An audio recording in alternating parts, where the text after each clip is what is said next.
to win the first race ever for the Saudi Williams team, and Frank Williams will be beside himself with joy. At Williams, we have always been guided by one ambition: to race. In 1978, two minds aligned and the FW06 was created. The start of great memories. Silverstone, 1979. The first Grand Prix victory, a grand stage on home soil. As the years progressed, the team evolved, and so did our cars. Records tumbled, more silverware followed, more innovative, more iconic, more race winning, world championship winning, an era defined.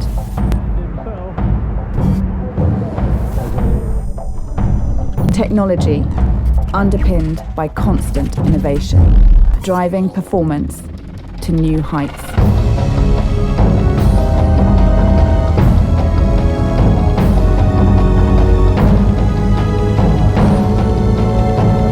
Williams, we are racing.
Good morning, everybody watching online via Autosport.com, and good morning to everybody here at the NEC, the Autosport International show here in Birmingham. We're live at the Williams Martini stand here, right next to the Autosport stand, and we're going to be bringing you some of the biggest names in motorsport throughout the day. So we've got a big crowd here, so hello everybody. Welcome to our sessions. If you've got any questions today, we'll be taking any of your questions on anything you want to know about current Formula One or anything to do with a wider motorsport. Any questions, just come up, make your way up. Don't be shy, excuse yourselves, and come up just around here, and we'll have some questions for our guests, who, for the first time this morning, are Claire Williams, Deputy Team Principal of the Williams Grand Prix team, the Williams Martini team, and Pat Simmons, Chief Technical Officer, of course. Hello, Rachel. Hello, good morning. Good nice morning. to see you, your first time here. Well, yeah. First time here for a while, actually. I used to come to this show as a kid, so it's weird to be up here. Right, let's start with Claire then. We're here by their motorhome that they take to the paddock at all the European races. A bit of a home away from home for us. It's supplied us with a lot of food and drink over the last few years. Very grateful of that. Claire, Williams, we've got the display of the cars here. We've got a sign of the history of Williams, the more recent history, 2 third-place finishes.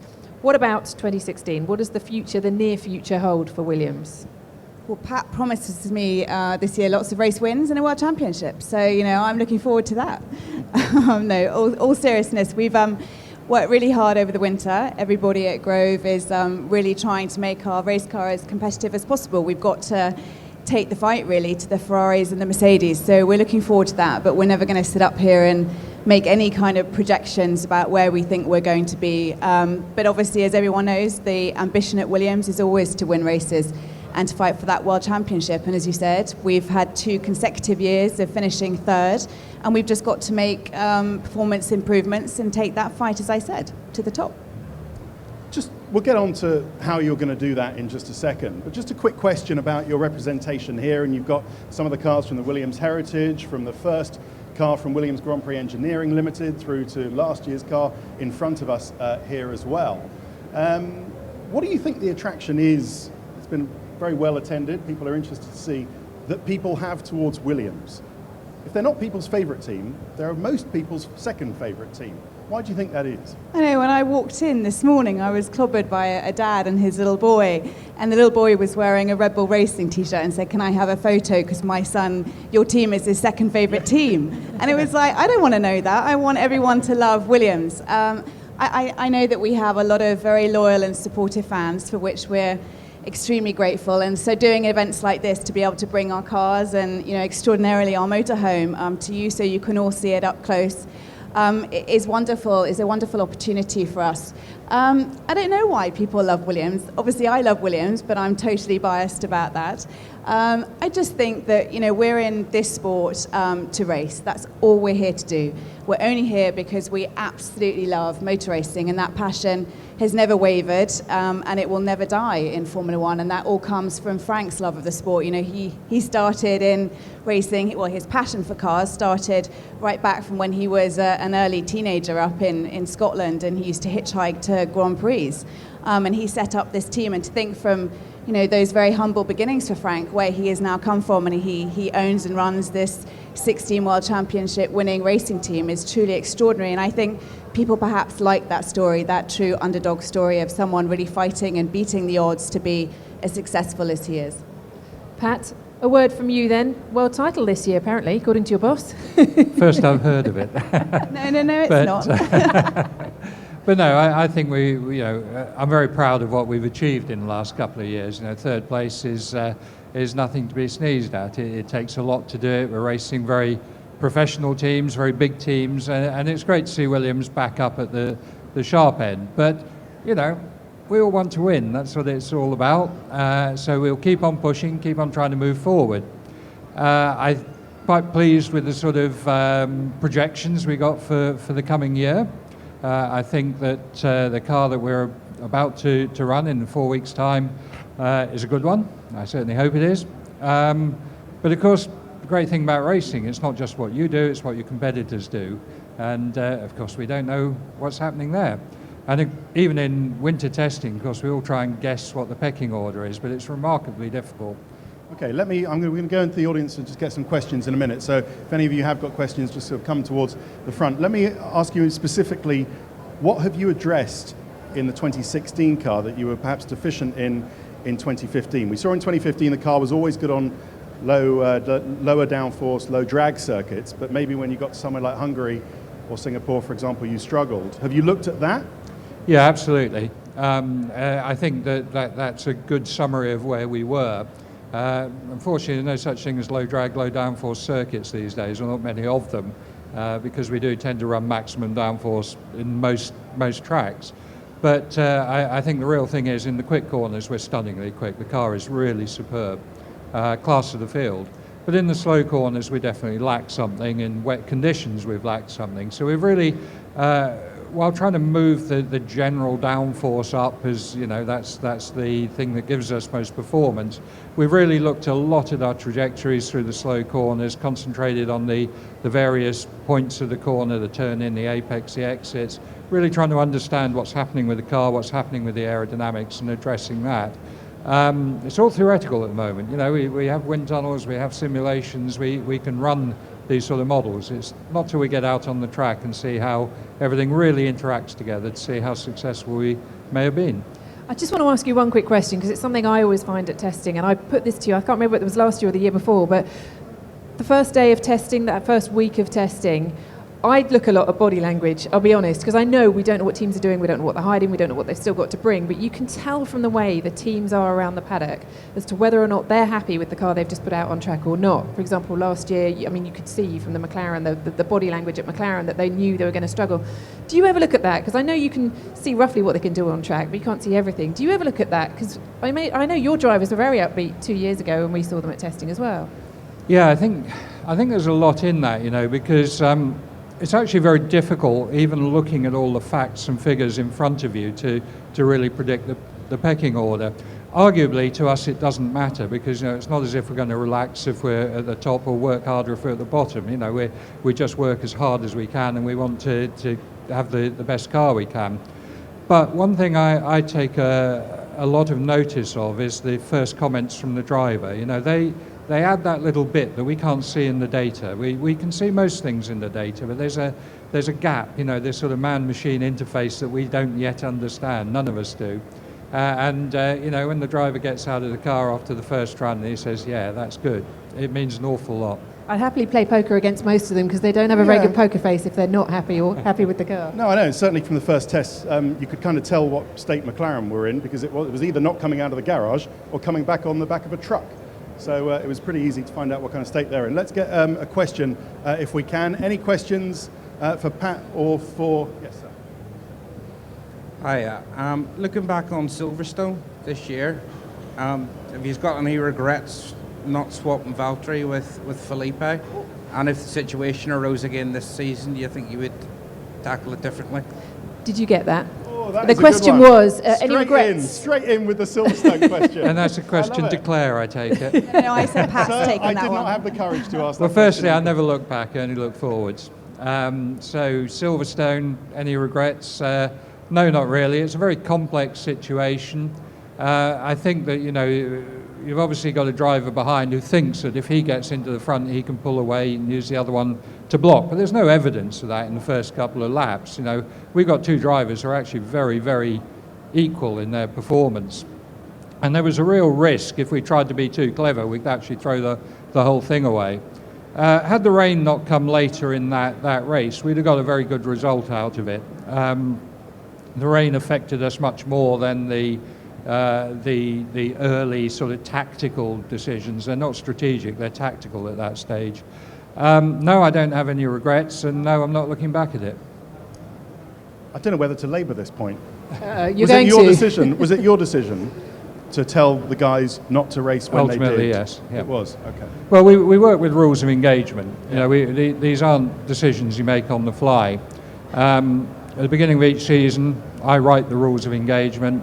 Claire agrees to them, or not, or modifies them, and then everyone signs up to that. That's how we go racing. These are the principles that we'll race by, and that's a written document. It's interesting, isn't it? Sorry, Rachel, because it was very strange because the team got such a great start, and yet I think you ended the day facing idiots like me asking you questions about how perhaps you could have got a better result. In the end, of course, it rained, and then it was largely academic.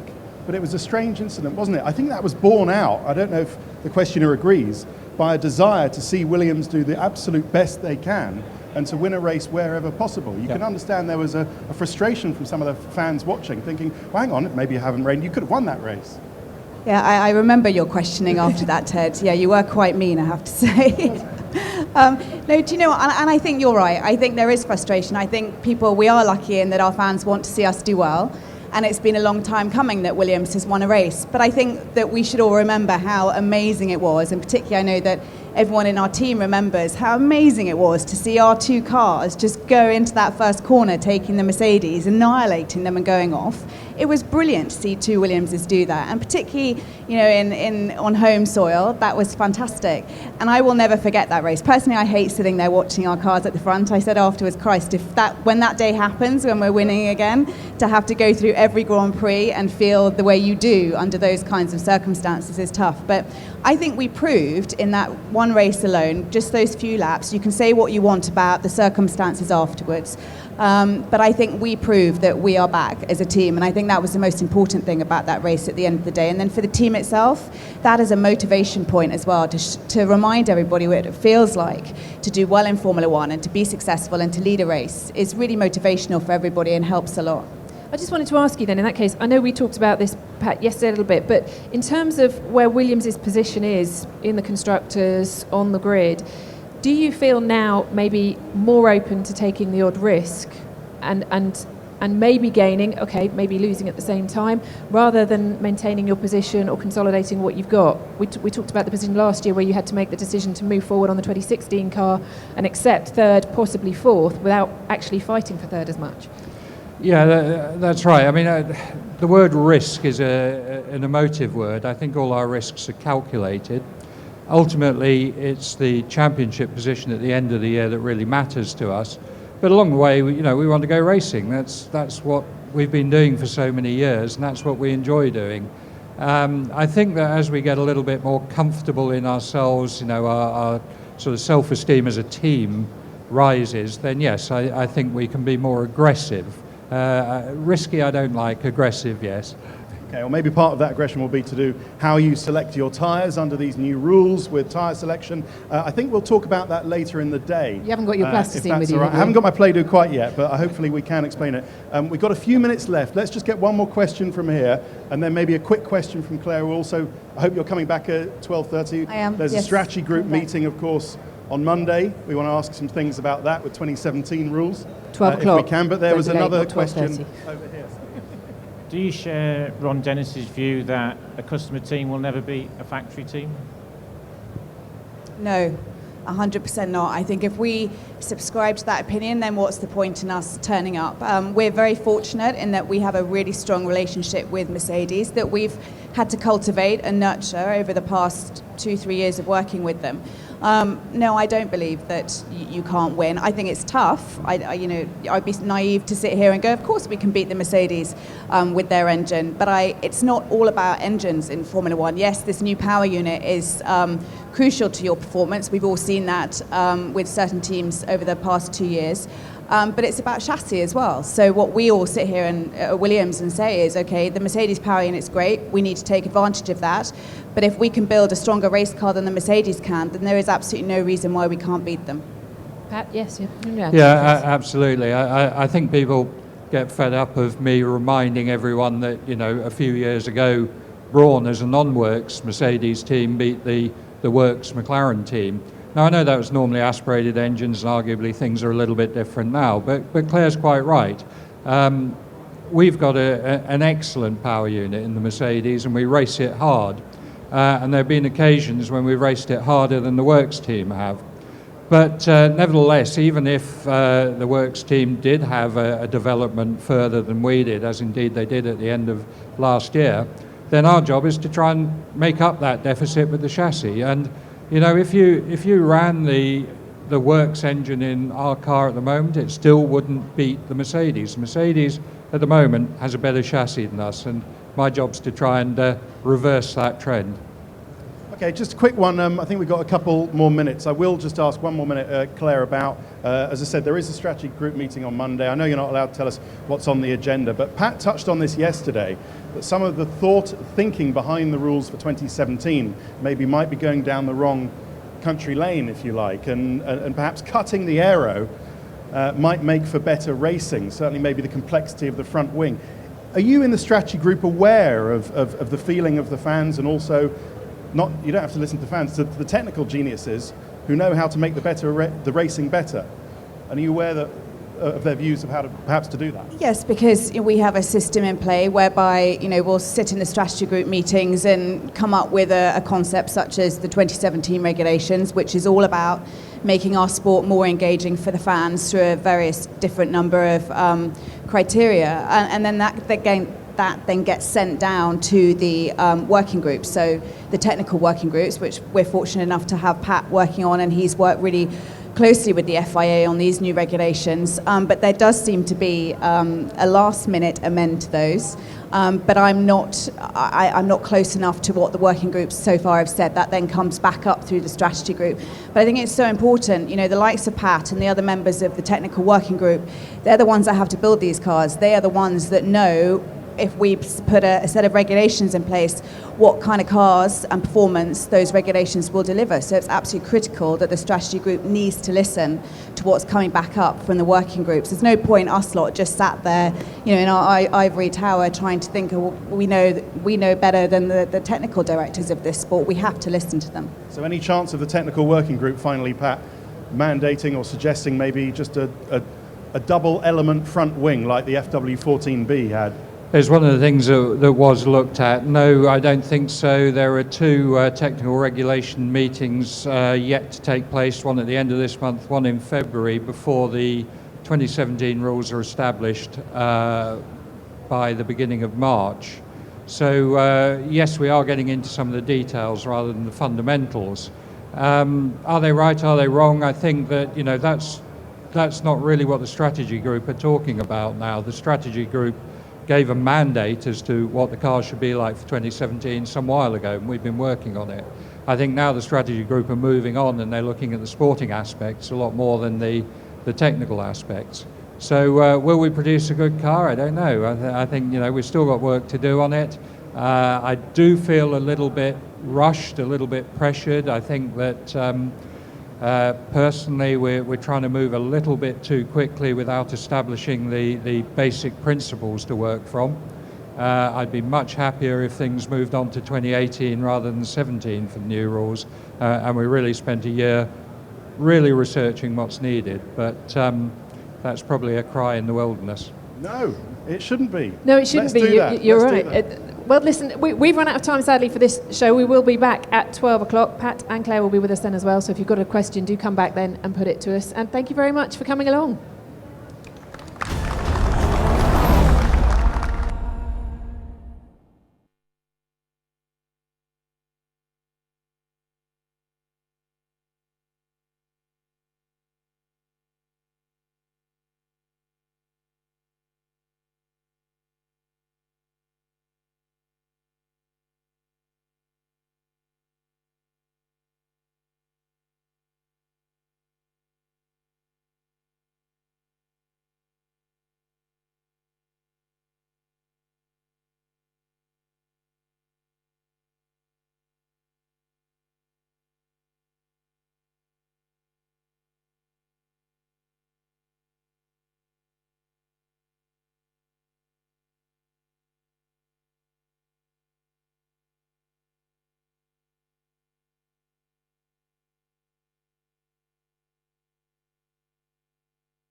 Right, good morning everybody. Welcome to Autosport International. Thank you for your patience this morning. Some great guests here on the main stage over the next few hours. And we're going to be starting with someone you all know. He was Britain's 8th Formula One world champion, a bit of a hero from 20 years ago. The car in which he won the world championship is over there. I'm sure many of you have seen it over the course of the morning. We've got 15 minutes on the stage to relive the glory days of 1996. Please welcome a British racing hero, Damon Hill. Morning. Sitting down. We were just discussing backstage how on earth we're going to cover it all in 20 minutes. Should we skip to Jordan? God, don't they know it? They know it all, don't they? No? Well, maybe everybody knows everything. Do you know anything about Damon? Too much. It was 20 years ago. They probably weren't born, most of you. Yeah. The time has gone quickly, hasn't it? Yes. Feels like yesterday. Right? It really does. I'm glad you said that, Henry. I mean, it is quite scary how 20 years flies by. We're even talking 40 years since James Hunt's championship in 76, and I seem to remember that as well. So it's terrific to have won a championship, but it's quite daunting to think that it was 20 years ago. The cars have changed considerably. But principally, it's the same task. You know, you like to get in a fast car and race it. So Formula One has evolved, but it's still as aggressively competitive and difficult to win as it ever was. When you're commentating for Sky Sports F1, do you look at it and think, I quite fancy having a go at Formula One as it is now? Or do you prefer how it was? I think it's something you never get rid of. You know, I sat in my car just down the road here. Is it down that way? Yes, over there. And, you know, it brings back all the memories when you sit in a cockpit. And when you see the guys go out for qualifying today, you remember what that feeling was and how exciting it was and how it really was the best moments of your life were spent going out of the garage on your way to qualifying or to the grid. So some little bit of twinge of envy, but in many ways, I'm quite glad I don't have to do that anymore because it's quite stressful as well. Like sliding into an old slipper, I imagine, because you're still at your racing weight, aren't you? I'm a little bit over that now, but I could get back down there, but I'd look a bit ill. But you enjoy getting in some of the older cars, don't you? Especially at Goodwood, driving some of your old man's Lotuses and things. Well, you still love it. That's the wonderful thing about Goodwood is the range of competition machinery that you get a chance. You can have a sit in that you would never normally have a go at, and so you can go back through generations, through eons, you know, back to pre-war cars even. You know, so Lord March, as I should call him, he arranges it and he says, "What do you want to drive?" You know, so I've driven my championship cars, my dad's cars, motorbikes, all sorts of various bits of equipment. That's what the show's about as well, isn't it? It's about seeing all the kind of plethora of equipment out there. Let's try and encapsulate your Formula One career in the next 11 minutes or so. When you joined Williams in 1993, did you feel a lot of pressure having come out of a kind of a dying Brabham team up against Alain Prost? Yes, yeah, it was a bit of a contrast, you'd have to say. For those who don't remember, I was driving for a team that was on its last legs, and I was also testing for Williams, which were at the top of the tree at the time. And so Nigel went off to IndyCar and left a vacant seat. Riccardo Patrese had already signed for Benetton, I think. And so suddenly they had to turn around and find a guy to partner Alain Prost. And so it was me, the test driver. I had been badgering them quite heavily, canvassing quite heavily to get the drive. But so it was good that I did the Brabham, because the Brabham gave me some experience of what it's like to actually go to a race meeting and compete, an F1 race and compete. So I wasn't completely green when I got to the sharp end, but certainly was thrown in at the sharp end with a 3 times world champion. Added to the fact that you were the son of a 2-time world champion, was that a bit of a burden being a Hill? Well, I think when you're younger, you don't really think about what happened before so much. It's more in the minds of others, and the relevance is. You know, it's interesting from a story point of view, but it has absolutely no bearing. It can't help you when you get in the car. You know, you'd still have to compete on your own terms. So, but definitely, it's been fantastic to have continued a tradition or to have carried on the name. And I doubt very much whether I would have been in Formula One at all if my dad hadn't been a Formula One world champion. You started racing bikes. Yes. Yeah. That's crazy.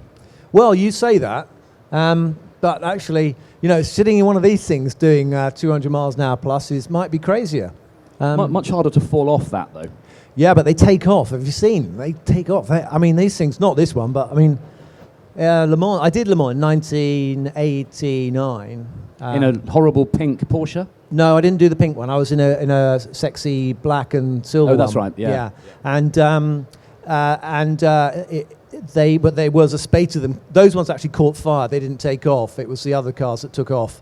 But they could take off if they wanted to. So doing 200 miles an hour in the dark, or 220 in the dark at the Mulsanne Straight with fog banks going across the track, that was an experience. It is about adventure, and I've had a fantastic adventure in motorsport. Do you think the modern drivers aren't really on an adventure? Do we need some more characters and personalities, and they don't often appear as though they're enjoying it. And you kind of want to say, you're very wealthy, you're driving fast cars, living the life, visiting nice countries.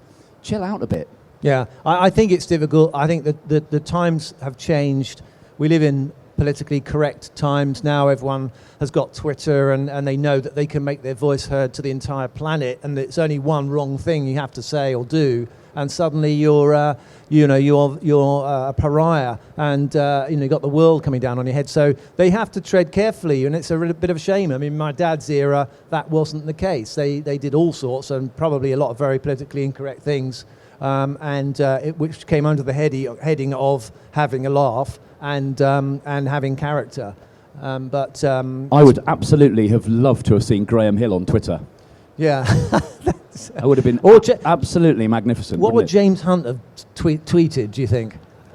James would have set fire to the internet, I think. I think you could probably cram it into 150 characters or less, or maybe just 4, probably most of the time. But Hunt? Yeah, yes, exactly. I see. Yes. Apologies. Yeah, there would have been a lot of exclamation marks as well.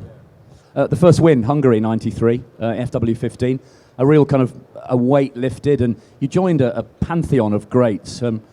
Good memories? Of course. To say, everyone thinks and believes in their heart that they could do it. If you gave me the car, I could do it. I could win a Grand Prix. But you have to actually do it. And so the world doesn't recognise, someone's ambition and dreams. They only recognise what's happened. And so when you win a Grand Prix or you win a championship, it goes down in the book, and that's it, job done. And so there's a huge difference between, when you cross that threshold to have won a race, it proved to me, I knew I could do it, but it proved to everyone else that I could do it. It was only 12 months before that Nigel had won the championship at the Hungaroring. At that time, you're flogging that horrible old Brabham around. Did you think, my chance is gone? No, because I did not have. I knew I was a latecomer, into that world, and I knew that all I had to do was do the very best I could in whatever I had, and to stand a chance. And as they say, if you're not, if you're in the race, you've got a chance. But if you're not in the race, then you're never going to get there. So at least I was looking at it. I'll take whatever comes and make the best of it. And I was very, very lucky. I didn't just get a chance of a drive in Formula 1. I got a chance of the best drive in Formula 1. But if I hadn't driven the box of a Brabham, then I don't think I would have been in the frame. Yeah.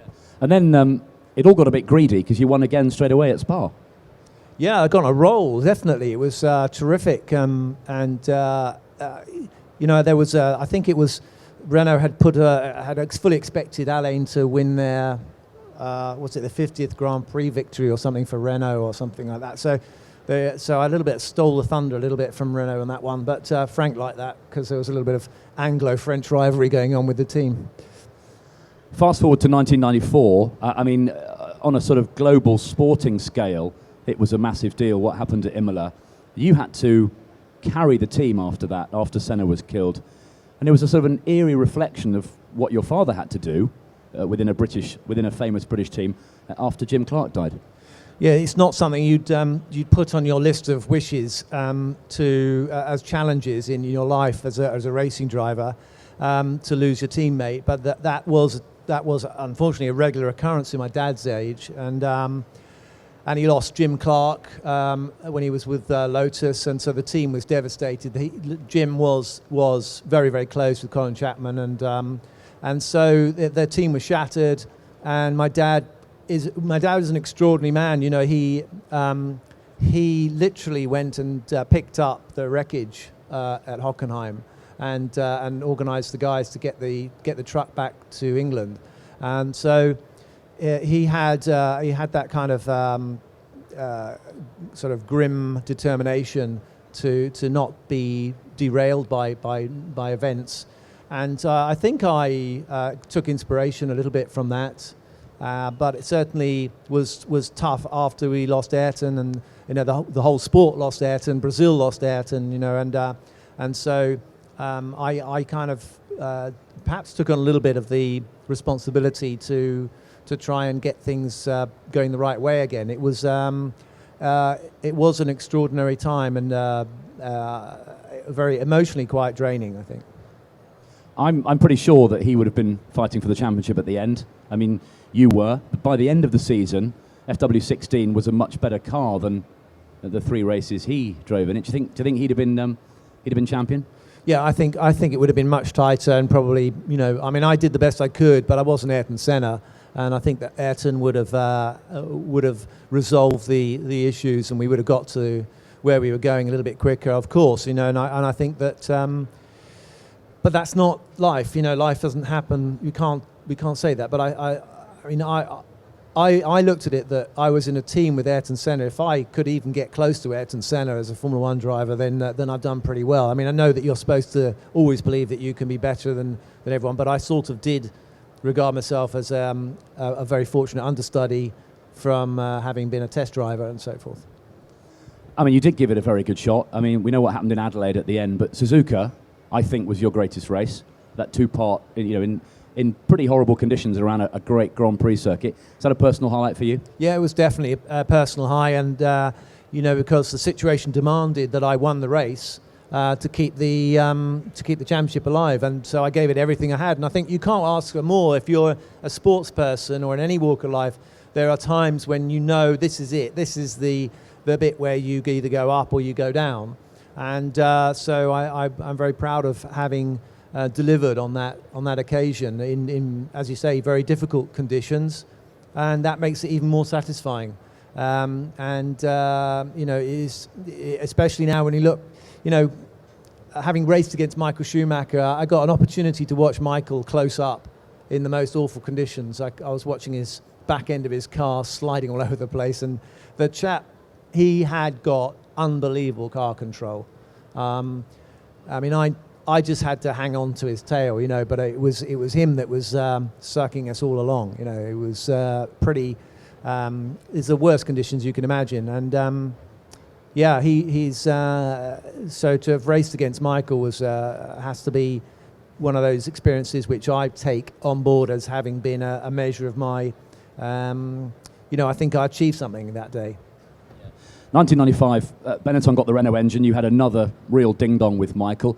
Were you disappointed not to have won the title in your, you know, in that third year? Well, I think it was all clouded. That 94 season was really overshadowed by the loss of Ayrton. So I certainly didn't think it was my right to have won the championship. I knew I had to fight against Michael, and I had to do the best I could. I think I did the best I could. The way it turned out was a pretty contentious end to the championship, acrimonious maybe, but. It became one of those events, and I learned from it, and I went on to sort myself out eventually and win the championship for myself. Villeneuve gave you a bit of a scare, didn't he, from the off? Yeah, I think I was always very respectful of Jacques, but I knew also that it was his first season in the championship, and I really thought I could, over a season, I was pretty confident I would have the measure of him. And but it was exciting, another exciting season, and he did go on to win it the following year. So that's an amazing achievement to have won in IndyCar and to won the Formula One World Championship as well. And he and I got on very well as teammates. We fought hard and played fair. We've only got a few minutes, ladies and gents, but Damon will be back at 1:45, so come back if you want to hear some more great tales. Let's gloss over Arrows, shall we? Jordan was fun. I quite enjoyed Arrows. Did you? Hungary was good. Yeah, Hungary was good. Yeah. I mean, it was, it was a bit of a holiday, really. The team, it was launched here, beginning of '97 with Tom Walkinshaw, and it was very newsworthy. World champion goes to sort of British minnow team. Yeah, and we got. It was a bit like driving for Manor, really, wasn't it, at the time, or something? That's a bit unkind. But anyway, it was one of those things that left me. The music stopped and there wasn't any chairs left, so I had to look around and see what there was left. And I think I did the right thing going to Arrows. I eventually ended up at Jordan, which was another good opportunity, and gave me the opportunity to win a race. But to have nearly won a race in an Arrows would have been, I think that was a good result in itself. Off the record, why was that Arrows so good in Hungary? Well, we were the only people with Bridgestone tyres. So Bridgestone had just come in, and Goodyear pushed themselves a little bit too far. So the race tyre was a little bit too soft for Goodyear, and I managed to take advantage of that. It's as simple as that. It was the tyres that day. Yeah. I mean, it was something to do with the driver as well. Okay. Quite good at Hungary. Why didn't the tyres work anywhere else particularly? Well, basically the car. I mean, we had a really underpowered engine, so Hungary the power wasn't such a big factor. A lot of corners. Old two-stroke Yamaha engine, wasn't it? Yeah, it was a moped engine, I think. Enjoying the TV work? You seem to be. Thank you. It's fun. It's interesting. Keeping, as you know, having to know all these statistics and the people you're dealing with. It's a much broader spectrum of appreciation of the sport, and we have fun. Me and Johnny and the guys, and Martin and David and Simon Lazenby and Natalie and Anthony and the whole crew, and Ted. So it's a good bunch. I've probably forgotten someone I shouldn't have forgotten, like Bruno. No, are you back? Are you back for more this season? I'd love to come back for more. Yeah, I think that's the plan. Yeah. Okay. Not signed yet though. Well, we're in discussion about it. Yeah. I've got to let you go, sadly, but you will be back, as I say. At let me check my little schedule. Yes, 1:45. Thank you, Damon. Great to see you, ladies and gentlemen. Damon Hill. Have a lovely day. Cheers. Thanks, Damon. Thank you. Right. I'm sticking with Formula One, and I'm sticking with Williams. In a few moments, the deputy team principal of this iconic British team, who've kindly brought their paddock motorhome and a wonderful array of cars here this weekend. Claire Williams will be on stage to talk modern Formula One in a moment.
Okay, folks, please welcome to the stage the deputy team principal of the Williams team, who are showing off to some degree this weekend with a wonderful array of cars and their paddock motorhome as well. Here to talk about modern Formula One, and she's just told me backstage a little bit of history with a few prompts from you probably. Claire Williams.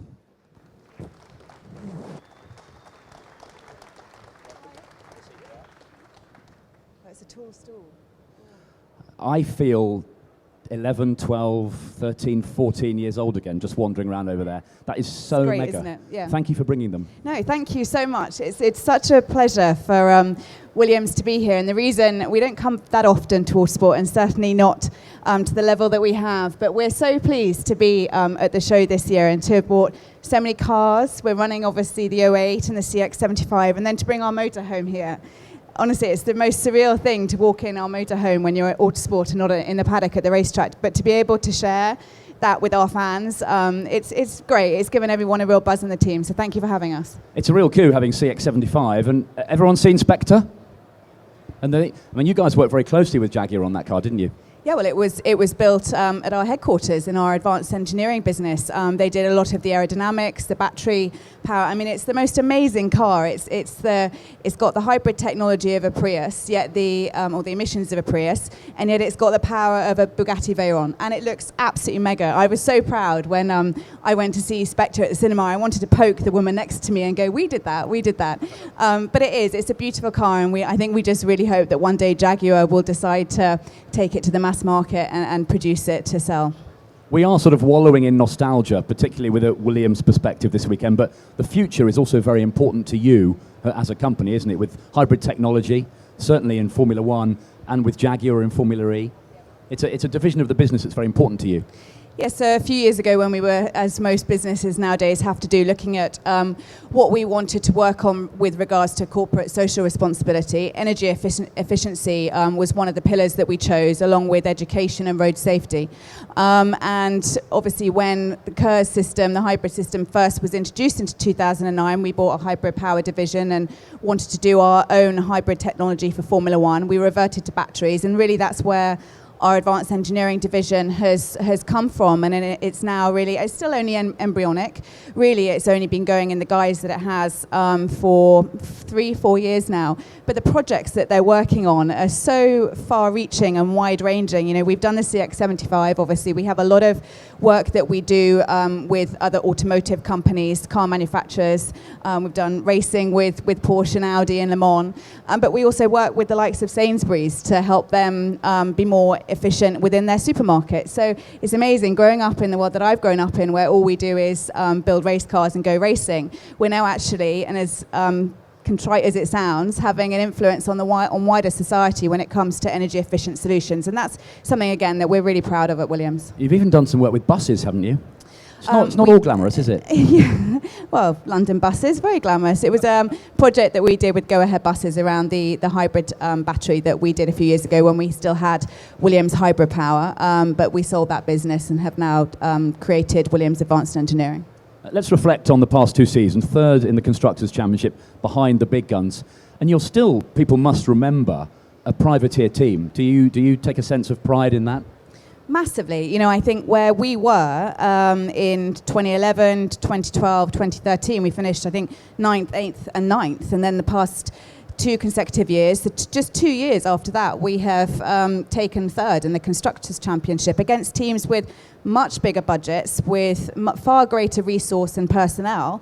And we've managed to hold our ground and take third. We have done the most extraordinary transformation at Williams, and I always say it's never by luck. Everyone goes, "Oh, you're so lucky, you know, everything's turned around at Williams." It was not by luck, it was by design. Everybody really got on board with the transformation that the board and the executive committee at Williams needed to undertake if we were going to affect change. You can't just go racing and keep going racing hoping things will be different. Is there a magic bullet? I mean, Formula One's a perfect storm of management, drivers, technology, isn't it? Yeah. You must have had to have done a clean sheet design after 2013.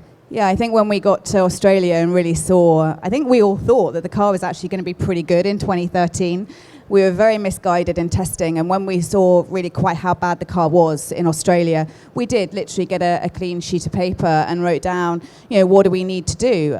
It wasn't really rocket science either. It was, the people that we have in engineering need bolstering. We need to do a bit of restructuring. We obviously need to choose our engine based on new regulations coming in 2014. Do we need to look at our driver lineup? It's not rocket science. The biggest or the hardest piece of the puzzle really is now. It's okay, so how do we close the gap to the Ferraris and the Mercedes and fight for a championship? Really turning around when you're doing so badly. You've obviously got so many things wrong in your organisation. You know what they are. You've got to change them. But this is the hardest piece of work for us now moving forward. Yeah, I mean, cynics might say, oh, not surprised that they're doing well because they've got the Mercedes engine, but you can have the best engine in the world. If the chassis is no good, waste of time, isn't it? Yeah, we've got 550 people that if you said that to any of them, they'd be very upset because otherwise, what are they doing if they're the ones building the chassis? What's the point if it's just all about the power unit? It absolutely isn't. And Pat's always talking, yes, we have a great power unit in the Mercedes. We're very fortunate that we made that decision to jump from the Renault and take the Mercedes power unit. But it's as much about the chassis as it is about the power unit. And the Mercedes guys, they've done a fantastic job on their chassis. They have a great power unit, and therefore they're dominating. We need to do a better job on our chassis in order to take the fight to them. And you're keeping the consistency in 2016 with Felipe and Valtteri. Felipe's coming tomorrow, in fact. It'd be good to talk to him. Can they make the next step? Because we'd all love to see a Martini Williams Mercedes race win, wouldn't we? There you go. So would I. Yeah. Can it happen in 2016? I hope so. I know that if you're a fan of Formula One, you'll know that at Williams we have never made predictions about where we think we're going to be. It's as much about what you've done over the winter as it is about what your rivals have done as well. So we won't really know where we are until we get to Australia. Even in testing, it's difficult to tell where everyone is. But I really do believe that we have the people, and Valtteri is wonderful. He's a great driver. He's a great talent in Formula One. You only have to, that when you've got the likes of Ferrari sniffing around your driver, that you've got a great talent. And Felipe as well. He's really come alive since he's moved out of Ferrari and come to Williams. He's really re-energized, and they're both great to work with. But it's not all just about your drivers. It's about everyone in the team. But I firmly believe that we have the team to take that fight. We've just got to work hard, and I know we'll get there. Do you still liaise closely with your father? Because he's such a legend, isn't he? He is. Big shoes to Frank fill, Williams right? He's kind of top 6 most important people in motorsport ever. He is the only most important person in motorsport ever, right? Who are the top 6? Yeah, there's a little guy who's 80 odd who's. Okay, fine. Yeah. To me, he's number 1. We work together daily. Frank is still as passionate and loves his team and loves Formula One as he ever has. He spends 7 days a week still at Williams. He has a flat there, so he lives there most of the week to keep an eye on us all. And our offices are next to each other, so we liaise, throughout the whole day as to what's going on. But he pretty much now leaves the kind of day-to-day operations to myself and our CEO, Mike O'Driscoll, and Pat. But he's around, and he's a legend in Formula One, and can't imagine life without him there. No, you've got to strike a balance, though, haven't you, between him being your father and your boss. With that kind of reputation, you must have been a fast learner. He probably expected you to be a fast learner, didn't he? Well, no, because Dad didn't ever really want me working at Williams, so he wasn't like the awkward dad that put his arm around me and said, "Come on, I'm going to show you how things work, or how things work around here." I did my learning through working in the marketing side of the business and organising his interviews. He never kind of said, "Right, I'm going to chaperone you around and teach you how this business works because one day you're going to take over." That was never the plan. It's just kind of come about naturally in the roles that I've been promoted into, I suppose. So. But you can't fail when you do work in an organisation like Williams to learn from people like Frank. But there have been lots of others that I've been fortunate to learn from as well. But yeah, of course, Frank's won 16 World Championships, and I'm very, very lucky to have someone like him to look up to and see how he did it when he was running the business. There's lots of talk about the show and how it's a little bit odd that there is a set of rules, sporting and technical, and then the teams all argue about it. Some of them don't want to play. Ferrari threatens to leave. Why can't you guys agree on whether we should have massive front wings so cars can't overtake? Should we have diffusers? Should we have big tyres or little tyres? We can't agree. You can't, and it's really frustrating. As part of my my role, I sit on the strategy group, and I've been sitting in those meetings now for 2 and a bit years. And, you know, these meetings go on for like 6 hours. And I think the only thing that we've really agreed is the double point system in Abu Dhabi that we then, you know, decided to take out. So it can be frustrating, but you have to understand that there are teams around that table. There's the governing body, and then there's the promoter. And everybody has different agendas. Naturally, everyone has different agendas because, for a start, we all have very different business models. We're in the sport, for some of us, different reasons. We all have different capabilities within our businesses as well. So if you have a suggestion, well, to save costs, let's ban wind tunnels, for teams like Williams, McLaren, whoever else is invested millions and millions of pounds, you're never going to agree on that. So unfortunately, it is one of those situations where democracy doesn't necessarily do the best job for our sport. And really, as a strategy group, we need to be thinking, setting those agendas aside and sitting there and thinking, right, what is going to keep engaging the fans that we have watching our sport, and then engage a future generation of fans. And that's really important to me. So yes, looking at the cars and the technical regulations is hugely important as the work that involved in that strategy group, but also, okay, so do we need to look at race weekends and the format of those to make sure that they're engaging when we're going out on air? All those kinds of things is what we need to be looking at, where agendas don't really need to come into play so much. It's a very good answer. Thanks. You've got your F1 politician's hat on. I'll probably be in trouble now, won't I? Yes, yeah. No one's listening, don't worry. Quick word about the Autosport Williams Engineer of the Year. That's something that's very important to both us and to you. Putting something back, finding where's the next Pat Simmons? Yep. Really, isn't it? Yeah. I'm really pleased that we did that. And really it all came about just from sheer competitive jealousy. I go to the Autosport show every year, and I was fed up with seeing McLaren doing the Young Driver of the Year. So it was like, what can we do? And obviously engineering is such an important part of what we do at Williams. To come up with the Autosport Williams Engineer of the Year really is critical. And as I mentioned earlier, we do lots of education programs at Williams to try and encourage children to take STEM subjects, to be the engineers of our sport in the future.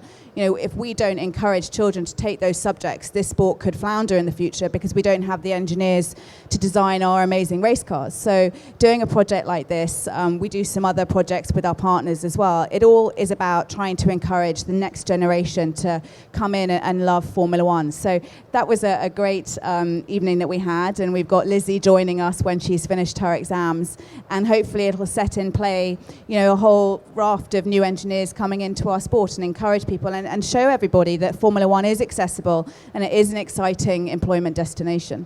It's great to hear. I've got to let you go. You're a busy lady. Thank you very much for joining us. Thank you very much for really having me. Interesting to hear your views. Ladies and gentlemen, please put your hands together for Claire Williams. Thank you, Claire. Thank you very much. Enjoy your day. Right, don't go too far away. I'm going to be talking to the two young chargers who raced this Honda Civic in the British Touring Car Championship, Britain's biggest series. Gordon Shedden, the champion, and veteran three-time champion Matt Neal will be right here on the stage in a few minutes.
Okay, ladies and gentlemen, let's talk the British Touring Car Championship. I'm comfortable leaving the seats that close together because these guys are mates. They work hard to make this Honda Civic win championships together, even though they're in a battle of their own for the Drivers' Championship. They've been paired together for a long time. They've got 5 championships between them and almost 100 BTCC wins. Please welcome Matt Neal and Gordon Shedden.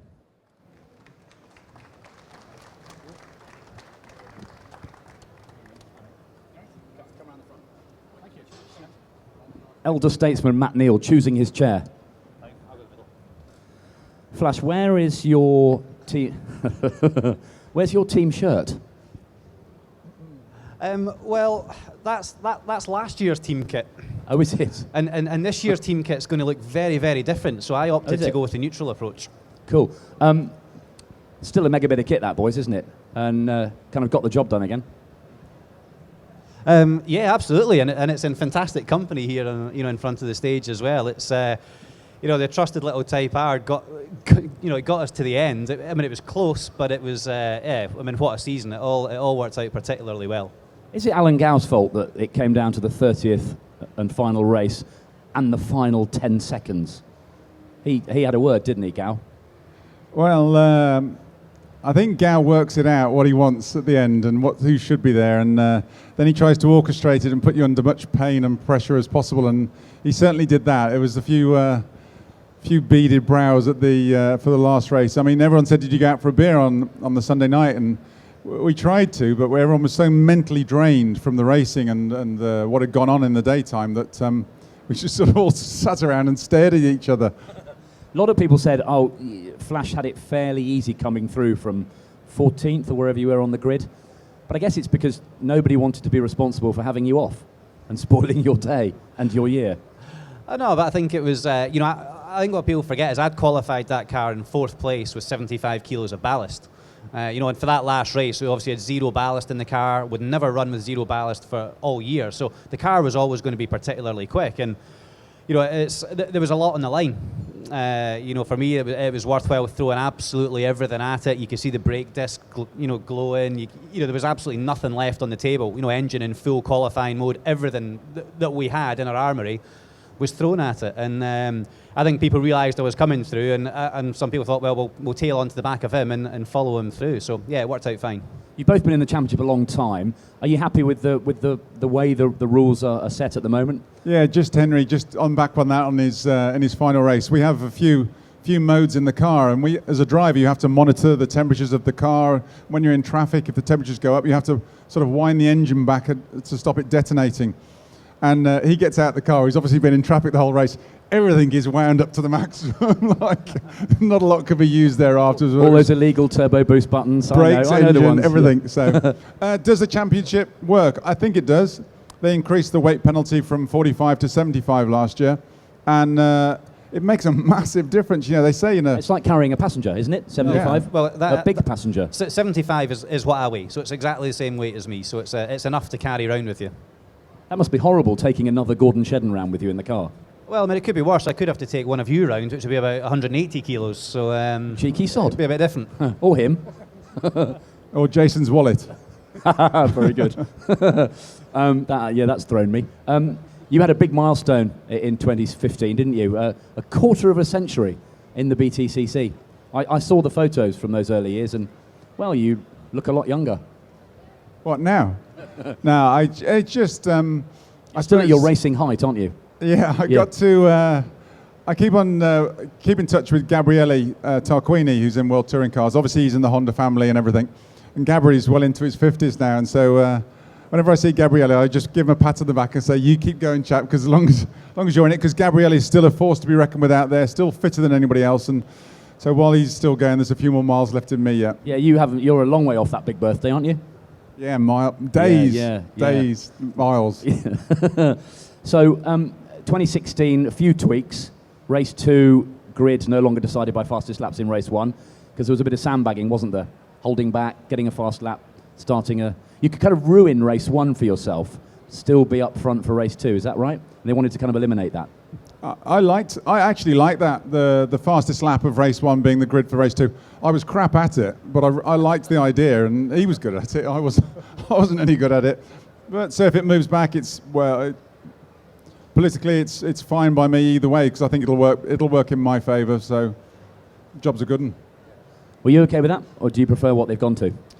I mean, to be fair, I quite liked the fastest lap for race 2. It was something which superbikes do, and I think for me, I thought it really mixed up the weekend, because it meant that theoretically you could finish 12th in race 1, but you could start from pole position in race 2. So it really mixed up the weekend, and but I think in hindsight, obviously by increasing the success ballast and doing that with race 2, it was probably quite a few changes in quite a short space of time. So, it's the same for everybody. Everyone plays by the same rules. It's what we all sign up to. So I don't really care either way. We just got to, we've got to get the job done and get on with it.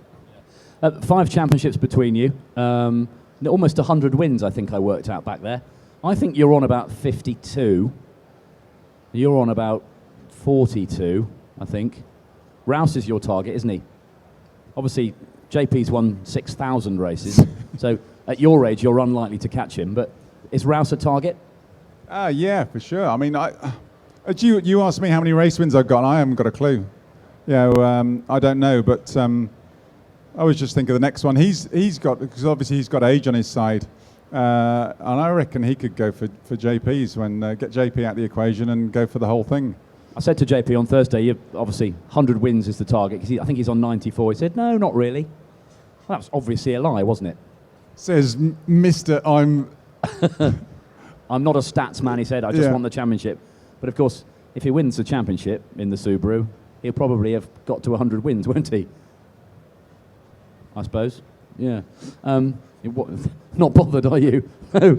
Tell me about new teams and drivers and the kind of the threats that you might face in 2016. The Subaru will be good, won't it? On paper, the Subaru should be an absolute missile, to be fair. But if we've got a few things coming on our car. The big unknown for everybody is technically the championship works on a 5-year cycle. The new next generation regs was a 5-year cycle, which just finished end of last year. And in the beginning of that 5 years, the Honda, we got the jump on everybody else on understanding, because they were quite quirky, what makes the cars go well and what makes them tick. We got the jump on everyone else, and we seemed to keep that momentum going over the whole 5-year period. And everyone caught up. So by the end of last year, or the second half of last year, qualifying was stressfully close. You could be in a blink of an eye outside the top 20, never mind the top 6. So, but now it's start again. They've moved that, all the cradles we use, all the suspension, the common suspension we have to use is all completely new. So we all got to start again.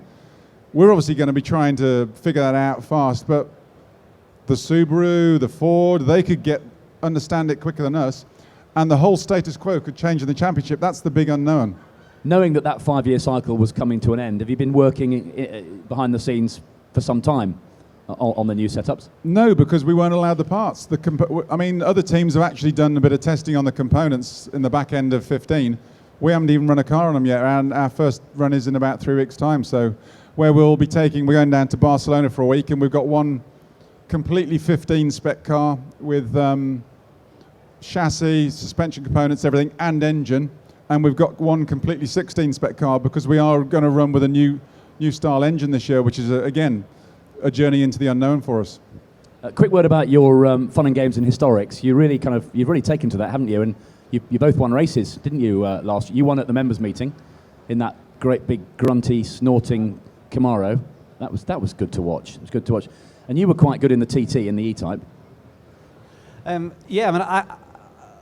The old historic thing, it's a bit of a weird one. If you'd asked me 5 years ago, do you want to go and drive something from the 50s or 60s, I'd have told you where to get off. But now, I think it's the most amazing thing in the world. I can actually go back to driving a car for the enjoyment of it. And, because I don't think you enjoy anything that you do with the touring car when it's happening, because you don't drive around with a big smile on your face thinking I'm having a great time. I mean, it's great when the results come and you kind of achieve, success together, but it's not fun to drive.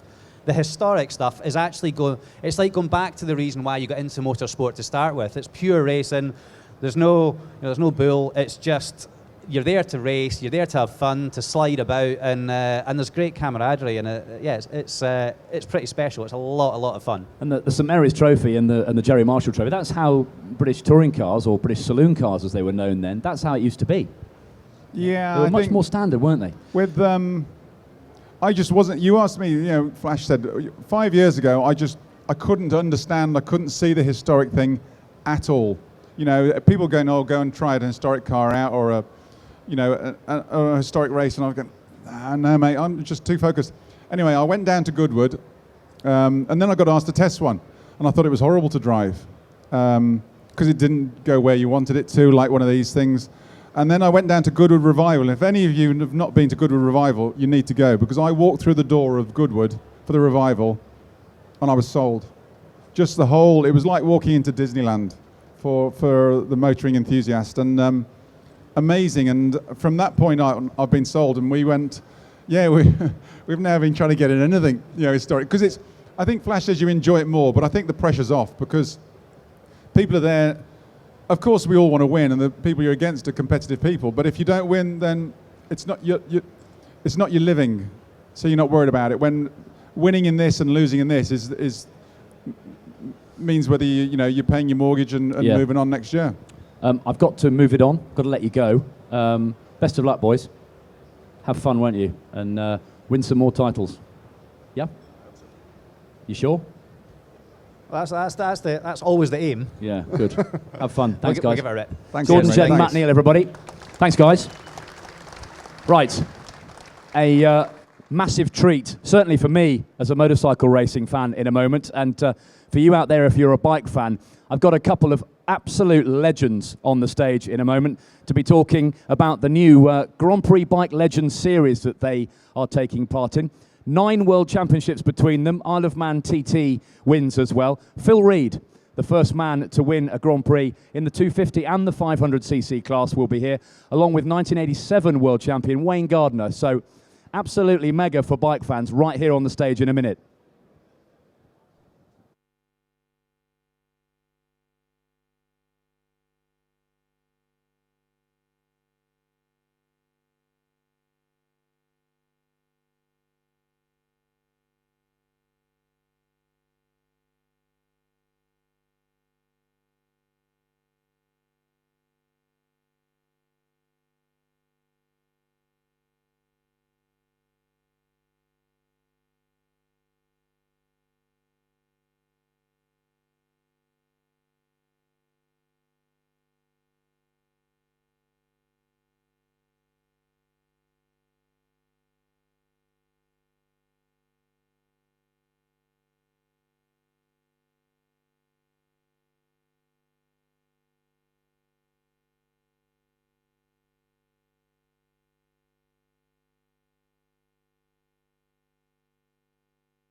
Right, we don't just talk about cars at Autosport International, we do motorbikes as well. And what we like to say is they have half the wheels, but twice the fever. 2 guys who are absolute legends in the world of motorcycle racing gather round to hear some epic tales from multiple world champions, Phil Reed and Wayne Gardner.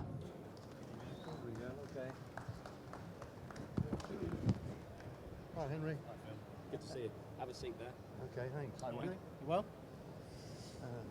It's slightly bizarre. This is actually Phil Reed and Wayne Gardner. I'm a little bit starstruck, to be honest, actually, if you don't mind me saying.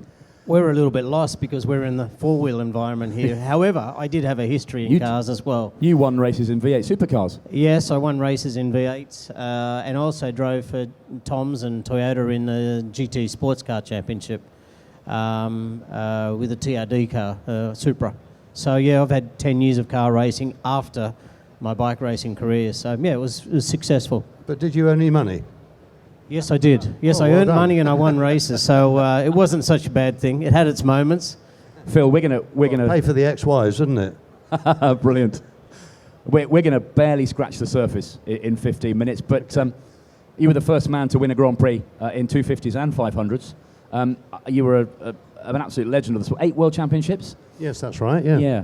Do you have very, very fond and vivid memories of that time of your life? Well, I mean, it's spread over about 30-odd years, and I feel very lucky to be here alive in one piece without a limp. But, I mean, it's taken me around the world. I mean, think of a young 17-year-old from Luton Airport, riding his Gold Star to meetings in the first season, and then being offered a ride by the factory Yamaha team and winning their first world title, and then being invited to ride to help Agostini with MV Augusta and winning their last 2 500 championships. I mean, and all the in-between bits were all very interesting. And you raced with some great names, of course, didn't you? The likes of Mike Hailwood and Giacomo Agostini. Were you guys mates off the track? Well, it depends who you're talking about. Agostini's okay, but I haven't seen him. Tell the truth. It's all off the record. He does talk to me, but he never puts his hand in his pocket. He's got short arms and deep pockets, you know. And he's a brilliant rider, and so Jarno Saarinen, the Finnish rider, and Barry wasn't bad, although he was known for his crashes, not his wins. Very good. Wayne, you guys, I mean, it was theatre. 500cc there. I remember that wonderful documentary, The Unridables, about these rocket ships with throttles like light switches, and you guys made a big deal of the kind of animosity. It was part of the show, and a lot of you didn't like each other, did you? We had our moments, you know. Look, it's difficult to race against competitors that want the same trophy. We're all got our hand on the trophy and we all want it. So you're always going to be rivals, but you're also got to respect each other for your abilities and so on. So it got intense. There was a few moments where you shoot your mouth off and you go, oh, I wish I hadn't have said that. Some of the rivalry was there for a little while, but it's all gone now. And, I'm involved in this World GP Bike Legends event. In fact, it'll be at Silverstone this year, and at the Silverstone Classic. Now that I've been, my role in that is to be the ambassador, to go and collect riders and talk about machinery. And it's actually, you talk about animosity, it's actually all gone. And now we're all great friends, and we love telling our stories and the stories that the media have never heard of, and we love engaging with the general public. And we go out and race against each other, and it's kind of like bringing back great memories. So it's all the animosity is completely gone. It was all heat of the moment, and but we all were fierce racers, yes, on very exciting machinery. We don't get that sort of pantomime, if you like, in modern racing, do we? We don't have Gardner, Lawson, Schwantz, Rainey, Doohan. There aren't, perhaps Valentino Rossi and Marc Marquez aside, we don't quite have those characters anymore, do we? Yeah, I think that the racing's changed. You know, the format of the bikes have changed. They've gone from 2 strokes, which we've got over on display over here, to now 4 strokes. The bikes are easier to ride. They're completely controlled by electronics. You don't see the high sides. People aren't sitting on the edge of their seat anymore because they know they're not going to crash with all these electronic aids. Yeah.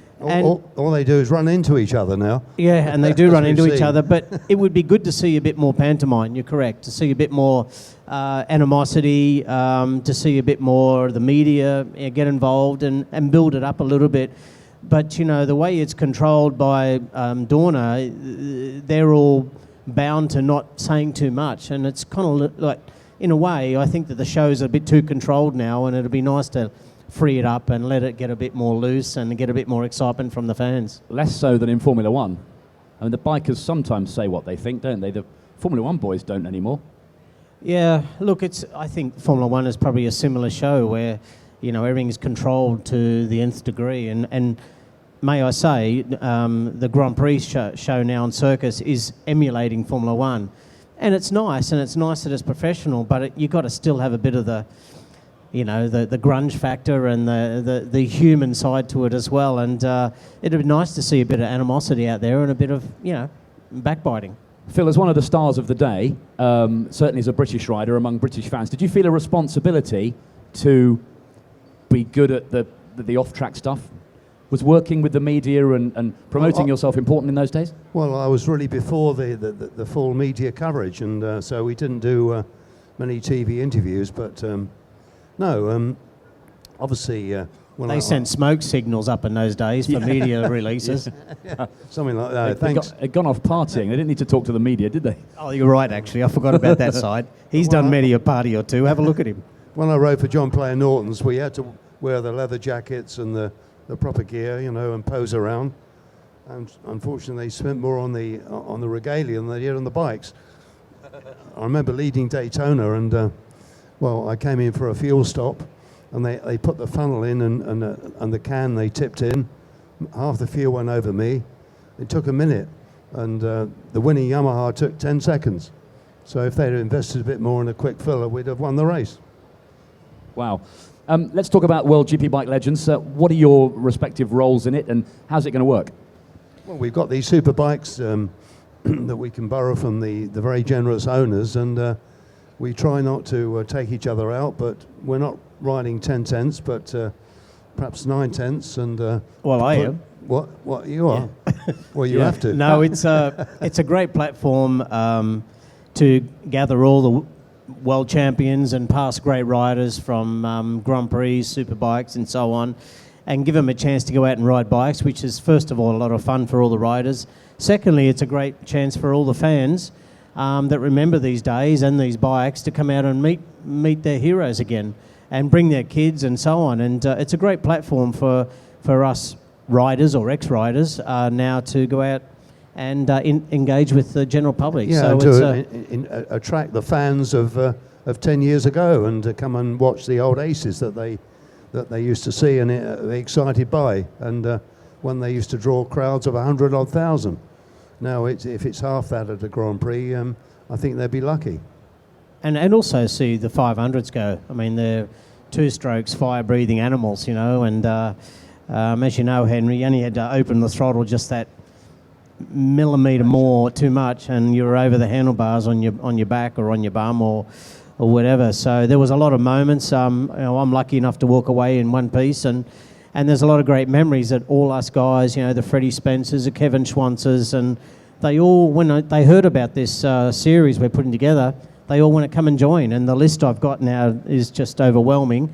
And the hard part now is finding really fantastic bikes. But as it's growing in popularity, all the collectors are coming out with bikes and offering them. So the series is growing. It's growing at events, and we're going to perform this year at the Silverstone Classic as a star role in there.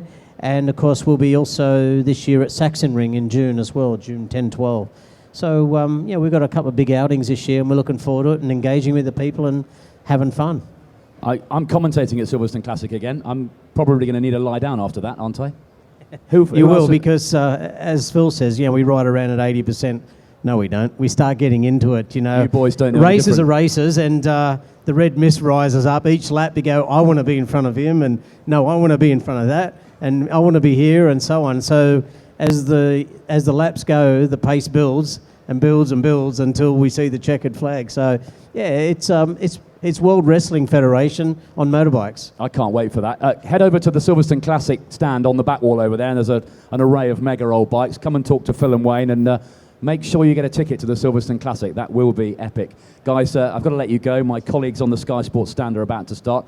Thank you so much. It's been a massive privilege for me. Yeah, thanks for inviting us. You know, it's a real honour to be here in this motor racing show and to wave the motorcycle Grand Prix flag. Brilliant. Big box ticks. Thank you, guys. Thank Phil you. Reed, Wayne Gardner, ladies and gents. Thank you. Wow.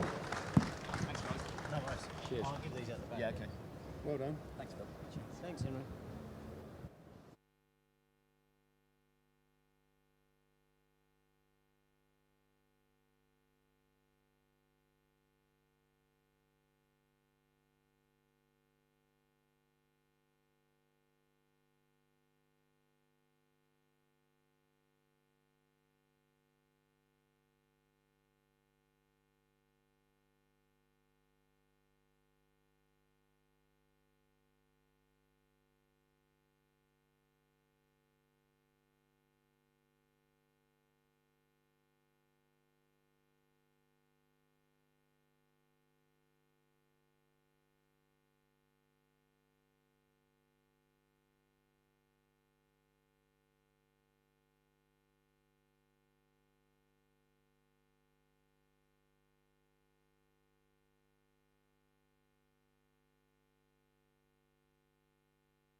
to win the first race ever for the Saudi Williams team, and Frank Williams will be beside himself with joy. At Williams, we have always been guided by one ambition: to race. In 1978, two minds aligned and the FW06 was created. The start of great memories. Silverstone, 1979. The first Grand Prix victory, a grand stage on home soil. As the years progressed, the team evolved, and so did our cars. Records tumbled, more silverware followed, more innovative, more iconic, more race winning, world championship winning, an era defined.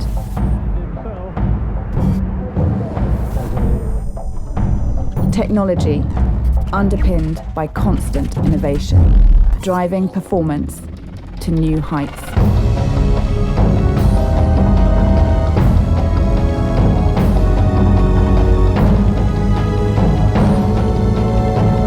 Williams, we are racing.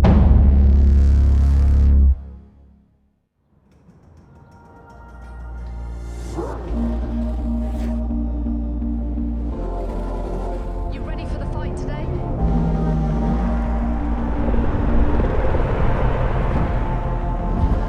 Welcome to the grid. What's it feel like out there?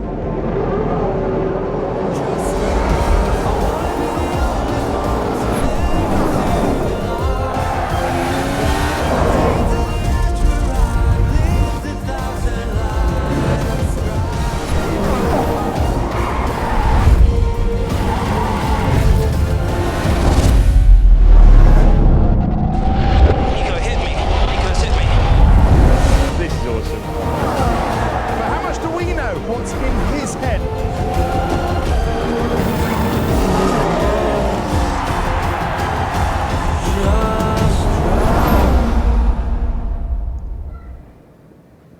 Hello everybody, good afternoon and welcome back to the Autosport International show here at the NEC in Birmingham and to the Williams Martini Racing motorhome. And let's just have a quick look at it as in its splendor. This is exactly the same setup as come to all the European Grand Prix around the continent.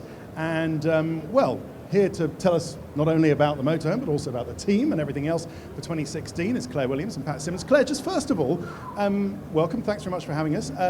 Tell us about the motorhome. What goes on where? Give us a virtual guided tour. We need to do a little guided tour around it. You need to bring a camera, Ted, and we could do an Annika Rice. Can we? Is that an invitation? I'd love to. More than welcome, but it might be a bit of a schlep now. No, this is our little home away from home, and we're really pleased that we're able to bring it here, and everyone can see. It is a little bit surreal when you're in there, and you kind of think you're going to look out and see the paddock, but obviously we're not. We're seeing all you guys today. But it is where we look after all our partners over the race weekend. The media come in and get free food, and then also competition winners, all that, we host them, and the team are hosted in there over the course of the weekend. So downstairs is pretty much the area where we feed all team personnel and media, and we do all our media sessions in there over the course of a race weekend as well. Frank has his office downstairs, and then my office is next to Frank. Told I'm not allowed to go in there today, otherwise I'm part of the tour route and that would be a bit weird. And then we have a kitchen downstairs, a couple of chefs in there that probably do, I don't know, maybe 200-300 covers a day out of the smallest kitchen you will ever see in your life. And then you go upstairs, and that's what we call our fine dining area, where we host a lot of our partners for lunches, dinners, brunches, breakfasts over the course of the Grand Prix weekend. And then we have some more offices, some meeting rooms. Our meeting rooms are called Gladiator and Top Gun, after Frank's favourite movies. And then we have our CEO's office up there and the driver's offices as well. And they have really nice rooms with some shower facilities for both of them.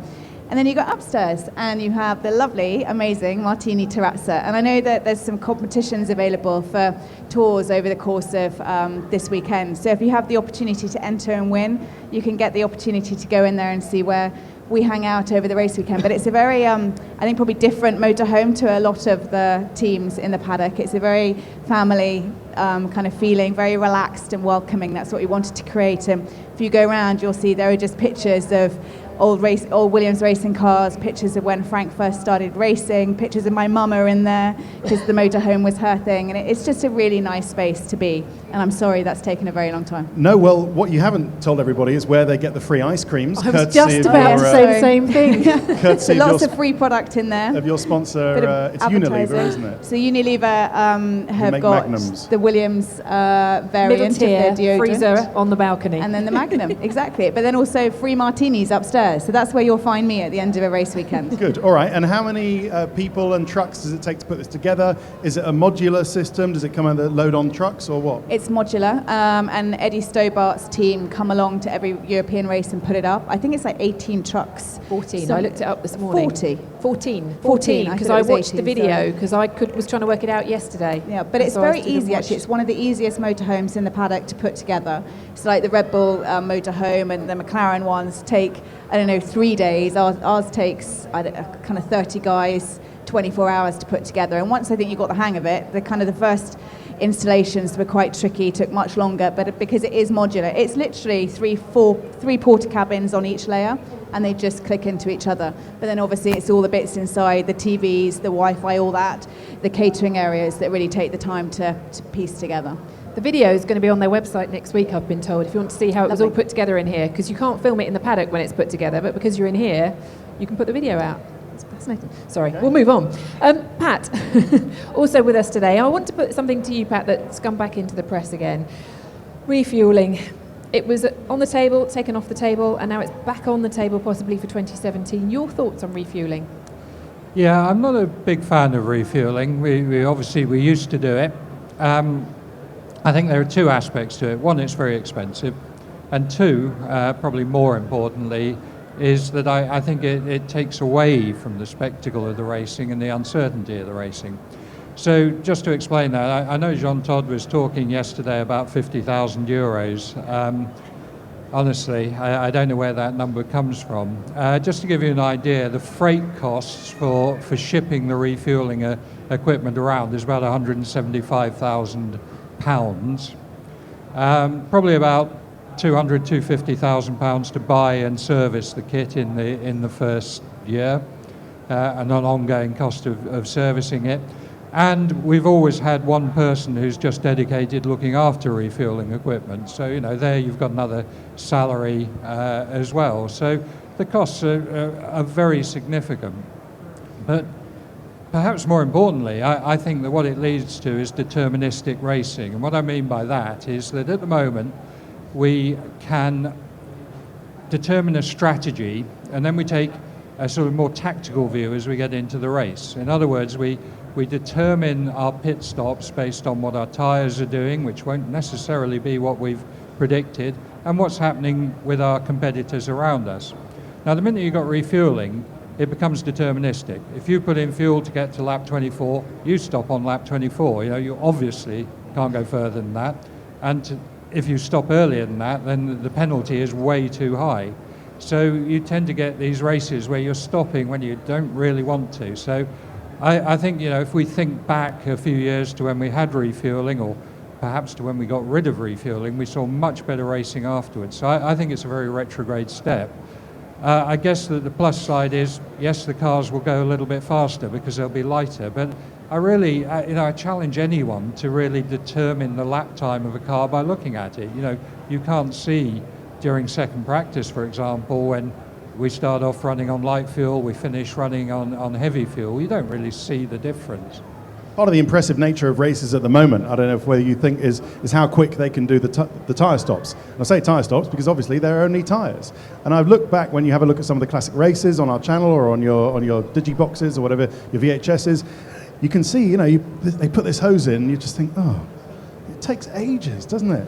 It does, because it doesn't need to. And if you go back further, I can remember in the early 80s when we were refueling, and we were refueling at incredibly fast rates. So it can be done.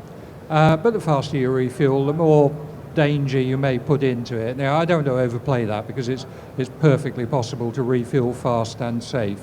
But you're quite right. I think if we lost the spectacle of the 2.5 second pit stop, I think that would be a shame. Claire, I know you've got a strategy group meeting next week. Your thoughts on it? This has come up regularly, but actually, we talk a lot about in the strategy group, we're making decisions, but this is all about trying to make the racing better. So I'd actually quite like to ask everyone here just to raise their hands and whether you would want refueling back or not. So, and then I can take that information back to the strategy group. So if anyone wants refueling, please stick your hand up. What I'll do is I'll have a whip round to pay for it for everyone who's got their hand up. Right, so we've got a couple of hands up there. That's quite I interesting. can count 2, 3, 5 or 6 out of about 200 or 300. So probably because you believe that it won't make the racing more exciting, right? So then there's no point. It's going to cost us a huge amount of money. But also, I mean, my personal opinion on it, is, in addition to what Pat has said, is that we've just spent, or the manufacturers have just spent hundreds and hundreds of millions on these new hybrid power units that are much more relevant to the road industry, much more relevant to the energy efficiency conversations that we need to have in society now, and to bring back refueling and to make Formula One again appear as a gas-guzzling sport just completely steps all over that message. So I'm very anti it. What about a show of hands on a simplified front wing then? What about that? Is that what people want to get closer racing? You were talking about this earlier, Pat. What about a show of hands? Well, okay, all right. If we're doing a show of hands, does anybody want to see these ridiculously overcomplicated front wings come down to something that hopefully will make the racing a bit better? Good, excellent. Loads of hands. Claire, I'm going to ask you about the drivers in a second. We're just going to get one question from our audience because they're here and it's their day today and Saturday. Who had the first question? I know there was someone. Yes, Matt. Do you think that the change in tyre regulations is going to make it any closer on the grid, or do you think it's actually going to leave it status quo? I watched your video and I'm still none the wiser. Oh, well, nor was I, and I made it. Thank you for that question. We will do tyres in our last bit at 3:30, but let's have a quick answer about whether you think the new tyre regs will spice up the racing. Okay, I do think they are a little bit better, but I think it's a typical case of a missed opportunity, because when the idea was first mooted, it was a very good one. It was going to be a very open choice of tyres. As I'm sure you know, and we will talk about this afternoon, we've got 5 compounds now rather than 4 that we can choose from. And the original idea was that the teams had a free choice as to which compounds they took to each circuit, each Grand Prix. Now it's been neutered a little bit by only allowing 3 compounds, and all we do is get to choose how many of each. So I think we had an opportunity to really have some quite standout things happening where people did make some really brave choices, and that's been taken away. I think that it is slightly better than what we had before, so I'm not against it. I just wish we'd gone a little bit further. Okay, I don't know if you caught that. I was just asking Rachel if she wanted to bring Lizzie on. So let's bring Lizzie on, shall we? This is Lizzie Thompson, everybody, and if you saw some of the highlights of the Autosport Awards on Sky F1 a few days ago, you would have seen that Lizzie won the inaugural, have you got the title? I'm calling it the Young Engineer Prize. It's the Autosport Williams Engineer of the Future Young Award. Engineer Prize. Congratulations. Yes, congratulations, Lizzie. I'm actually going to ask Pat for the first word on this, because Lizzie was up against some gentlemen, and you're going to tell us why Lizzie was your standout winner and why she joins Williams in August. Yeah, I mean, this is a pretty intense competition that Lizzie's come to the top of. We've sort of scoured the universities. The universities have given us their best candidates, and through a process of elimination, we got down to the very cream of the cream, and we invited them to our campus at Grove, and we put them through a day and a half of pretty intense scrutiny. All sorts of things they hadn't met before. We took them to their limits and a little bit beyond. We looked to see how they worked as a team. We looked at their engineering ability. We looked at their leadership qualities. And Lizzie came to the top of that very elite group of people. So I think she's got a great career in front of her, and my job is to mentor her until I hope she'll take my job. I know Pat was very impressed, Lizzie. Just tell us, why engineering? What is it about engineering, and which areas in particular are you looking forward to getting stuck into? Well, I've always been, at school I was most into the STEM subjects, so I chose them for A-levels, and it just since I was choosing that, it's been very clear that that's what I want to do. I didn't know at the time which type, so I chose a general engineering degree. But now the parts I'm most interested in are the mechanical side, and particularly aerodynamics is an area I really like of it. So could be designing a Williams Formula One car of the future then? Hopefully, we'll see. And Pat, what will the programme give Lizzie? What is the aim of this award? Well, it's a very tailored programme that we'll put together for Lizzie, because and we have a lot of undergraduates who come in and work in our company in their industrial year. And what we tend to do is we put them in one area. They work very effectively in those areas, but they do become a little bit specialist. With Lizzie, we're looking at much more a sort of fast track to the top. So the idea will be to move her around the company in different areas and ask her to take a personal interest in that, and ensuring that I do see what her strengths and weaknesses are, and try and exploit her strengths and try and build up on her weaknesses, and until she becomes, a very sort of rounded engineer, able to work cross-discipline and lead a good engineering group. Interesting point you say that, Pat. And how important is it for young engineers to get a solid grounding in every single department? Because sometimes, I know you've spoken about this before, when you started off, you worked across all kinds of disciplines, didn't you? Adrian knew he still drives. Yeah, I was a jack of all trades and master of none, absolutely. No, too modest, wouldn't say that at all. But of course, now you can get some engineers who might specialise in one area and design brake ducts for 20 years or front wings for their whole career. Yeah, absolutely. And of course, a lot of them don't even design. An aerodynamicist, if you like, doesn't get into that full design process. And I think that's something a lot of engineers lack, because ultimately we've got to produce something. And an aerodynamicist who's just thinking of shape, just thinking of airflow, they can produce a wing shape that might be ultra efficient, but actually there's not enough substance in it to support the load that it's generating. So, design is really at the basis of most of the mechanical engineering that we do. Okay, and Lizzie, tell us, what have you seen on cars recently, whether it's Williams or not, that's really interested you, and a thought on sort of specialisation of your own? Well, what I like about my degree is I've had the chance to study all the different types, so it's really nice to have that kind of general basis. But as I said, aerodynamics is what I like at the moment. And I suppose what I've really liked is, particularly this year, I get to specialise a bit more in aeronautics and learn about CFD and learn how the wings work and how they're designed, and that's what I really enjoy. There was one part you were telling me about the process you went through in order to win this award, where you went in and you had to problem solve. Just tell us what that bit was about. Yeah, so there were a number of broken parts laid out on a table, and we, as a group with the other candidates, we had to have a discussion and try and work out how each part had failed, why it had failed, whether it's in service or testing, and just talk it through.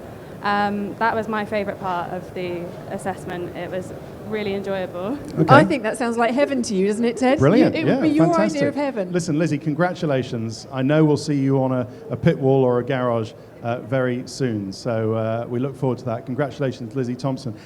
Quick question finally on drivers to you, Claire.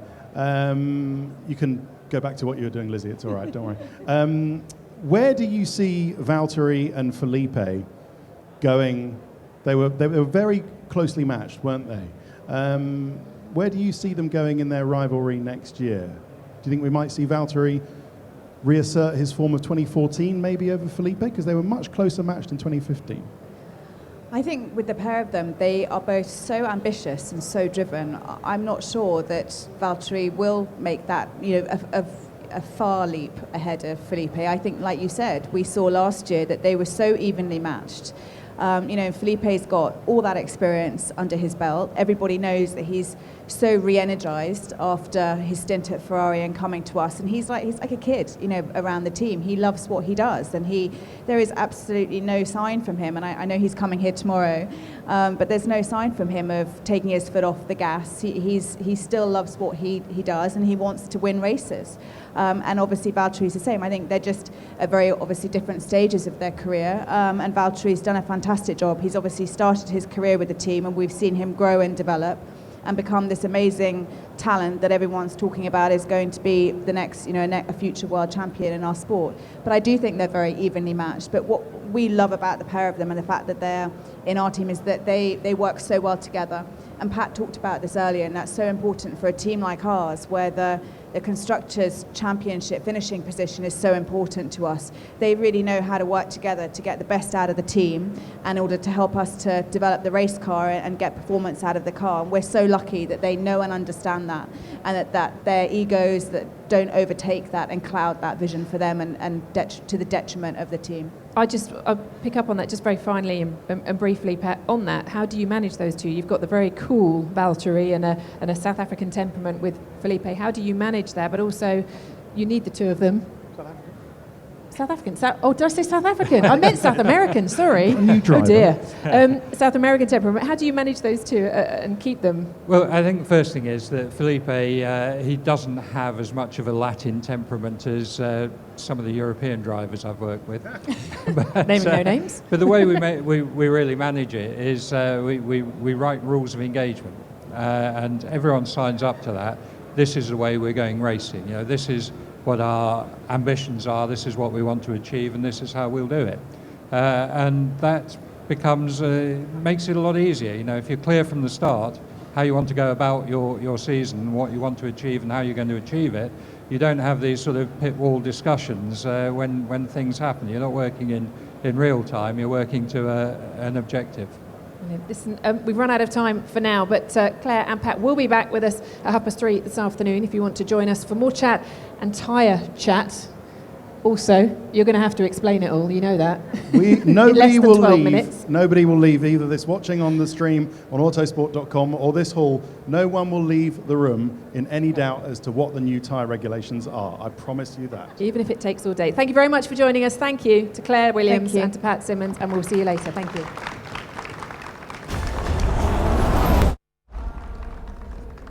I was going to say, I might.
Right, good afternoon, everybody. Welcome to Autosport International.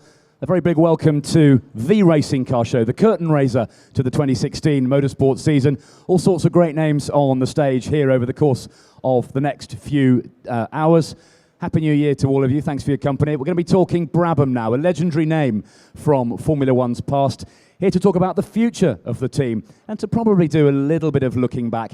David Brabham and legendary Brabham designer Sergio Rinland.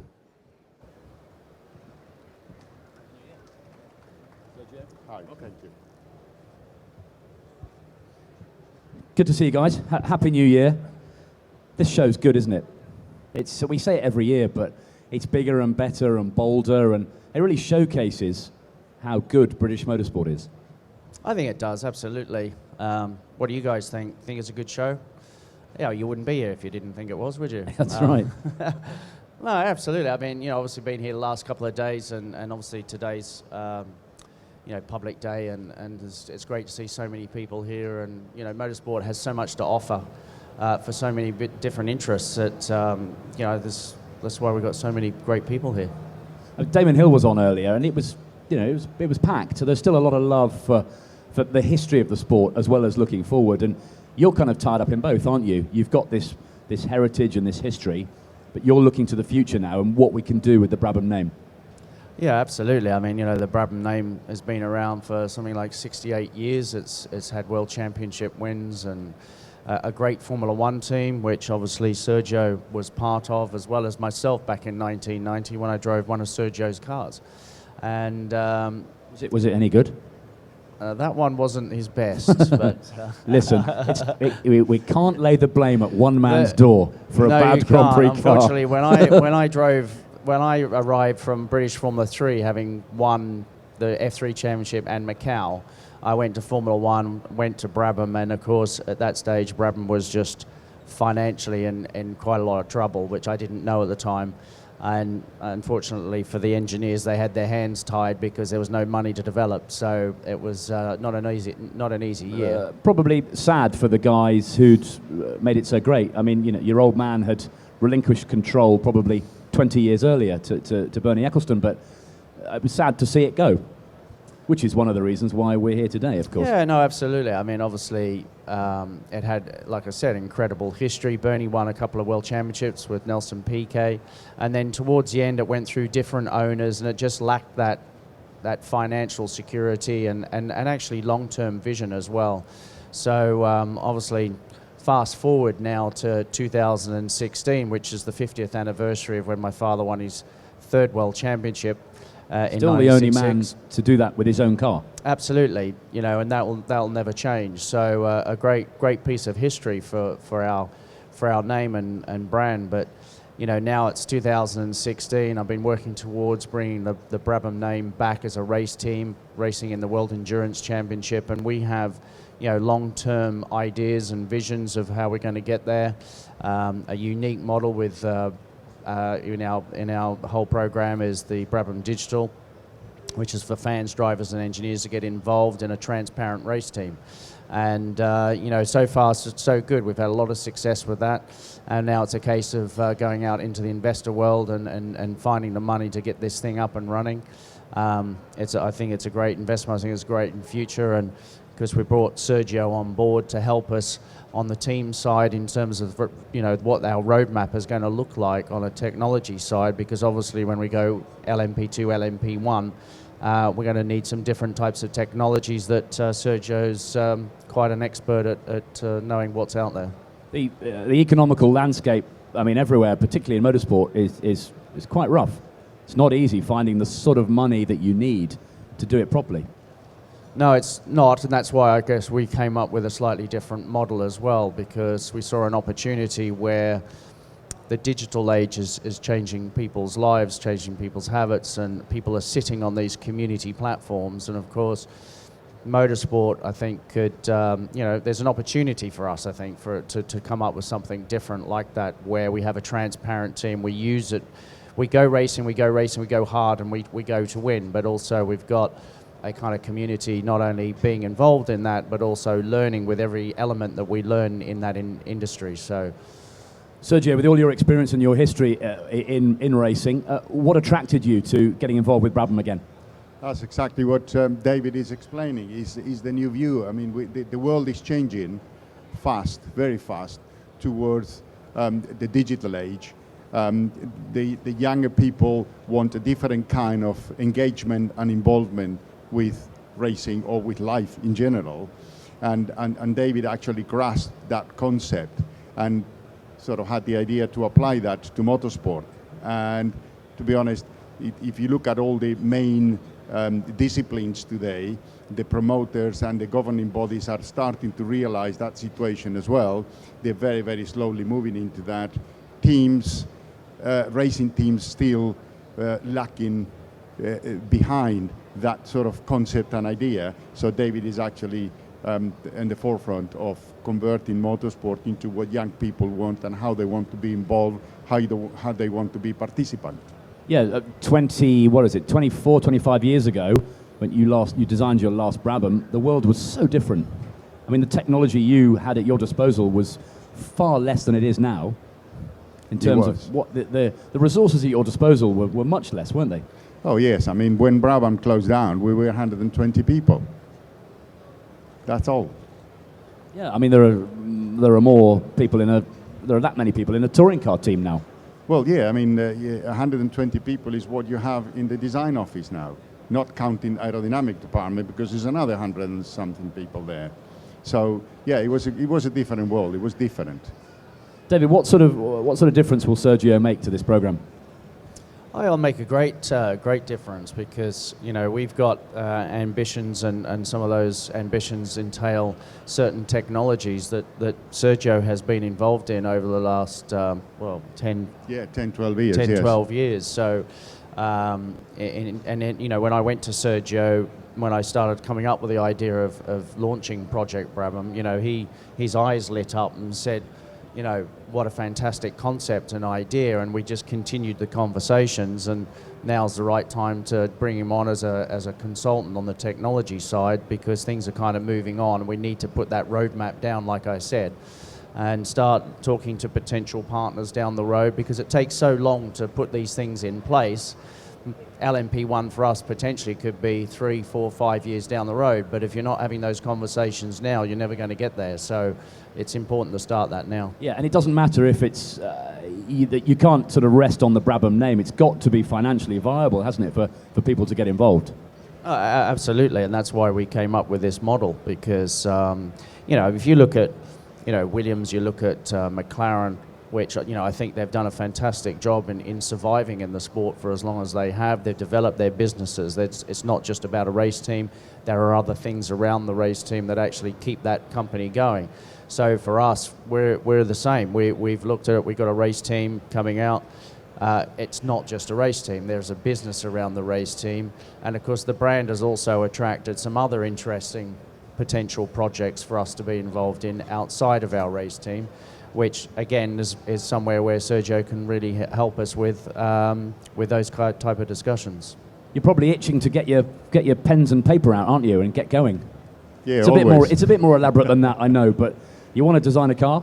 It would be great, wouldn't it, to have some actual Brabham hardware out there on the track? Yeah, I never lost that fire. He's bigger now than before. Well, I was going to say that Sergio's also been involved on the academia side, so he's been involved with the universities and helping to educate young engineers, and obviously that's a big part of what we're doing with Brabham Engineer. And when we do an LMP1 program in the future, we'd like engineers from around the world collaborating, with the likes of Sergio to come up with that concept and take that car to the racetrack and go racing, which is, again, another big project in itself, which Sergio can lend a great hand to. And fans can get involved, can't they? Just explain how they can do that. Yeah, through Brabham Digital. That sort of site, that first stage site is up and running now. It's more of a marketing platform to show what we're doing. People can actually still contribute to what we're about. And then we're obviously out there now looking for the bigger investment to be able to build the proper platform. And the involvement has been there from the beginning. I communicate with the community about what we're doing. We've got a meet and greet with our project members now at 2 o'clock today, and that personal touch of keeping them up to date with what's going on is part of the journey, and this is what it's about. It's about there's a big journey ahead, and we're being very open about it. Come and join and be part of it. What about your racing career? I mean, you're still a young man. You've got plenty left in the tank, haven't you? I love you. Yeah. I've kind of put my career to kind of on park, really, because over the last 3 years, because I've really wanted to get this thing up and running, and it's taken quite a bit of time and focus and energy. Everything that I've had has gone into it. So I can't be just going off and doing races just for the sake of it. And so there is still a fire inside me. Whether I drive for Brabham in the future depends obviously how long it takes to get there. But if we're up and running, let's say by the end of the year or 2017, I'll go and test the car and I'll see if I know what it takes for me to be fast. If some of those ingredients aren't there, then there's no point in me doing it. Actually, I've just thought of something. I know somebody who's younger, better looking and quicker than you, who's also called Brabham. I've sorted Shall we bring him on? Yeah. Ladies and gentlemen, the younger, better looking, faster Brabham, Sam Brabham. Here he is. Hello, Sam. Hi. Yeah, that's a nice way to bring you in. How cool would it be for you to race a Brabham?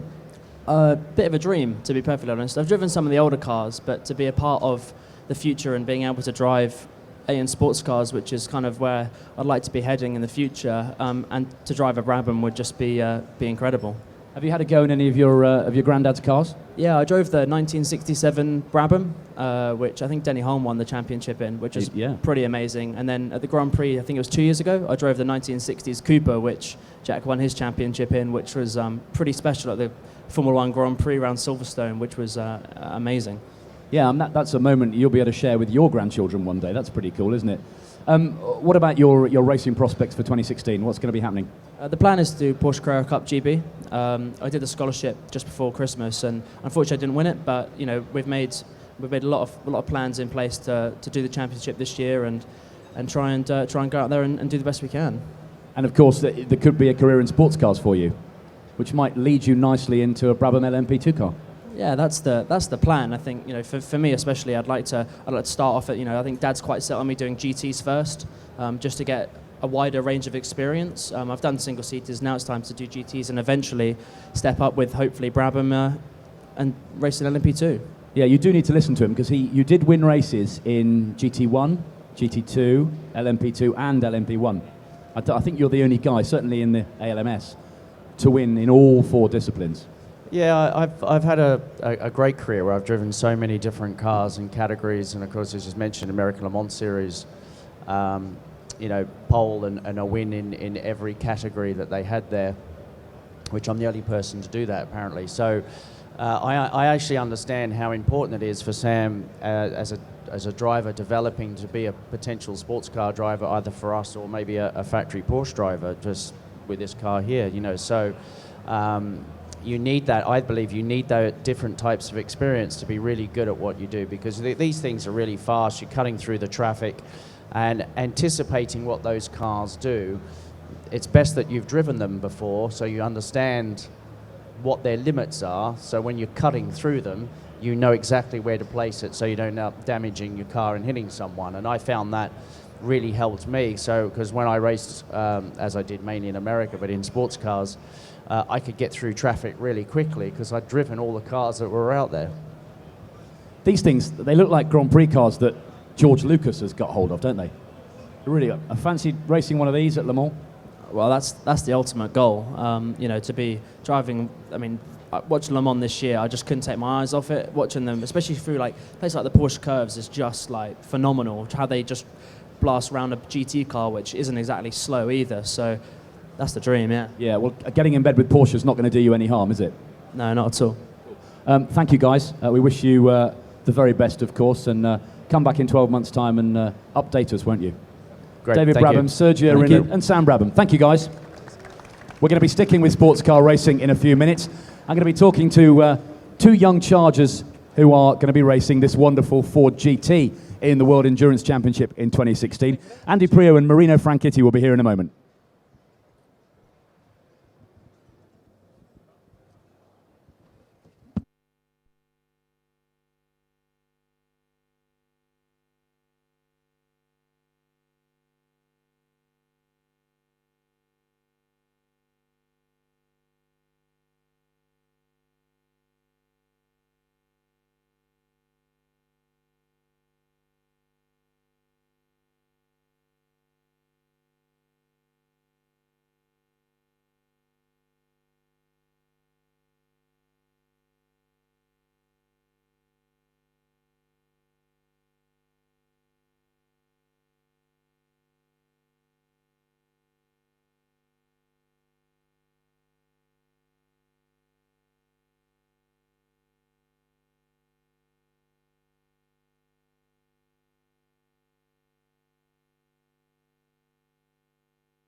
Okay, guys, gather round. Let's talk sports car racing. Let's talk World Endurance Championship. Let's talk Ford.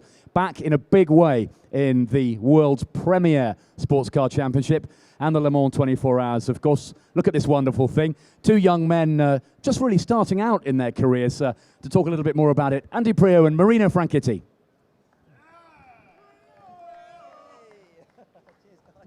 You've arranged that, haven't you? You terrible man. Are they your Are they your friends? You're probably on purpose. Oh, no, you can hear me. Hi, guys. Good to see you. Hopefully you're coming to Le Mans, yeah? Awesome. Awesome. What is it you like about Andy Priaulx?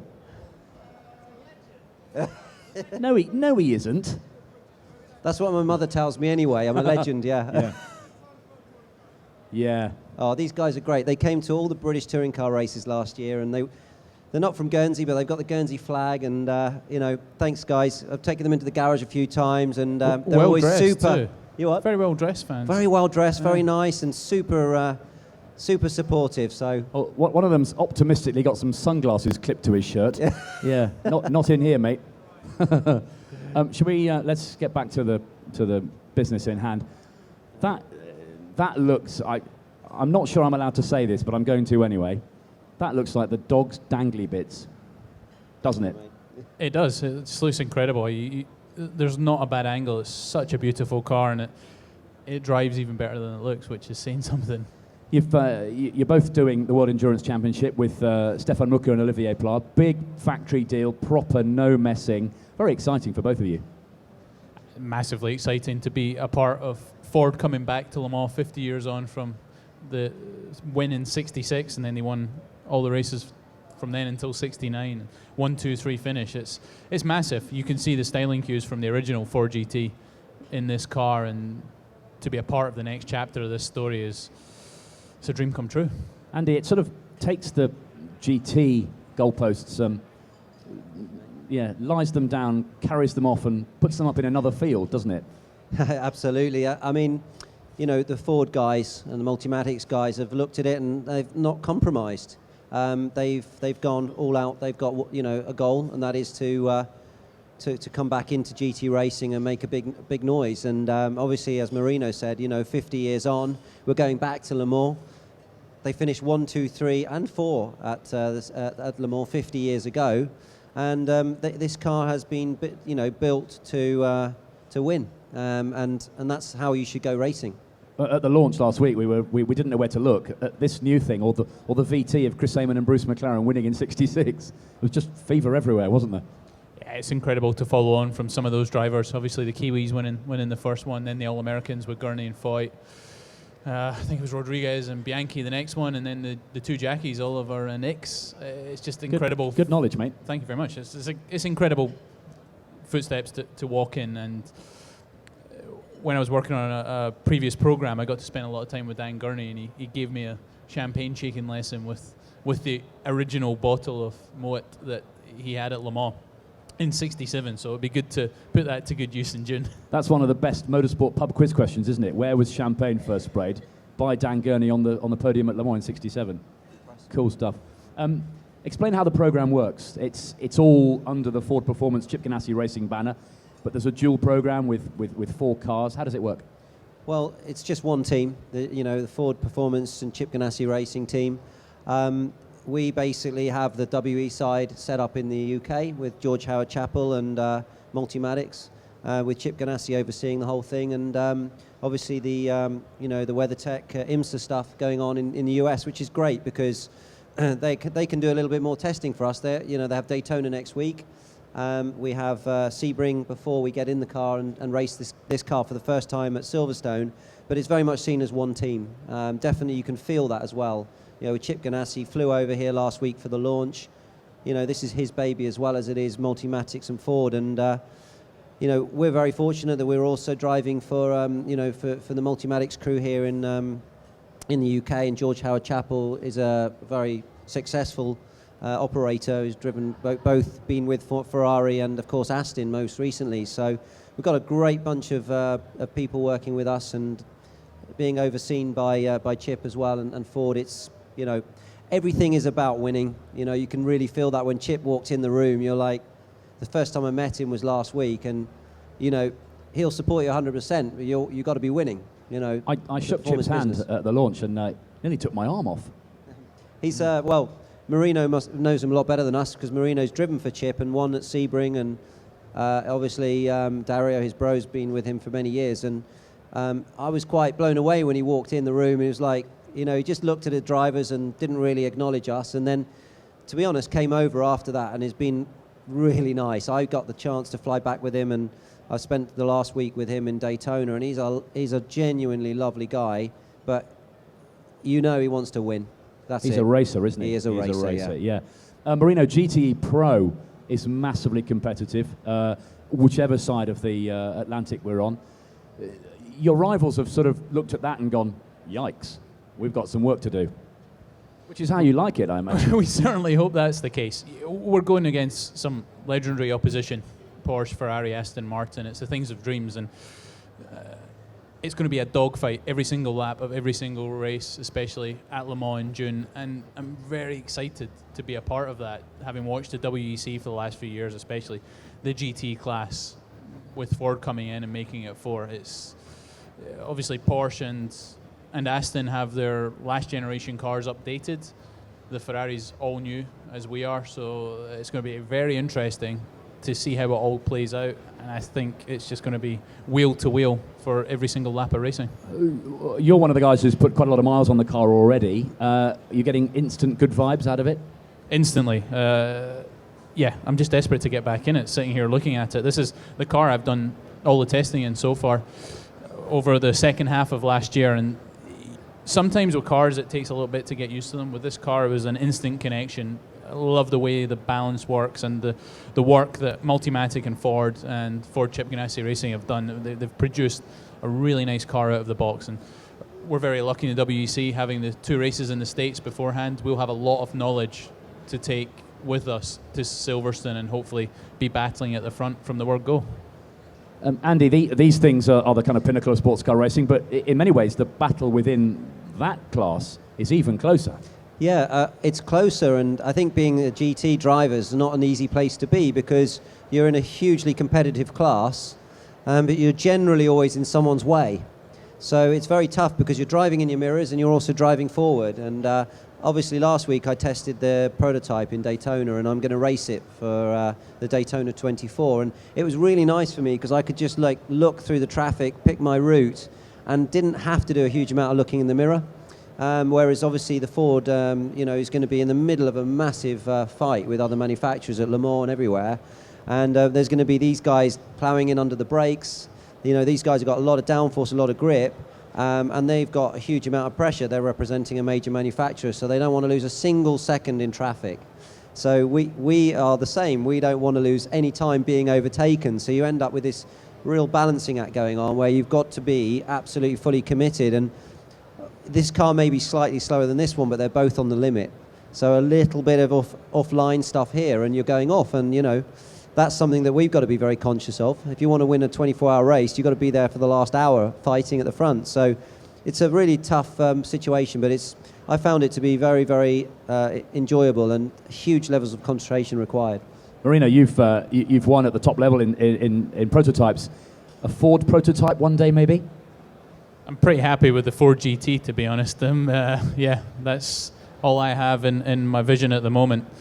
I have to say, sitting here, as much as I love this Le Mans winner in front of me, I'm more excited about my beautiful GT car here and just cannot wait to get it onto Le Mans and drive down the Mulsanne on it. Good. We wish you luck, fellas. We'll be watching for sure. First round of the WEC Silverstone, home soil, factory sports car drivers. Happy days. Very much so. Thank you. Can't wait. Being back at Silverstone, home of British Motor Racing, in front of the BRDC, in this legendary car here, with some great teammates. I mean, it's just an amazing dream come true. So can't wait. Have fun. Thank you, guys. Andy Priaulx, Marino Franchitti. Thanks, guys. Thanks, fellas. Thank you. Taking a short break here on the stage now, and we'll be back. What are you doing, Lindsay? Hello, boys. You all right? Lindsay is a legendary motorsport PR. Did they say the right things? No, don't go all shy on me. I'll be back in half an hour with Alan McNish, a former world endurance champion, a 3-time Le Mans winner. We'll be talking F1, we'll be talking WEC, we'll be talking BBC 5 Live, and we'll be talking about his work with young drivers as well, and meeting one of those guys who is just finding his way in the sport. So Alan McNish on at about 1:30.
Good afternoon, everybody. Welcome to the live. Oh, look at that. Good crowd. My next guest is still quite popular, amazingly. He's a former Grand Prix driver. He's a world endurance champion. He's a 3-time Le Mans 24-hour winner. He's one of my favorite guests because, for me, it's a short question, and with this guy, it's always a long answer. Please welcome Alan McNish. There you are. How are you, sir? Oh, my goodness, it is a big crowd. How is everybody? Having a good show? This one here, please. Actually, this was the view that quite a lot of Audi drivers had, unfortunately, in 2015, the back of a Porsche. I described that earlier as a Grand Prix car that's been given to George Lucas. Yes, yeah. That's what they are, though.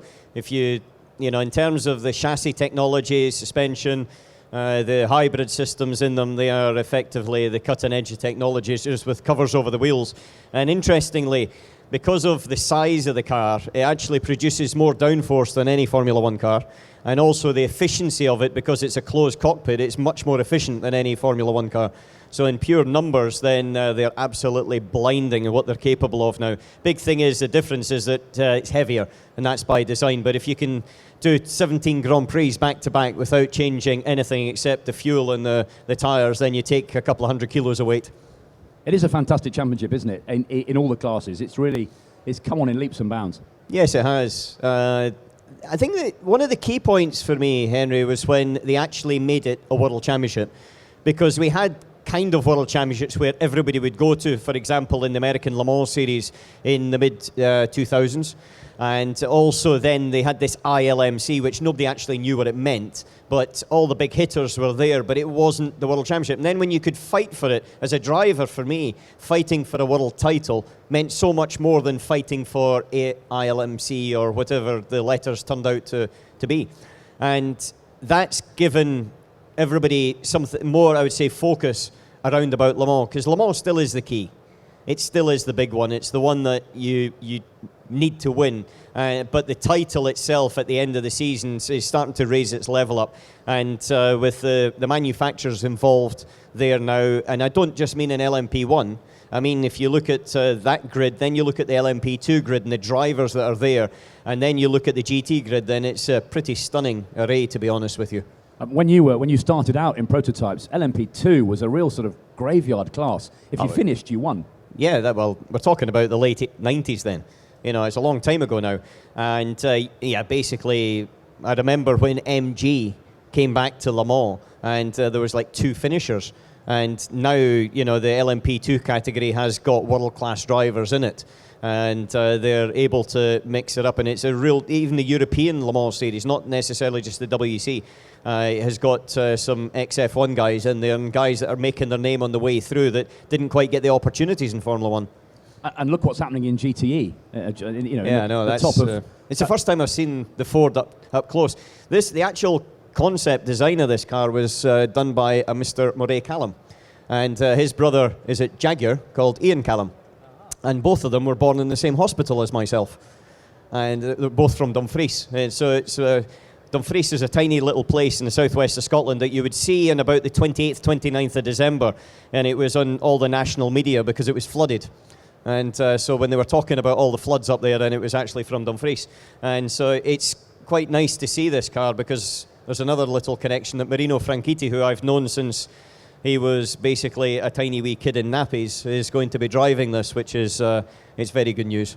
Wow, I learn something every time from you up here. Well, I tell you, I'm a mind of useless information. You are, yeah.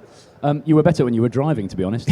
But you're still a busy boy, aren't you? BBC 5 Live, that's been fun, hasn't it? Yeah, the whole telly radio thing. Since I stopped racing, which was the end of 13, at the end, I'm a fan of the sport, and it's something that's been through my veins all my life, so you can't just get rid of it. You know, I knew I wanted to stop racing. I didn't have the energy for that any longer, but I still had energy and wanted to do things within the sport because it makes me get out of bed in the mornings. It makes me smile, and there was a very clear thing that that side of things on the media and the telly and the radio was, it gave me enough of a foot in the door to still enjoy it without all the hard work that you have to do as a driver. And I don't mean the physical, I mean just all the mental preparation, the pushing the engineers and the various things you have to do between the times that you see on television. I didn't have the energy to do that any longer. And at the end as well, it's like the adrenaline, because, you know, as a driver, you only get one hit at going into the first corner and leading coming out the first corner. When you're commentating on it, you get one hit at getting that right. And so therefore, it still had enough of a focus in there. But come Sunday night, then, you know, you closed the book and you went home and you were in a much more relaxed state. Yeah, ex-racers do tend to make quite good broadcasters. Brundle, Hunt. Yeah, you've got some fairly big shoes to fill there, haven't you? Oh, I've only got size 39 feet, though. That's the thing. Little feet. But, yeah, it was a lot of fun, and it's something that, you know, is, as I said, I've worked as well with a lot of the people through the course of my career. You know, you've got the big Williams motorhome over here, and it's one of the resurgences of Williams, in my opinion, when Frank Williams actually brought in Pat Simmons in the technical department. And Pat's someone that I worked with at Benetton with the active ride and the four-wheel steering systems back in 1993 for the first time when I was test and reserve driver there. And then I worked with him at Renault 10 years later in 2003. And so, you know, to know these people through the years and then come in, it just gives you a nice little, I would say, in, if you like, to know what the true stories are behind it. And hopefully we can give that information out. Are you going to carry on with that?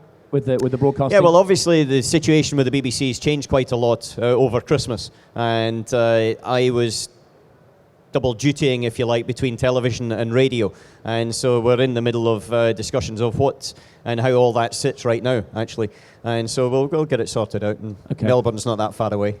We haven't got a hugely long slot up here, but I want to introduce someone who you're sort of trying to help on his way up. You've done a bit of that, haven't you, with Harry Tinknell and Dean Stoneman? Yep.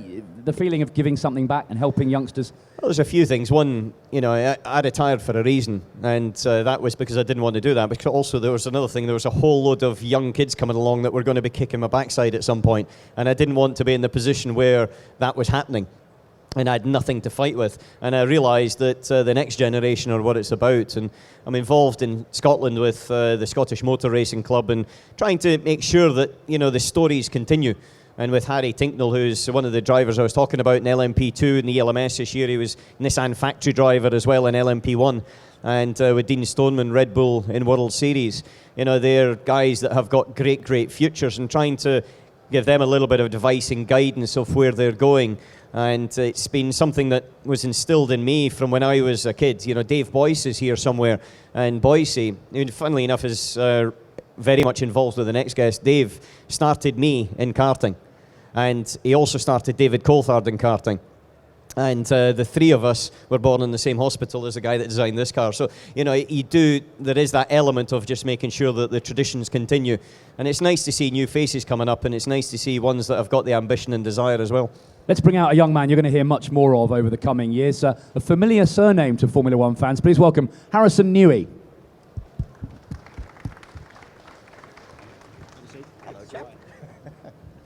Harrison, good to see you. Happy New Year. What can you learn from an old stager like this? Well, I think with many years of experience in Le Mans, then it's always good to see how they've gone through the process, and they've just watched as well. You know, Alan talking about commentary there. He sees what mistakes drivers make, and he can kind of feed back on that so you don't make those same mistakes. So just recap on 2015, what you were up to and how you got on. I did I did 2 championships in 2015. I did 6 rounds of the German ADAC Championship, Formula 4 Championship, out of the 8 rounds there were, and then I did the full BRDC Formula 4 Championship, and finished second in that championship. I also, at the end of the season, did the MRF Tyre Championship, which the last round is coming up next weekend, and that's in Chennai in India. Okay. I've got a question for you. Okay, Do you want me to go? Well, if you could please. I do the questions. Well, I've got a question for you. Could you transfer it to Harry? No, I'll make an exception. You can ask him a question. Your father, I know, is massively passionate. Does he said about the information that I can maybe pass on, but what about information that he passes on? Does he get actually in hands on the spanners? No, he doesn't so much kind of get in the spanners with the car, but he's obviously looked at a lot of data from a lot of drivers. You know, the greats, Ayrton Senna, Alain Prost, Mika Häkkinen, Sebastian Vettel. He's seen what they do and what makes them quick, so he can kind of relay that to me when he looks at my data, and that's a huge help.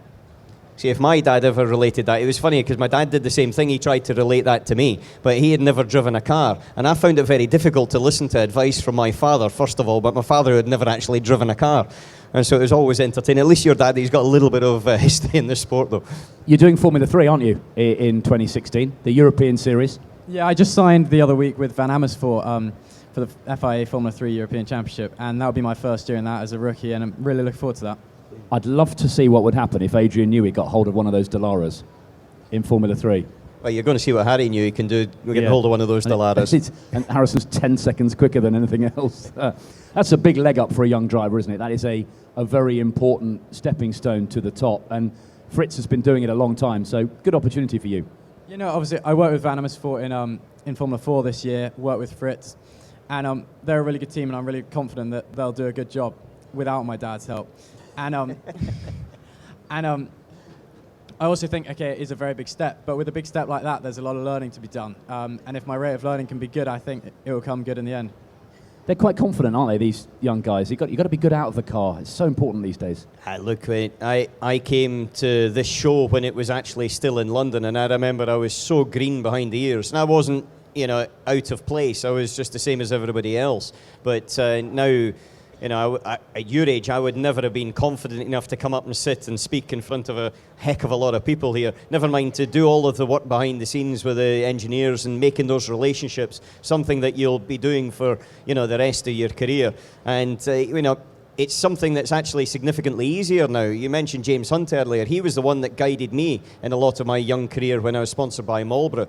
But I was taking probably 10% in of what James was telling me. And I think Harrison's in a completely different position because he's taking in 90% of what I'm saying or anyone else. The other 10% he realises is complete rubbish, so he's leaving that out anyway. They are a different breed to what we were used to 25 years ago.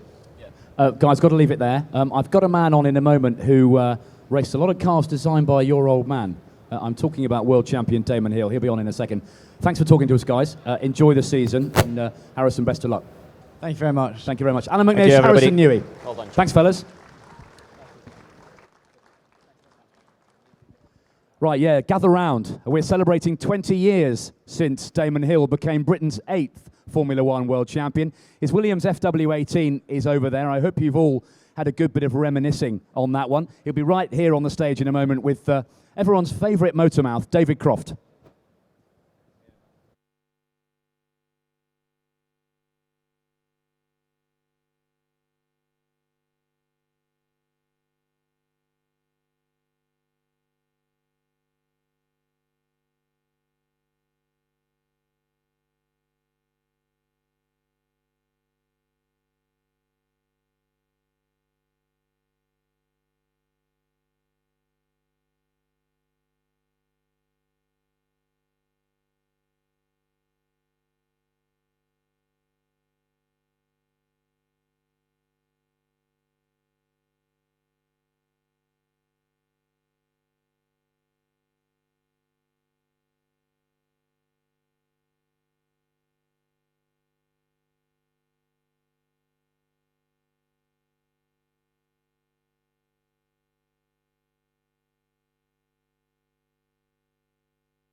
Right, I'm very excited to announce the 1996 Formula One world champion here to celebrate 20 years since that memorable world title for everyone's favourite British Formula One team, Williams.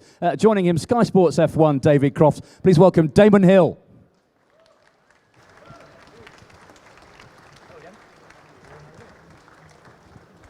Hello. Very good, good to see you. What I thought I'd do is leave a better broadcaster than myself to do the work. All yours, Crofty.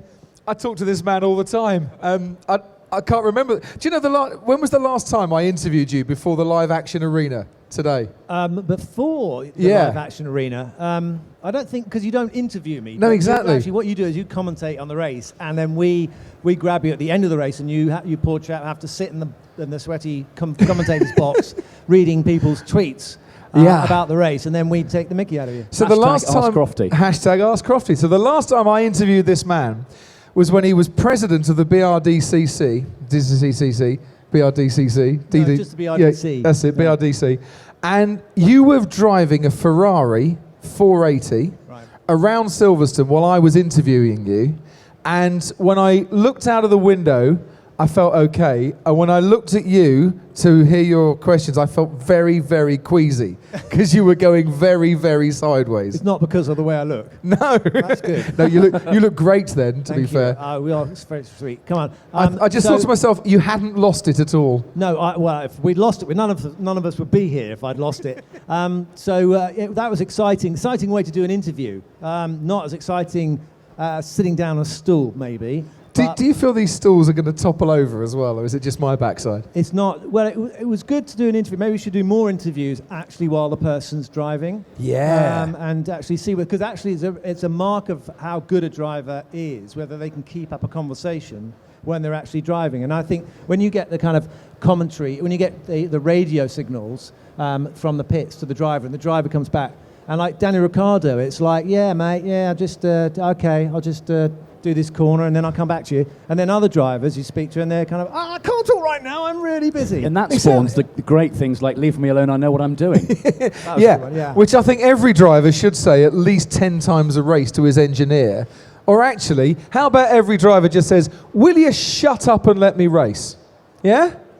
And then we hear no more engineers over the team radio, no instructions, and they can get on with it. Or we could actually put the engineers in the car and the drivers could tell them what to do. Chaos. Because let's face it, they wouldn't know what to do, would they? No. We're celebrating 20 years, not quite 20 years, that comes up in November, since that world title. Great memories for you as a British Grand Prix driver for such a famous team. Yeah, and it's great that my memory still remembers things that happened 20 years ago. It's quite fortunate, and 20 years sounds like a ridiculous amount of time, but of course, I can go straight back there now and remember what it was like sitting in that car. I just sat in the Williams championship-winning car just a moment ago, and that was my little home for my championship year, and it was just a beautiful little world I lived in. Winning all those races, I was very fortunate to have a competitive car. Some of the best laps, most enjoyable laps I've had in qualifying and in races were in that cockpit. Do you look at the 1.6 litre turbo hybrids and think, glad I had a 3 litre V10? I do actually, because that was a very nimble car. I also drove the 3.5 litre engines and with the wide tyres, and now they were proper cars, no power steering, and I think they look aesthetically more right than the modern Formula One cars, which to my eye look like they're constrained by the regulations they were originally made narrower with the idea of making it easier to pass, so they're more like a motorbike, but they look wrong to me. They look like they've got the wrong dimensions. I mean, just looking around here, this is quite a long car. That one's got the more regular dimensions. And if you look at the FW 1413B, whatever it is, the active car, it looks like it's got the right dimensions, as did the ground effect cars. Do you think we could go back to a time when we had cars that had proper dimensions, in your opinion, or even get rid of power steering? How much difference would that make, do you think, to a current Grand Prix race if drivers had to physically work harder to turn the car and to steer the car for 70 odd laps? I think it really is a question that people are asking now. They want to know whether the driver is just an operator. And we had Montemezzello saying, we don't want drivers to be taxi drivers, and it's sort of come to be true in a way, because actually during the race they are having to keep to a very strict lap time because the tyres simply can't cope with any more work. And when you look at all sports involve, it's very tactile things. It is about whether you can hold on to a golf club or a tennis racket, or you can be a gymnast, and you're using your body for the sport. And increasingly, the technology is coming between, in our racing sports, in our motorsport, the technology is coming between the tactile experience, the raw experience of driving, and the driver. And I think that fans pick up on that as well, and they start to wonder, well, who's driving the car and what are they doing? So that can be negative. Because I don't know what you guys think out here, but it kind of works in GP2 that there's no power steering. And you get, in GP2, you know, a bit more unpredictability from time to time. And it's just a really simple thing to get rid of. Let's have no power steering, make it harder to handle, heavier to handle for the drivers, and, you know, then do some upper body strength when they're doing their winter training, not just going snowboarding. And as a purist, I want to get rid of those ridiculous front wings. Yeah. I mean, they're so unbelievably elaborate, and you can't follow the car in front. And they all sit down and talk about this. They know it's a problem, but for some reason they won't do it. They know it's a problem. And here's I'm not going to damn Formula One here, but here is a little snapshot of sometimes where the sport goes wrong a little bit. And an engineer explained to me last year that to follow closer to the car in front, what you really needed was rear wings that were taller and narrower, because the vortices that come off the rear wings actually gather in more clean air faster if they're taller and narrower. So guess what we're doing for 2017? We've made them shorter and wider. At what point in a committee meeting does that then become common sense? Yeah? Because Damon, explain it to me, because I don't get it. I quite like the look of the lower wings. Yeah, well, that's fine. And if you want to go to an art gallery... Thank you very much, Damon Hill. Exactly, go and look at them. All right, if it's just there for looking. But if it doesn't make for gathering more clean air and making it easier to follow, why are we doing it? I don't know. I've had a couple of conversations with some of the technical people, because they wanted to get a little bit of feedback from drivers who'd driven the cars before they'd made all these changes. And when they had masses of downforce. And so you start to look into it and you start to realize there's a whole world of complications, and they're not mad, these people that make these decisions. There is the problem of a committee, you know, and you know, you get a camel if you get a committee designing something. Well, that is the parameters and what they're aiming for. They are trying to get the result, but it's very, very difficult without completely busting the rule book apart and starting completely from scratch. But I know. There's a little bit often a lethal concoction of money and ego as well, isn't there? That you've got to kind of break through, and that's proving difficult. It's a lot of vested interest, and do you just need one person to make the rules and regulations? Is it right that the teams have such an input? Jean Todt will say, the FIA president, I have many people shaping the rules and regulations. I leave them to it. That's the way it should work. And it has worked, it has to be said, for quite a few years. But Bernie Ecclestone, I'm sure, would argue, Damon, that nothing works by committee, and one man should make the choices. Yeah, and you meaning him. Yeah, basically, we should just give up, basically, just give everything to Bernie and make him make all the decisions. But, you know, we also had Bernie suggesting sprinklers. I don't know, maybe that was a good thing. Also, the double points was Bernie's idea, I believe, which I supported, but apparently that's a very bad thing to have done. So I think we all should think to ourselves, if I ruled the world, what decisions would I make? And actually, it's quite a scary place, that. Because the only person to blame when anything goes wrong is you. So sometimes a committee is quite a good thing. I put that question to Jean Todt, who sat there yesterday. I said, look, you guys all sit round, there's lots of clever people, and you can't decide on, you know, what day of the week it is tomorrow. And he said, that's life. He said, if we asked all these people here what they thought, we wouldn't all agree with each other, which kind of shut me up a bit. Yeah, it is a problem, and I think when we look at Formula One, we look at all the issues to do with it, and we scratch our heads and we're thinking, why don't they all get together? Well, if you look at the world, you know, it's the same deal, and it's because there's so much at stake that the decisions are more difficult to make, and that's what makes Formula One such a hothouse, you know, a real a crucible, right, of all this creativity and decision making, and what makes it fascinating and frustrating as well. One thing I think we all agree on here is that 20 years ago, on a very chilly November Sunday morning, it was well worth getting out of bed early to see what happened at Suzuka. And I think we all still remember, don't we, what happened that morning and where we were watching it, and how, like the famous commentator, we all had a bit of a lump in our throat, because it's still one of those great moments to see you come and take the checkered flag and see Georgie celebrating on the pit wall as well, and realise that you were finally a world champion.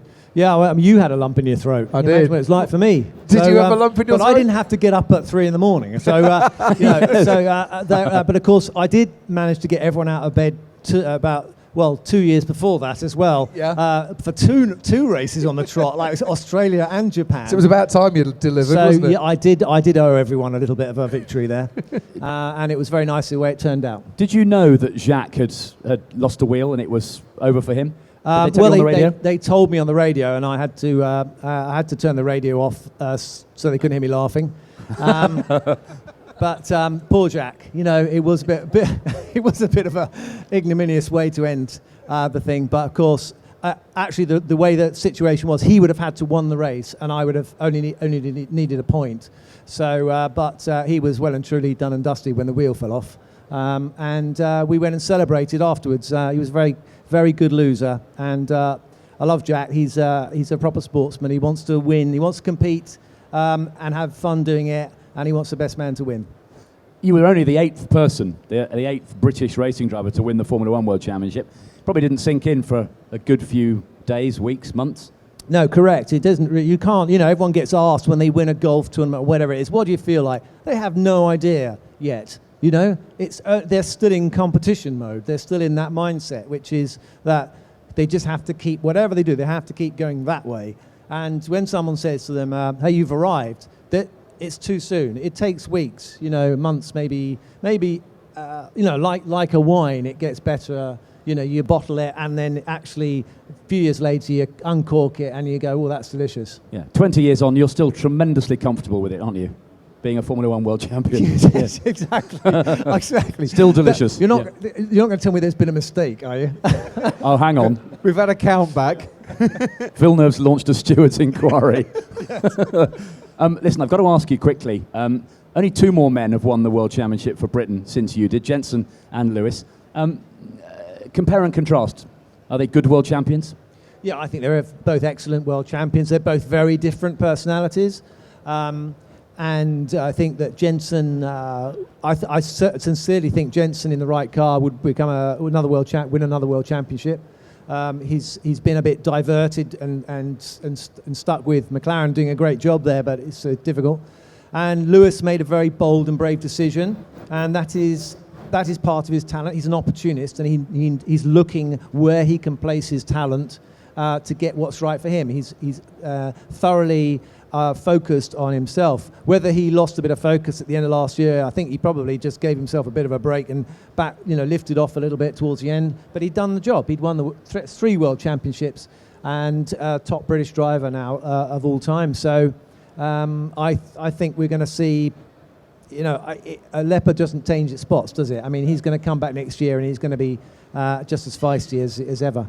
Crofty, the Hamilton-Rosberg dynamic, fascinating to call the human story of that in your job.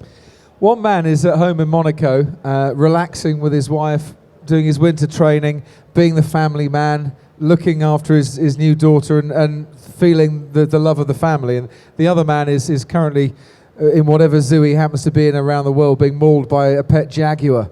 And that is the difference between Nico Rosberg and Lewis Hamilton. One is a family man, and one is out there living the dream, who has finally found the dream and finally found that he can do whatever he wants as long as he goes and wins races. And it's a brilliant dynamic between both drivers. They are totally different people, but they have a desire, and they would seriously, they would stop at nothing to go and win a race. And that's what makes it a brilliant battle between these two. And there is a lot of there's a lot of love and there's a lot of respect between them. But when the visor goes down, they could not give a damn about the other person. And that's great. And that's what you want to see. And I really hope that at the start of this year, Nico Rosberg gets to the track and tries to do what he did for the last 3 races of last year. And I really hope that Lewis Hamilton rises to the occasion and we get the two fighting it out again. But just going to say, but that relationship changed, didn't it, when the cap got tossed? I think that was a kind of key moment in their relationship, and from that point onwards, I think it was Austin, wasn't it? Yeah, was that in Austin. On top of the shove at turn 1. Yeah, exactly. And it was basically one man's just lost the world championship, and he's now got a cap flung at him in a way that he probably has by Lewis on many an occasion, but this time he snapped, and I think he will come back not wanting at all to be subservient to Lewis Hamilton. That might give him the extra motivation. Whether that gives him an extra 10th, I don't know, and we'll only see in Melbourne. But Damon, it's not as black and white as Nico suddenly started pulling his finger out and Lewis gave up. It's not as simple as that, is it, surely? No, I think there was signs that there was a little bit of a change in the technology, if I want to put it that way. And I think that Nico, I believe, is someone who pays attention to all the technical aspects a little bit more closely, perhaps, than Lewis did. And certainly, Lewis was less inclined. I think my reading of the situation was he was less inclined to work out what was going on. I think that Nico perhaps had the edge on him in terms of his homework in the last few races, whereas Lewis probably thought to himself, I'll come to that next year. Well, we've done this year. It's possible. I don't know. I might be doing Lewis a disservice there, but to win a championship takes your heart and soul, and to win 3, it takes a lot out of you, and you can't keep doing that without a little bit of respite. And we saw with Vettel, after he'd won 4 world championships, he maybe had a bit of a down year the year after when he knew he couldn't win the championship, but he certainly come back. Was it a little bit like that with you and Ayrton Senna in the all too brief time you had together? You would have had to work hard at it. You said earlier this morning you gave it your best shot, but you weren't Ayrton Senna. Were you in the debriefs going, how does he do that? Well, I mean, you get a speed graph overlay, and so you do sort of gulp a little bit when you see a bit of a gap. But I wasn't too far away from him, and I was still learning. I would say, if I'd got to within, a couple of tenths of him on average, that would have been good. But we never got to find out. But if I was to sit here and say I could have, gone half a second quicker than Ayrton Senna, I think I should be taken out back and given a good spank. And we'll leave it there, I think. Put it this way, though, you've not done bad for a man, I think, that was once quoted in Motorcycle News, I think it was, as not really having much talent, I think is what the reporter said at that stage in your career. But that was on 2 bikes. You were twice as good on 4 wheels. Was that as a courier in London or as a racer? Actually, it's opposite. I was actually much better on bikes. So I don't know what he was saying. But I always think my proudest achievement is actually having won the Champion of Brands, and I won every race. So there. Yeah, so there. And Damon's mum decided car racing would be better for him because it's slightly less dangerous. She was right there. Yes. Definitely, yeah. Good stuff. Well, we're glad you're still here. We've enjoyed wallowing in nostalgia at that wonderful year. Go and see the car if you haven't already. It's just over there. I've got to let you go. You guys are turbo busy, aren't you? Live Action Arena, 25 minutes. Can I just say one thing? 20 years ago, and he can still fit in the car. That is testament to this man's superhuman powers of saying, I'm not having an extra onion bhaji tonight. I can't. I am not saying a word, David. Crofty and I can't do anything that we used to be able to do 20 years ago. Certainly can't fit into the jeans. Thank you, guys. Enjoy the rest of the show. Ladies and gentlemen, give it up. David Croft and Damon Hill.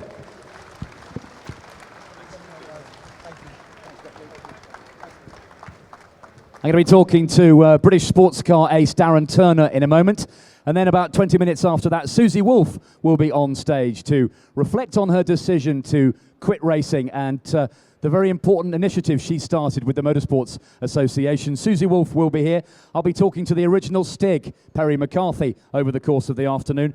World Rallycross champion Petter Solberg will be here as well. And White Stig will be here as well. Ben Collins, sports car racer, is on stage as well. Plenty more stars of racing and rallying to come on the Autosport stage.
Right.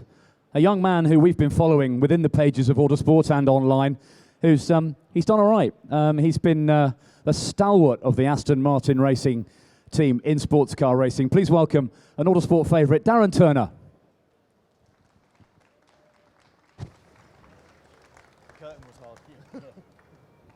But quite heavy, that curtain, isn't it? Yeah, you've got to be careful. You don't want to do yourself an injury. Good to see you, mate. Happy New Year.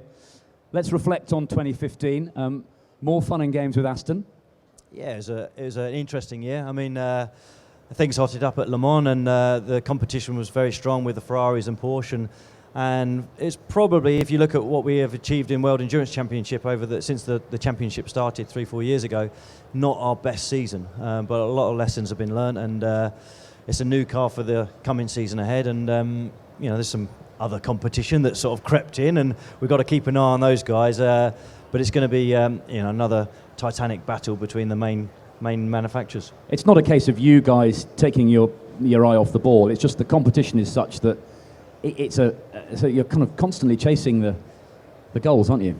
Yeah, there's also, within GT racing, you've got the balance of performance, and it needs it. With GT cars, because they're all coming from the road car market, if you didn't have the balance of performance, it wouldn't be a level playing field. So you do need it, and sometimes that works in your favour. And when it does, you're as happy as Larry, and you're sort of saying, well, the other cars, they need to up their game and improve their competition. And then other times it's not in your favour, and you need to work it and get back to being competitive by hopefully they make some changes, and it could be a couple of kilos off the car, it could be a bigger engine restrictor or something. But as things progress and cars develop, they have to keep just looking at the balance of performance to try and keep things level. That is, so much has been talked and written about that. That's going to sort of take it on another notch, isn't it? Yeah, I'm actually trying not to look at it too much because I'm going to see a lot of it this year. So, yeah, it's very good that another manufacturer's come into the championship, and I think it's good for GT racing as a whole. They've come in, they've got some great drivers that have signed up with them, and obviously it's a good team and a good manufacturer, so it's going to be a very strong competitor from the word go. I know that Ford spoke to you about joining that roster for World Endurance Championship, but you decided to stay with Aston Martin. Just explain why. I think, you know, I've been with Aston Martin now for 11 years. I feel very much part of the family there.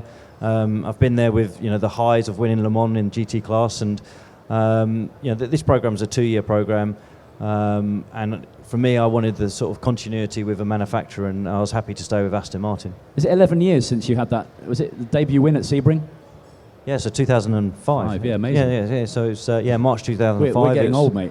Well, when you said earlier, young driver, and I was like, that's not quite right, yeah. is it? So yeah. Sometimes I like to offload a bit of sarcasm. Yeah.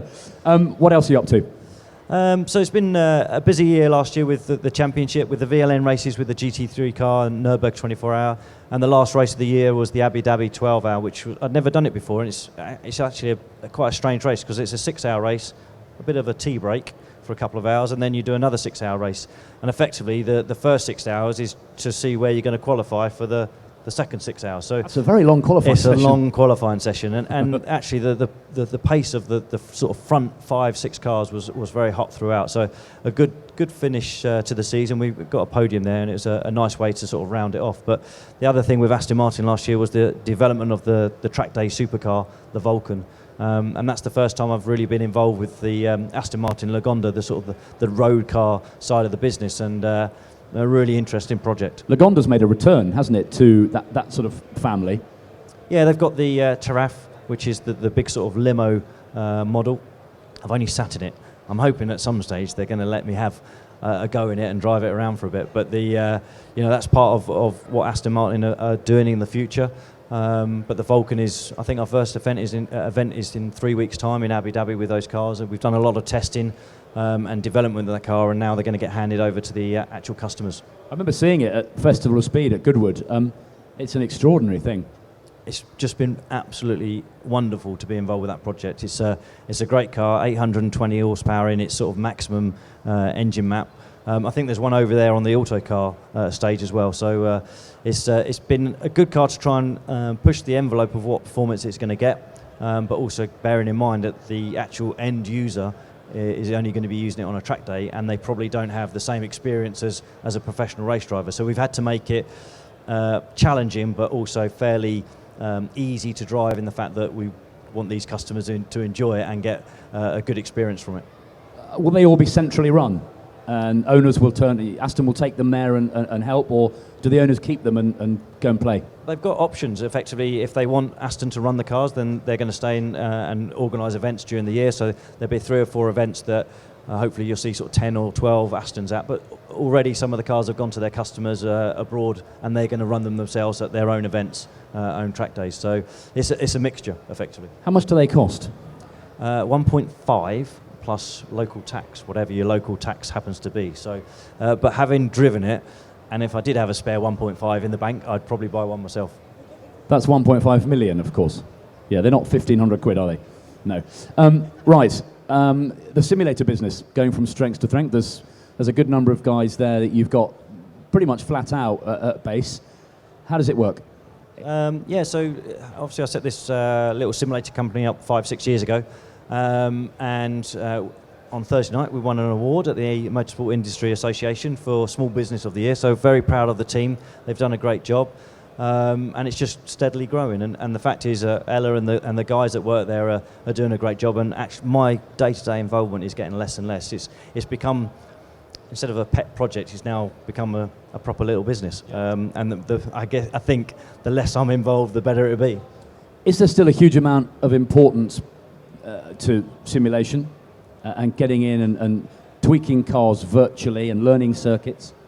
Yeah, I think every driver now will have some use of a simulator during the racing season, and certainly for the younger generation that are coming through, that's all they know, because the track time is getting more and more limited. It costs more and more to actually run the cars. The simulator option is always a good option because it's fairly cost effective for circuit time, practicing your technique, learning the circuit if it's a new place as well. So from that side, they're not going away. They're only going to become more and more involved with our sport. They're hugely sophisticated now, aren't they, simulators? It's not like a giant PlayStation, is it? No, but the technology that's come from the gaming has helped the sort of racing simulation as well, because there is a crossover between the two sort of forums really, and obviously we're trying to help actual professional drivers get better, and the gaming industry is for entertainment, but the actual technology there is a crossover. So it's all of that is just pushing the sort of the envelope of technology along, and they're getting more and more immersive, and effectively they're getting a more useful tool because of it. Are you going to be coming out to play in Historics again? I hope so. Yeah, I really hope I'll be down at Goodwood Revival again, and I've got a little Mark 1 Turner, but I don't think that's got an entry this year at the Revival or the members meeting at Goodwood, because there's no sort of class for it to go in. But maybe Silverstone Classic I'll be able to get the car out. But it's a little toy that I've got. I love it to pieces. I spanner it myself, which is not always a good thing. But it's just a nice hobby to have away from the professional racing. It's great being a professional driver, but obviously you're there to do a job. Yeah. And going off and doing some historic racing, it's back to what I think is the sort of essence of the sport, or the reason I got involved is I just love driving cars. So it gives me that sort of weekend of pleasure without all the pressure that comes That's what it's all about. With driving. Yeah, good stuff. Thanks, DT. Have a good season, and we will follow your exploits with interest. Darren Turner, everybody. Thanks. Thank you, mate. Thank you. Cheers. Right, stay tuned, because I'm going to come back out in a moment with Susie Wolff.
Okay, folks, a little bit of housekeeping before I bring out my next guest. Don't forget, if you don't already, subscribe to Autosport magazine this weekend, and there are lots of free gifts and money off offers as well. So see the guys and girls on the stand there, and subscribe to the world's fastest magazine if you don't already. Right, let's talk women in motorsport. Susie Wolff has decided to hang up her helmet, and she's got a very exciting new project, working closely with the Motorsports Association. Here to talk a little bit more about it, Susie Wolff.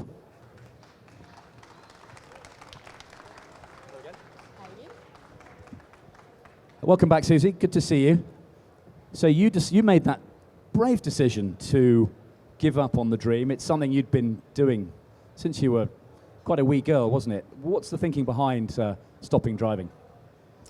Well, like you rightly said, I started racing when I was only 8 years old. And at 8 years old, you're not thinking about the future career or what your big achievement is going to be. You're simply living in the moment. And I loved racing. That was my big passion. And the older I got, the more I realized I wanted to be a professional racing driver. I wanted to make it to Formula One.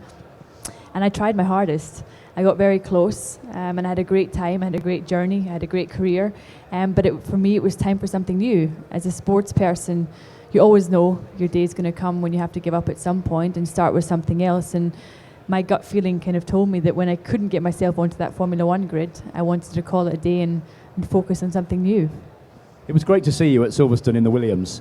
I mean, a bit of a kind of high watermark moment for you, driving for such a famous team at the British Grand Prix. It's a moment that I will never forget. When I got strapped into the car and drove along the pit lane and left the pit lane, it was a very special feeling. I mean, generally, driving a Formula One car is something very special. I mean, I loved every second in that car, and I wish I could have driven the car more, but it's moments like that, the first time out in the car at the British Grand Prix, there are moments that will always stand out in my memory and be very nice to look back on. There's so much talk about why there aren't more women in motorsport. It's not just a problem in Formula One, it's all the way through, isn't it? What are the reasons for the lack of female involvement, do you think?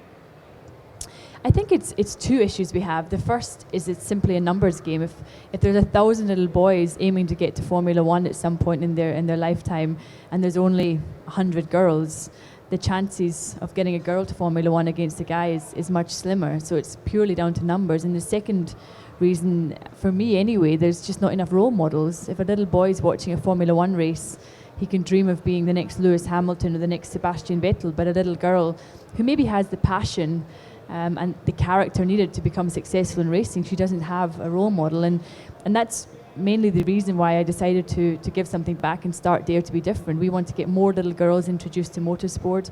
We want to create role models out of the very successful women who are in the sport just now, and we need to find not only more females on track being successful, but also off track. It's a poignant topic at the moment, isn't it? Because Maria Teresa de Filippis died last week. She was a pioneer in the 1950s and one of only two girls to race in a World Championship Grand Prix. She was fantastic, and I feel incredibly lucky to actually have met her. I met her twice in the past, and it was quite funny because we sat down and I was telling her about my career, what my plans were, and how I had to keep pushing hard, and I was really fighting. And she just looked at me and she softly stroked my cheek and she said, "Just keep going." So an incredible lady, and if you think back to what she did in her time, a real trailblazer, because society has changed a lot, and I think as women we have a lot more opportunities open to us now, a lot more equality out there. But in her time, man, what she did was very impressive. She drove an old Maserati 250F around the old Spa in 1958 and finished the Grand Prix in 10th place. That's proper. That's proper. So tell us more about this initiative then. You approached the MSA and you met with a very good reception. What's it all about? Well, Dare to be Different, it's mainly three factors. I mean, the first factor is building a community, and that's globally. We want to connect women. We want to make role models out of the successful women who are in the sport so that they can inspire the next generation. We want to keep track of the successful women racing and competing and working in motorsport worldwide. The second tier is our 5 headline events. We're going to get little girls to the racetrack that probably never have tried karting or even possibly never have been to a racing track before. At one of our 5 headline events throughout the UK. The more details can be found in our stand. And the third is our networking events, bringing together the women in the sport who are already successful to those who need some inspiration, bringing them together and letting them learn off each other. Yeah, because there are lots of women at the very top level in other sports, aren't there, particularly athletics. So some of their experiences and advice can be handed down to women who want to try and make it in motorsport. 100%, and I think the battles that we're facing as women in motorsport, it's the same in many industries, and I keep kind of hammering on about the fact that it's about talent, but our mission statement is simply driving female talent, because motorsport, like many other environments and many other professions, it's performance-based. You've got to be good enough to get the opportunity, and that's why we focus on the actual performance side of things. Don't worry about the gender, it becomes secondary when you go out there and perform. And actually driving is one part of a big thing. You're encouraging engineers, aren't you, and mechanics and people and women in other spheres of motorsport. 100%. I met some amazing women just this morning who came over to the stand. One is now the new head of strategy at Haas. She's moved from Ferrari. There's one who's going to be in race engineer in BTCC. There's many inspirational women at different levels within the sport, and not just engineers. It goes from engineers to physios to data engineers to mechanics. So there's lots of different spheres, and for us it's about tapping in to all of that, because ultimately motorsport isn't just a driving part. There's a lot more to it. And of course, Williams have done the Autosport Williams Engineer of the Year, and it was won by Lizzie Anderson, wasn't it? So there is a good feeling about encouraging more women to get involved. 100%. And you know, when people kept telling me that I'm working in a man's world, I said to them, well, my boss is a lady. You can't tell me it's a man's world. And Claire has been a huge support in Dare to Be Different. She's one of our ambassadors. And of course, it was fantastic for me sitting at the Autosport Awards. There were 6 up for the Young Engineer of the Year. There was 1 woman. And I remember being in that situation for Young Driver of the Year. And Lizzie won it. And it was just fantastic. And she's, I think, going to go on to big things. She's got a lot of potential. And Pat Simmons said she was outstanding, the clear winner of the award. Busy show for you. This really kind of highlights how good British motorsport is, and lots of opportunities for people to get involved. 100%. It's been really nice to see actually so many real fans of motorsport, not just Formula One, but in every different level. And I've met lots of little girls who have come up to me and told me that they want to be the next female Formula One driver, that they're karting, that they want to be the next engineer. And it's been really inspiring for me to meet so many nice people. Do you miss the driving? Just a teensy bit? Yeah, of course. I miss the adrenaline, I miss the competition, but I'm starting to adjust to a new life now. What about sports cars? These things are mega. These things are mega, yeah. I mean, I kind of considered it, but it's quite difficult when your husband is working for one brand to then go and race for a different brand. I can't race for his brand, so I was a little bit stuck on that one, and that's why I kind of decided that it was time to completely move out and do something different. I know what you should do. Tell Toto Mercedes should do an LMP1 car. I think he would love to do an LMP1 car. You know, he's a true racer at heart, and of course we loved watching Le Mans last year, and we know some of the drivers, and for me that's one of the big challenges as a driver. I mean, what those guys achieve at Le Mans is quite outstanding, but I think Mercedes have got their hands full in Formula One and DTM so far. Great to talk to you. Thank you very much for joining us. Thank you for having me. We wish you well. I think it would be great if we had a girl in Grand Prix racing. I think it would be fantastic. It's time for it. Yeah. But I think it's going to happen in my lifetime, without a doubt. Good stuff. Thank you, Susie. Ladies and gentlemen, Susie Wolff. Thank you very much indeed. We're going to be talking Formula E in a moment, the new electric single-seater series that is taking place in city centres across the world, including London's Battersea Park. James Barclay is in charge of Jaguar's exciting new project in association with Williams. We'll be talking a little bit more about that in a few moments.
Okay, folks, good afternoon. Welcome back to the main stage. If you've just arrived here at Autosport International, really the curtain raiser to the 2016 motorsport season, and we're talking everything from Formula One down to karting via touring cars, sports cars, rallying, rallycross, IndyCars, all sorts. There's all manner of great people on the stage over the course of the next few hours. One of the biggest motorsport stories this year so far was Jaguar's announcement that it was joining the FIA Formula E series in association with Williams. Here to talk a little bit more about it, Team Director of Jaguar Racing, James Barclay.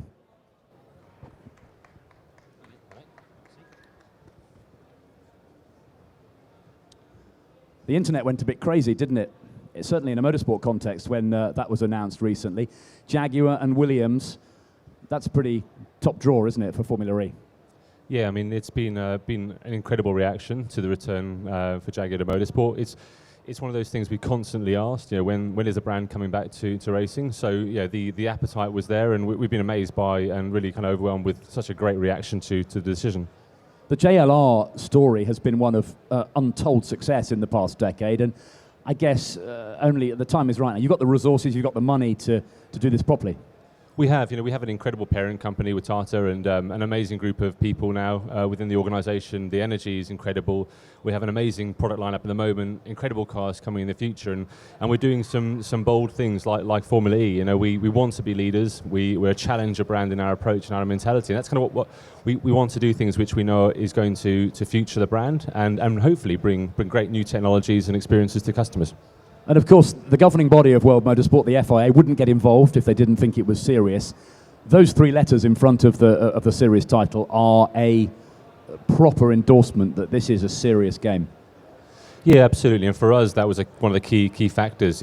This is a crucial program for the FIA. It's their baby in many respects. And from our point of view, the FIA's passion and drive on this championship is what excites us as well. It's hugely relevant, and for them, it's a crucial way to showcase new technology, and we're absolutely behind that and agree with that approach.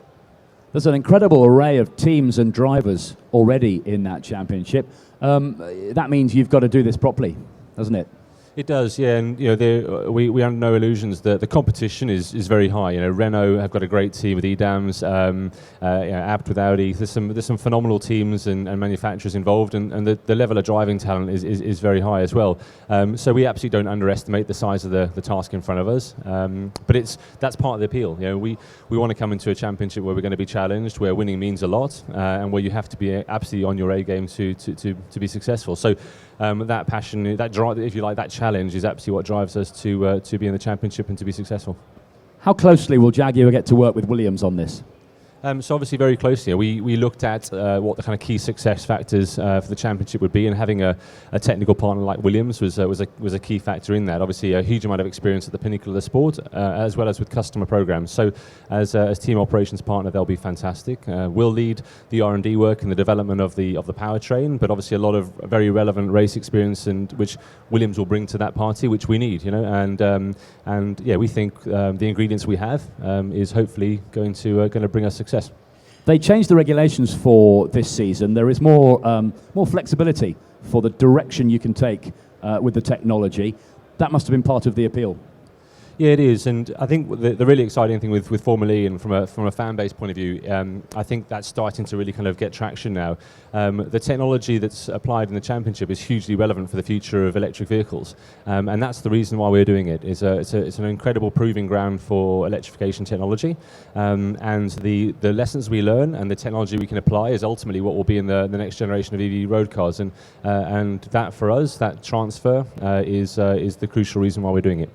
So we could very likely see all-electric Jaguars on the road in the not-too-distant future.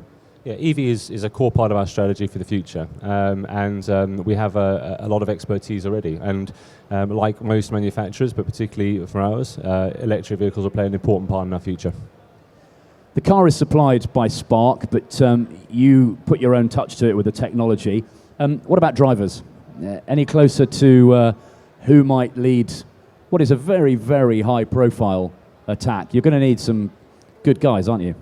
We are, and I think one of the great appeals of the championship is the level of driving talent. If you look at the strength and depth that there is, you've got everyone from Formula One backgrounds to sports car backgrounds to young single-seater aces, if you like. So it's incredibly competitive. We are currently going through the piece of work which is looking at who we're going to select. There's a great number of drivers out there with some incredible ability. So it's just about choosing who we think the best mix is going to be. And it's interesting just to see who's doing well in the championship and why. There's a lot of work to do in these cars. It's not just out and out one lap pace. You always have to have that, but it's about being able to manage the systems and being very sharp in terms of strategy. Season 2 is already underway, started in the autumn. You're coming in for Season 3, so in 7 or 8 months' time you'll be in. Testing's difficult, isn't it? Because we can't close Battersea Park to have a test, can we? We can't close, we can't go to all those kind of city centre locations for a practice. Where do you do it? Yeah, and that's a good question. I think part of the, I think as a result, the competition will also remain closed because you can't go and exclusively hire somewhere that simulates Battersea Park. So. From our point of view, obviously we're a manufacturer. That's been approved now by the FIA. So we have our 15 days worth of manufacturer testing, which we're allowed to do. We'll be kind of looking at where we can best simulate the street circuits, whether it's Battersea Park, whether it's Paris, whether it's Long Beach. So there's a lot of thought that has to go into that, and obviously from a simulation point of view. But it's not easy, and I think as a result, it's the team that turns up that gets the grasp of the conditions. You look at Punta del Este, for example, right? That huge amount of sand on the track, and it's just not a normal experience from motor racing perspective. So you have to be able to adapt really quickly, and I think as a result, it's got a few unknown factors, which isn't like traditional motorsport, where teams and drivers have to adapt really quickly. Looking forward and seeing what your sort of supercar competitors are doing, could we see a Jaguar LMP1 car back at Le Mans? Could we see a Land Rover going rallying or something like that? There's lots of potential, isn't there? Yeah, there is, and before we decided on Formula E, as you can imagine, we looked at all sorts, and motor racing is core to the Jaguar brand DNA. We've always done it. We've proved technology in it in the past. The disc brake. We're still the most successful British manufacturer in sports car racing. So for us, there's lots of things that we could do, and as we've always said, we won't rule things out. But for now, Formula E is the focus. We really want to give this everything we've got and to be successful. And to bring something really exciting to race fans as well, and that's why we're in it. Good stuff, James. Great to talk to you. Thanks for sharing it with us. We will look forward and keep a close eye on proceedings. James Barkley, everybody. Thank you, Henry. Thank you, James. Right, stay tuned because I'm going to be talking to a truly unique individual, a man who holds the record for one of the shortest Grand Prix careers of all time. He wrote a best-selling book, and you will remember him more famously as the original Stig on Top Gear. Yes, Perry McCarthy will be here in a moment, and he's sporting a really good 1970s racing driver style injury. More about that in a moment.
Oh, he's had me in stitches already. I don't really know how to introduce him. Let's just see what happens. Please welcome the absolute legend that is Perry McCarthy.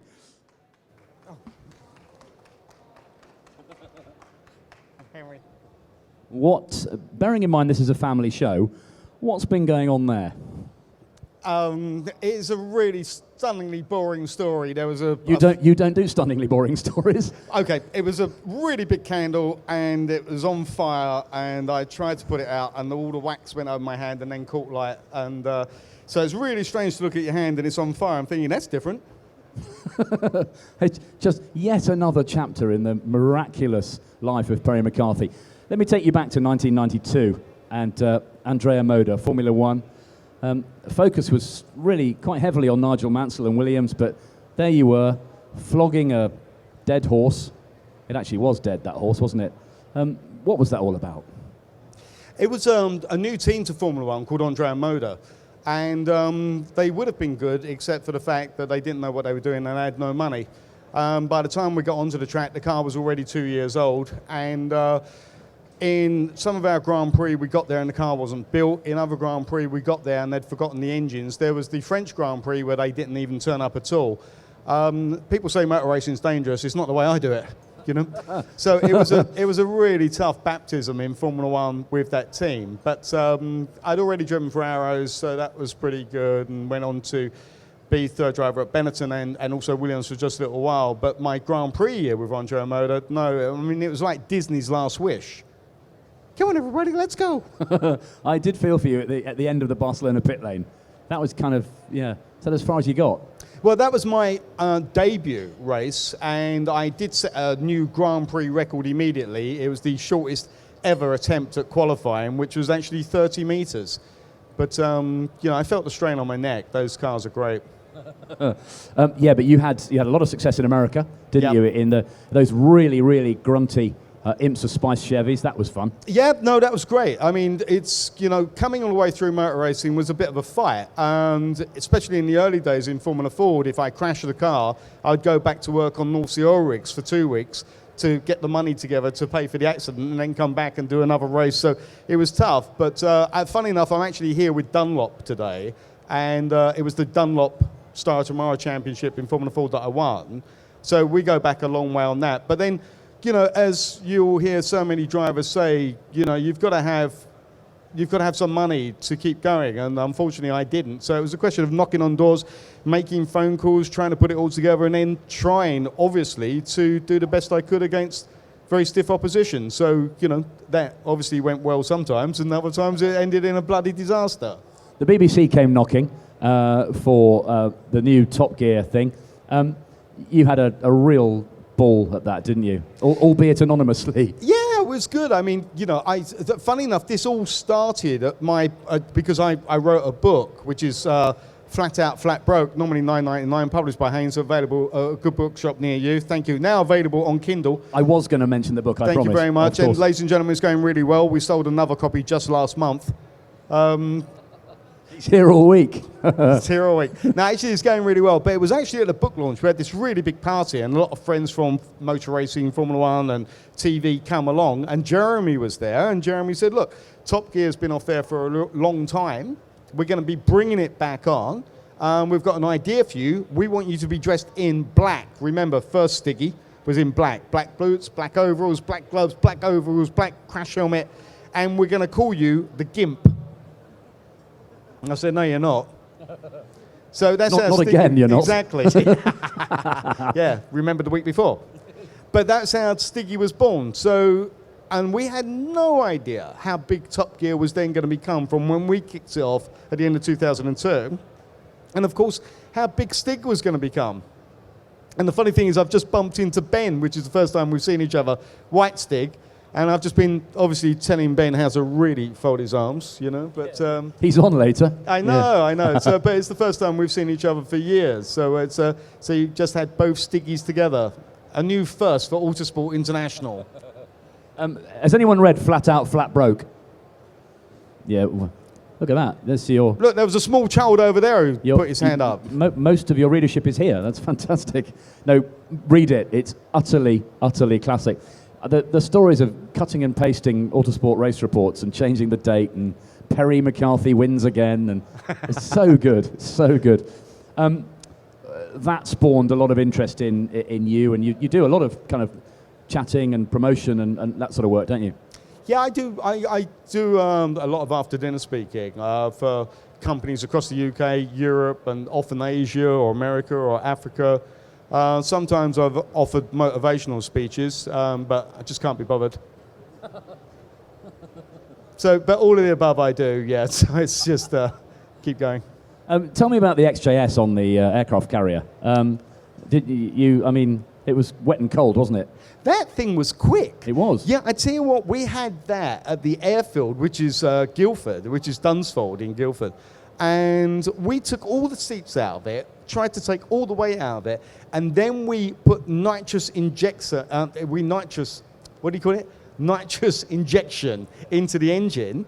And we did a runoff with some current Ferraris, and that old XJS, with no weight in it, blew it all away. So it ended up being really quick. But of course, how I ended Top Gear as Black Stig was I was in the XJS and trying to beat this Harrier jet down the runway, and of course lost my brakes and went off the aircraft carrier into the North Sea and was killed. And funny enough, I only got back last week. Those currents are murder, I tell you. Is there a lovely old Jag at the bottom of the North Sea? There is. I mean, it wasn't in great condition when we smashed it into the sea, so now I suggest it's worse. I just remember Black Stig's gloves bobbing on the water, thinking, oh no, I really just liked the one. Just the one glove. I liked Perry, that's such a shame. But it was, I mean, the Top Gear stuff was fun, you know, taking people around in the cars. But what you wouldn't see was that after the show, I'd often take people out on their own, so to star in a reasonably priced car. And I remember taking Jamie Oliver out, and he had this brand new Maserati GT, and he said, here, pal, do us a favour, take us out all the games. So I said, you're talking to the right boy, jump in. So I've gone for it, bang, bang, bang, bang, bang. And I'm pretty much on the money for every corner. But the final corner, I made a mistake. And I've slid wide, and I've buried his right rear alloy into this big pile of stones. We've hit this great big bump, and it's gone into the air. And as I smashed it into the deck, and I'm trying to control it about 100 miles an hour, he's in the passenger seat, and he's gone, Pucker! Well, it sounded like that. Anyway, but...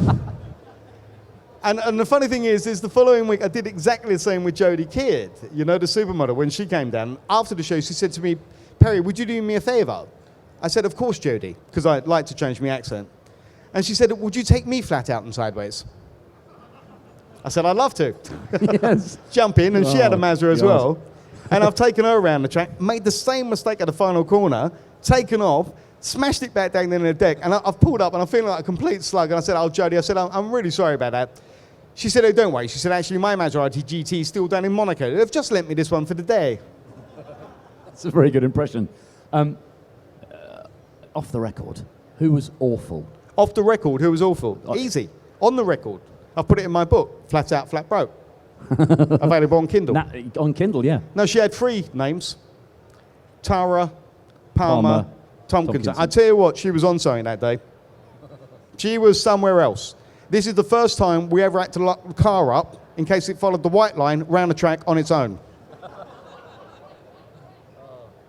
I remember, I don't know about you guys, who's a Trekkie here? Anybody follow Star Trek? Yeah, because I'm a 60s boy, you know, so the true captain of the Starship Enterprise is James T. Kirk. However, I didn't get him. I got Next Generation, Patrick Stewart, Jean-Luc Picard. Mega. So I'm sitting there, and he's sitting there, Patrick Stewart. He's sitting there, and I'm sitting there as Stig. So I've got the crash helmet on. Have you ever had that devil and angel thing going on, when the devil's going, go on, do it, and the angel's going, no, don't, and the devil's going, go on, do it, do it, do it, and the angel's going, no, don't. In the end, I'm just sitting there with the Stig stuff on. I've looked at him, and we're about to pull away, and I've just looked at him, and I've gone, engage. Lovely, lovely stuff. Anyone turn it over? Nearly Michael Gambon. Oh, yes. Yeah. Hence the christening of Gambon Corner. Yeah, that's right. Michael's really good bloke, actually. He's so much fun. And I saw him for a drink just a little while after the show.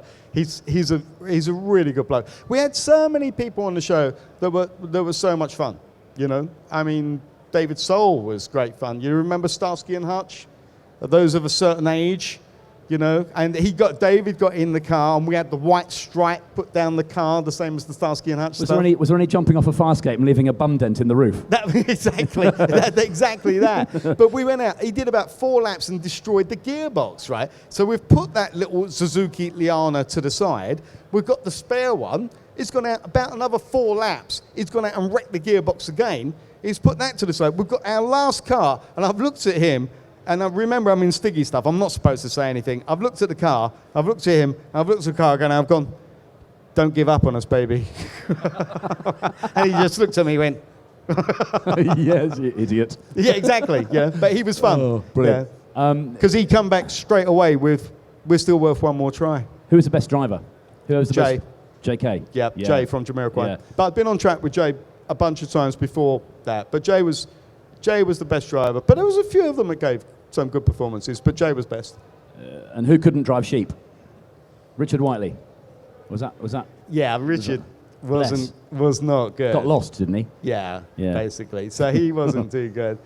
But I mean, one of the great things is that everybody was really competitive. You know, you could see, because to become a TV personality or a film star or a singer or whatever, you have to be not just talented, but you have to be a competitive person as well. And that was coming out in the car because they really wanted to do something. I mean, you know, Ross Kemp, the actor, he used to be a neighbour of mine, so I knew Ross anyway.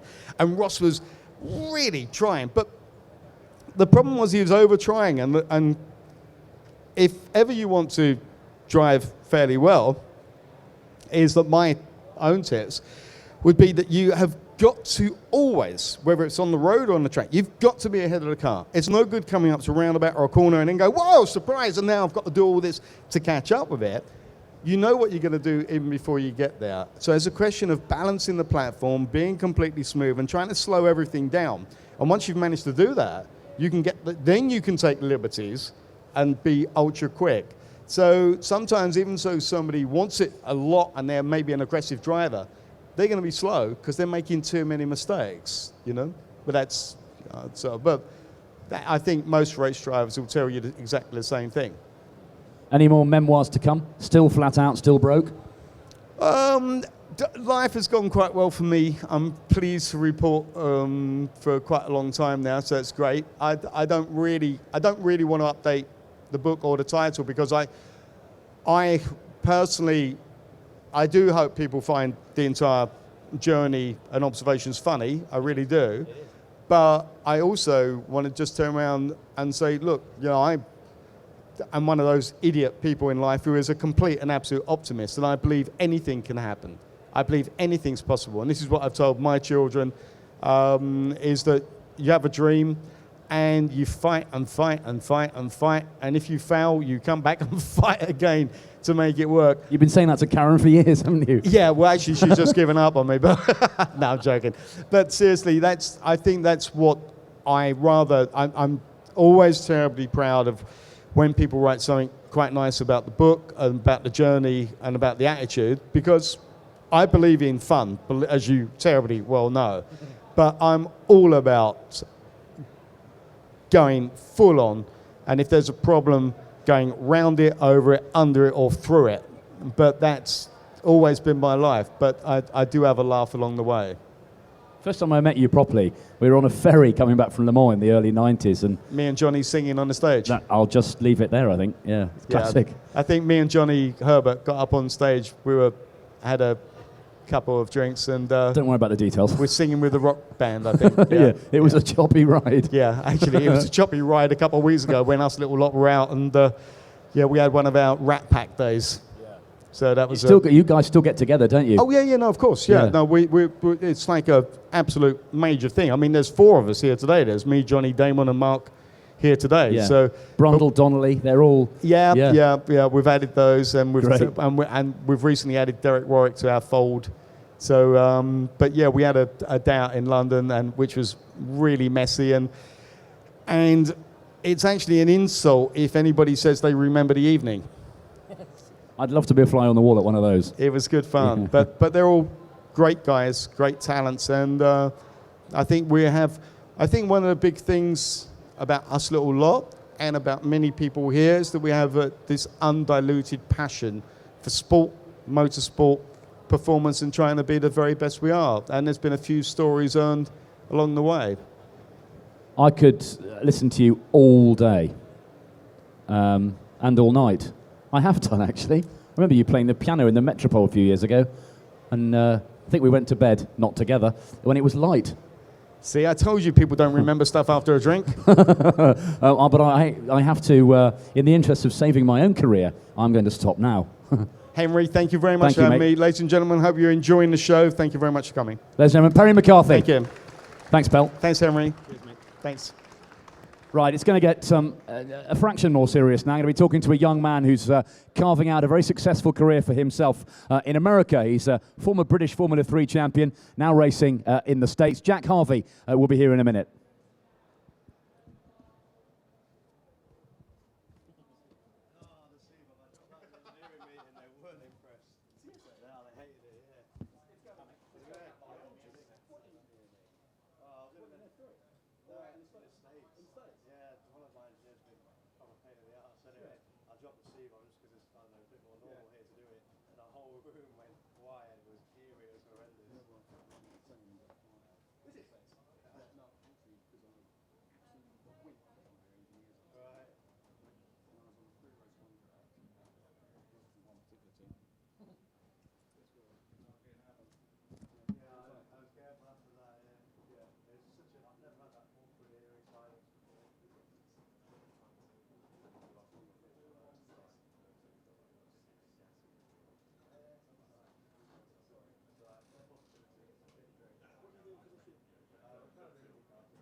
Okay, folks, let me introduce you to a young man who we've been following within the pages of Autosport. He's a former British Formula 3 champion. A few years ago, he headed over to America in an attempt to emulate British drivers who've done well at Indy. The late, great Dan Weldon, Dario Franchitti.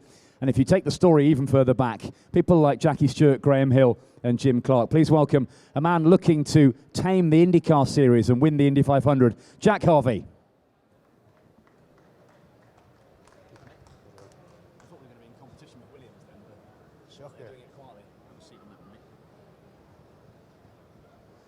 Good to see you, Jack. Happy New Year.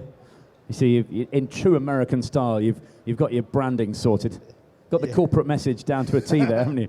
You got to work at these things. You need it on your mate. head. Yeah, well, yeah, I can't mess up my hair though. The road to Indy. You are a long way down that road. Sure. How's it looking? Things are looking okay for this season now. It's no secret we're working towards an IndyCar drive. We definitely seem to be getting a little closer. This week just gone has been quite productive. Everyone knows the score here today. Trying to raise sponsorship is incredibly hard, and I'm not going to stand on the stage today and say my situation is much better or worse than all the other drivers that are here. But I'm here. I'm trying as hard as I can to raise the sponsorship, and if we can, then Plan A would be to raise the full season of IndyCar this season. Let's take the story back a few years. You won the British Formula 3 Championship in a year when it was very competitive and was still one of those vital stepping stones to Formula 1, if you like. What was the decision behind moving to the States? Well, again, it's not something I want to go over in a negative stance, but money in Formula 1 has been increasing quite a lot, and especially in recent years, and it may have always been that way, but I think until you really on the doorstep, you don't notice how much money is actually required. And I mean, honestly, you're not even talking about millions, it's tens of millions, and trying to raise that level of money, I don't know where you would even begin, frankly, but I've always enjoyed America. I've been a few times on holiday. I do like NASCAR as well. I always enjoyed IndyCar.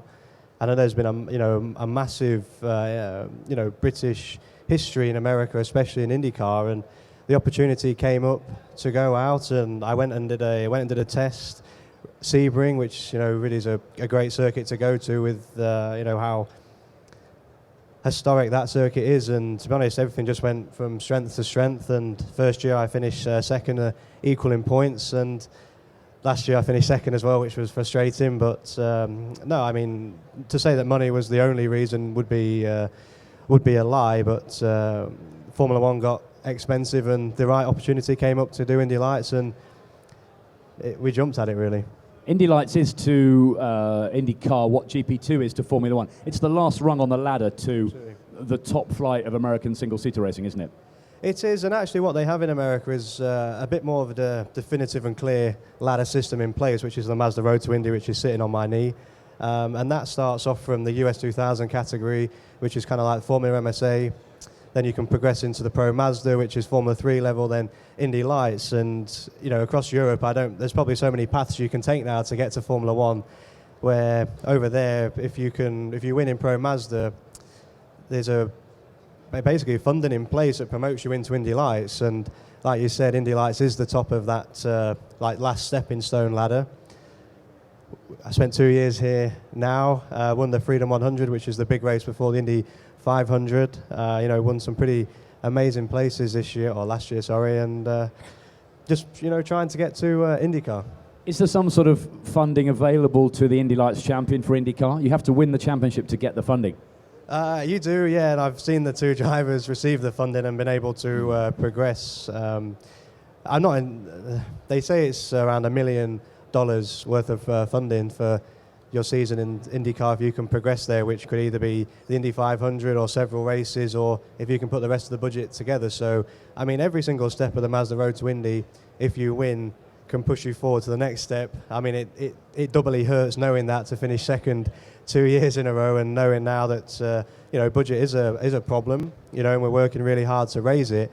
But I think, if I take my competitive side out of it and just spoke about the program and the benefits, I mean, there's not many other places in the world at the moment that you win and actually get a guaranteed drive the year after, and that's what you do get in in the States. So lucky to be a part of that. Disappointed not to be a recipient of the money, but these things happen. And I think what is an indication of the sort of level in Indy Lights is that Max Chilton came over. With recent Grand Prix experience, he was a winner in GP2. He by no means came over and blitzed it, did he? Well, no, not really. I can't sugarcoat it. And Max is a good friend of mine. We spoke about a lot of different things, but I don't know. Maybe he thought it was going to be a little easier than what it turned out to be. I mean, a lot of the circuits in the States are, very difficult. They're tight, they're twisted, they're very bumpy. The way of racing out there is slightly different. And yeah, I don't know. I mean, he was definitely quick at times. I know he won at Iowa and had double pole at Laguna Seca, but if you looked at his final finishing position, then probably not where he was expected, and honestly not where I think everyone was expecting. And I think the nice thing about that, for me at least, is to have beaten him this year, I think makes me feel comfortable and confident with what I could have achieved if we had the money to keep pursuing that Formula One dream. But I think it shows how competitive the field was, and obviously you're disappointed to finish second when you were so close to winning, but in such a competitive season, it takes a little sting away. Yeah, I think that's a good endorsement for you, certainly, going forward. You're talking to IndyCar teams. I know you're talking to Brian Herter and Dale Coyne. Yeah, race-winning teams. That would be great, wouldn't it? Oh, mate, it's the stuff dreams are made of. It's what I've been working for since I was 9 years old, and to be a professional driver is what I wanted to achieve. Been speaking with both of them guys, and honestly, to end up in either one of them seats would be fantastic, and there's that saying, beggars aren't choosers, and if there was a deal on the table to race with one of them, then I would quite quickly sign that. We wish you well, mate. Always good to see you. Enjoy the rest of the show. You never know who's here, do you? That's the thing. Hopefully with someone with $1 million in their back pocket, but we'll see. Anyone got $1 million in their back pocket? Oh, funny that. Man over there has. Awesome. Yeah. Come and see me after. Yeah, Monopoly money, I think. Good to see you, mate. Thank you. All the best. We will follow your plans carefully, and thank you. Look forward to talking to you in 12 months' time with a season of IndyCar behind you. Certainly hope so. Thank you very much. Yeah. Cheers. Jack Harvey, everybody. Thanks, Jack. Cheers, mate. I'm going to take a short break here on the stage now.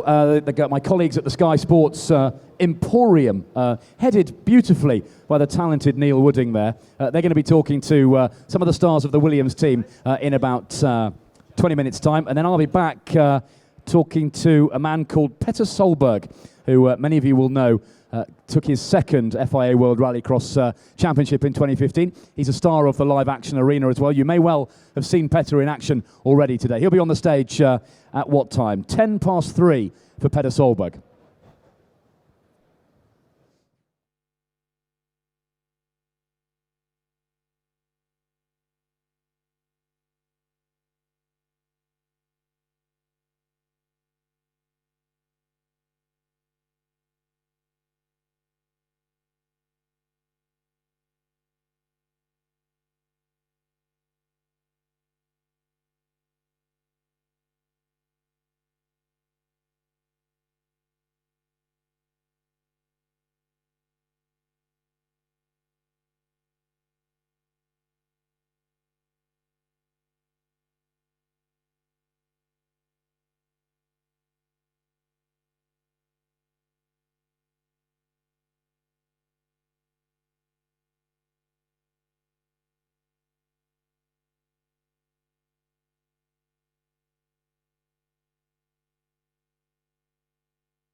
to win the first race ever for the Saudia Williams team, and Frank Williams will be beside himself with joy. At Williams, we have always been guided by one ambition: to race. In 1978, two minds aligned and the FW06 was created. The start of great memories. Silverstone, 1979. The first Grand Prix victory, a grand stage on home soil. As the years progressed, the team evolved, and so did our cars. Records tumbled, more silverware followed, more innovative, more iconic, more race winning, World Championship winning, an era defined.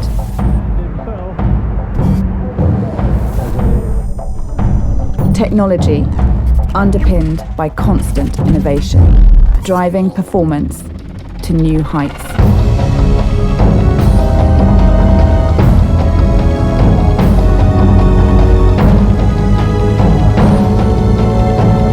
Williams, we are racing.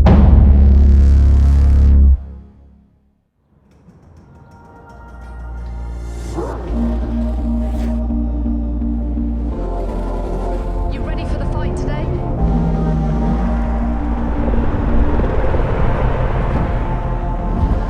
Welcome to the grid.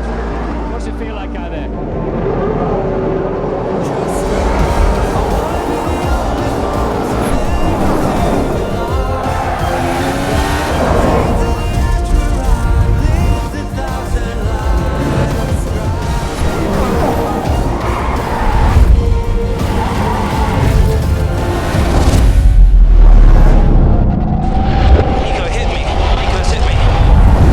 This is awesome. But how much do we know what's in his head?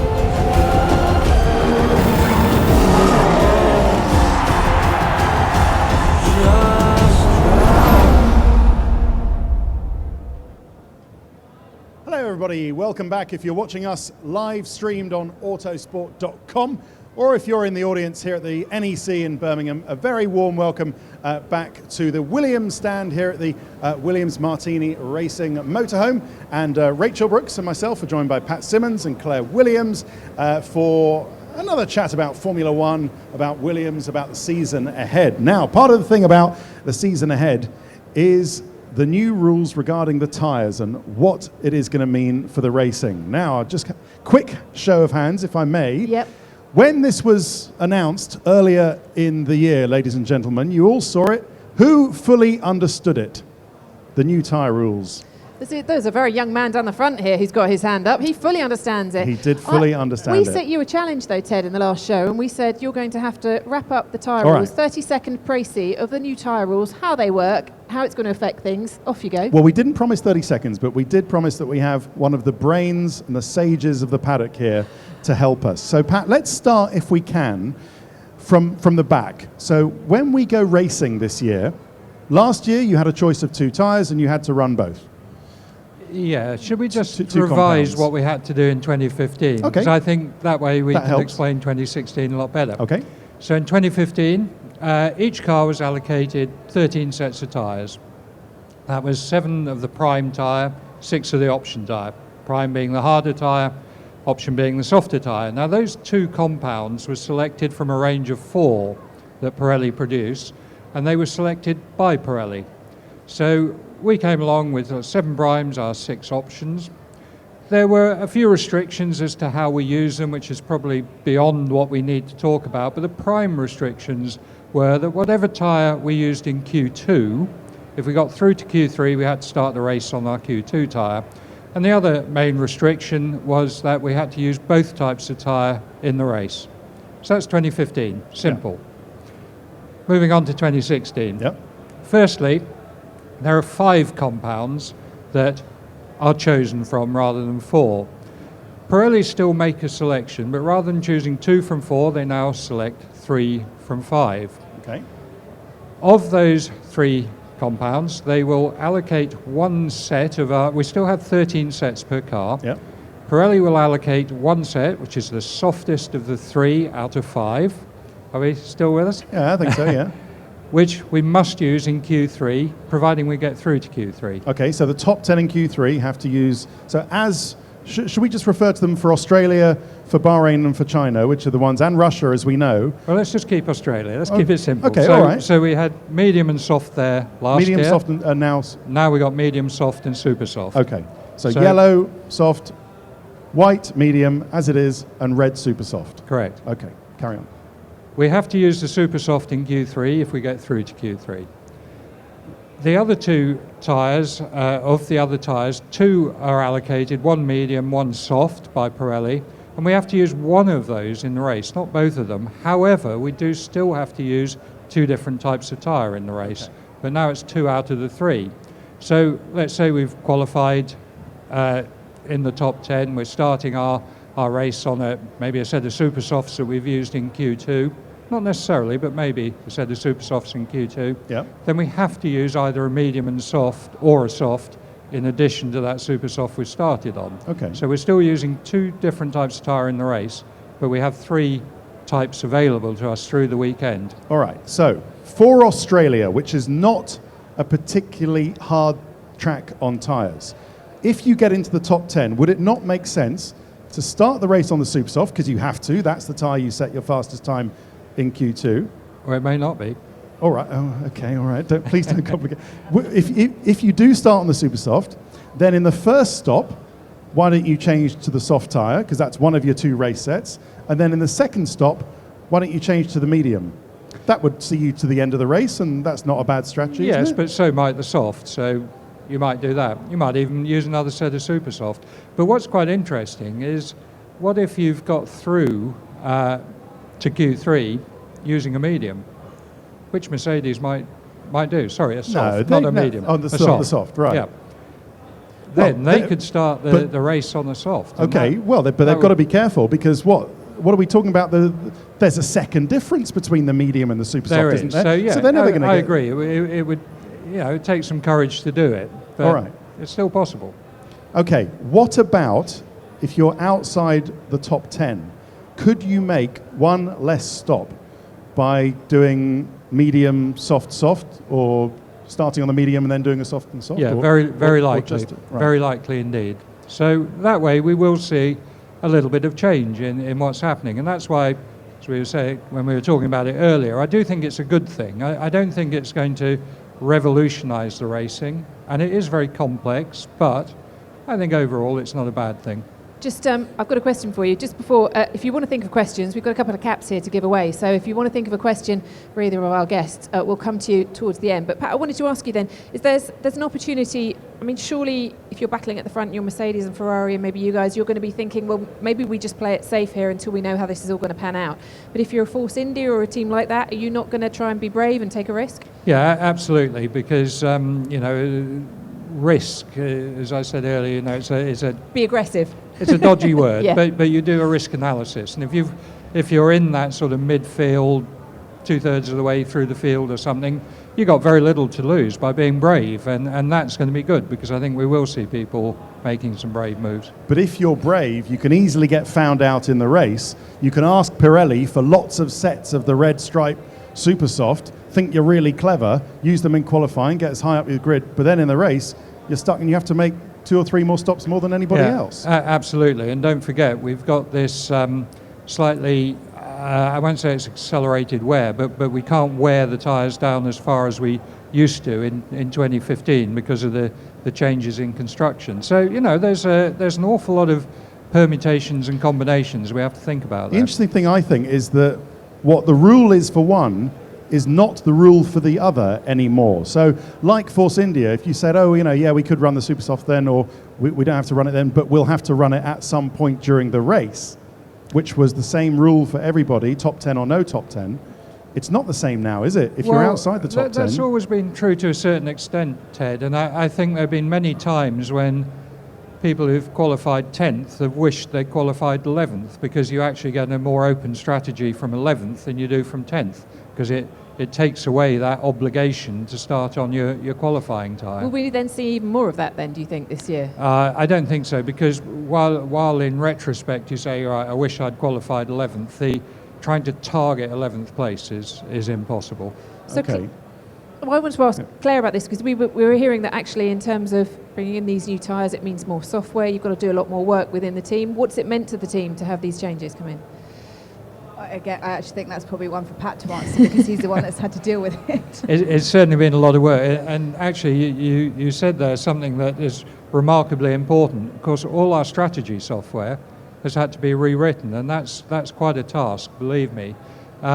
We've now got a lot more combinations that we have to go through, so there's a lot more work for the strategists pre-race. Okay, quick one. Bahrain and China.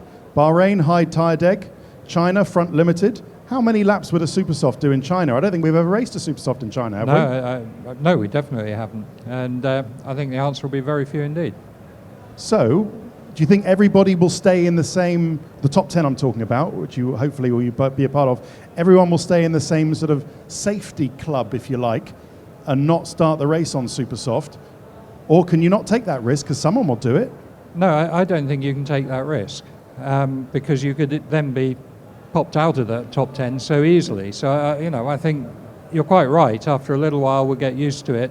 And I liken it very much to when we first started qualifying with race fuel back in 2003, I think. I can't remember when it was. But, it was a new process to learn as to how you went racing over the weekend and how you planned your weekend strategy. And I think we've got to go through that again. Shall I go and find a question? Well, just see if anybody has anything that we haven't made clear Anybody on got a the question? tyres. The gentleman over there. I'll come to you, sir. If it's a wet quali, do the top 10 have complete free choice if it's a dry Sunday? How does that, if it's if it's a wet qualifying, then is it free choice of what it's you free start choice on, for yeah. everyone? Yep. Okay, and it is worth reminding, actually, you mentioned wet. The wet tyres and the wet tyre rules haven't changed. This is only, did you have a quick question? If just on this tyre thing before we move on to something else? So, just are Pirelli selecting the harder of the three of the weekend, or are they selecting the softer pair? Because Pirelli select two race tyres, don't they, that you have to use one of? And are Pirelli selecting the softer of the three, or is it the harder of the three?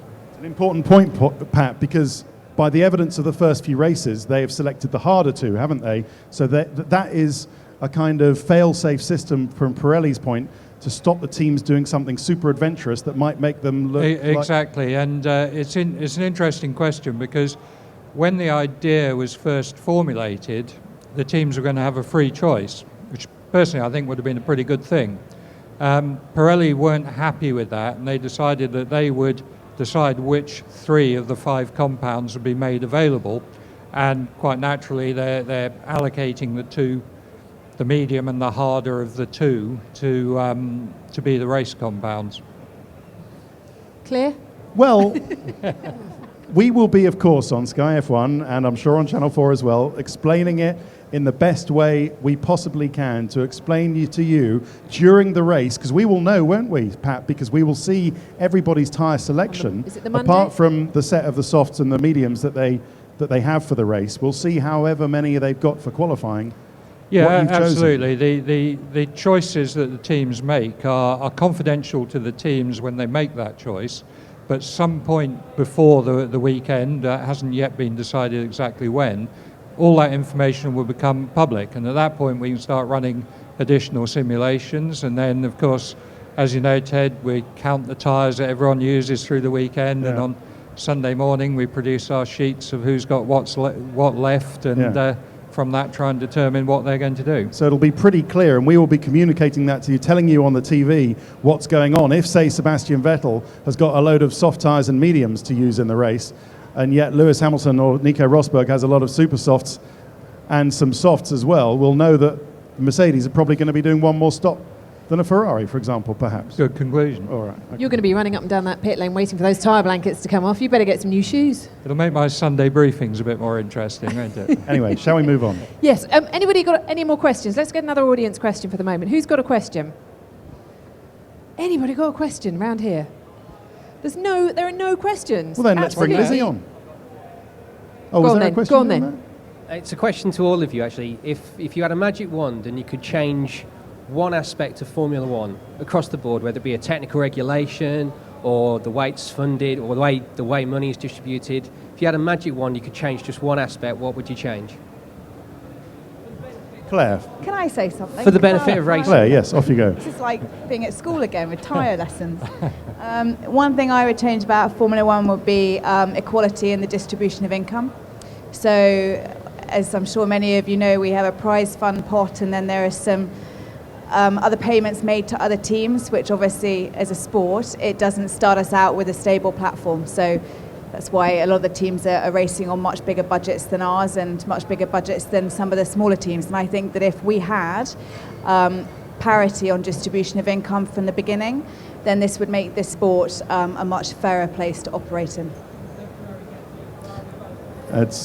Well, there is, of course. I was going to say the follow-up to that is good luck with that. That's a discussion between Bernie and the. Well, are you working on it? I mean, are you working on it? I think the conversation has kind of been boiling up quite considerably, much more than it has in the past over probably the latter part of last year. And obviously we've got the new Concord agreement. The current agreement runs out in 2020, and so as much as that seems a very long way in the future, we will, as teams, start negotiating with Mr. Eccleston in advance of that to try and balance that out. But I think that with the strategy group now, and I think there is much more need as well with the smaller teams and all the financial crisis conversations that you see a lot in the media now, much more coming to the fore. This conversation is coming to the fore a lot more, and I think there's some pressure there to try and have that conversation sooner rather than later.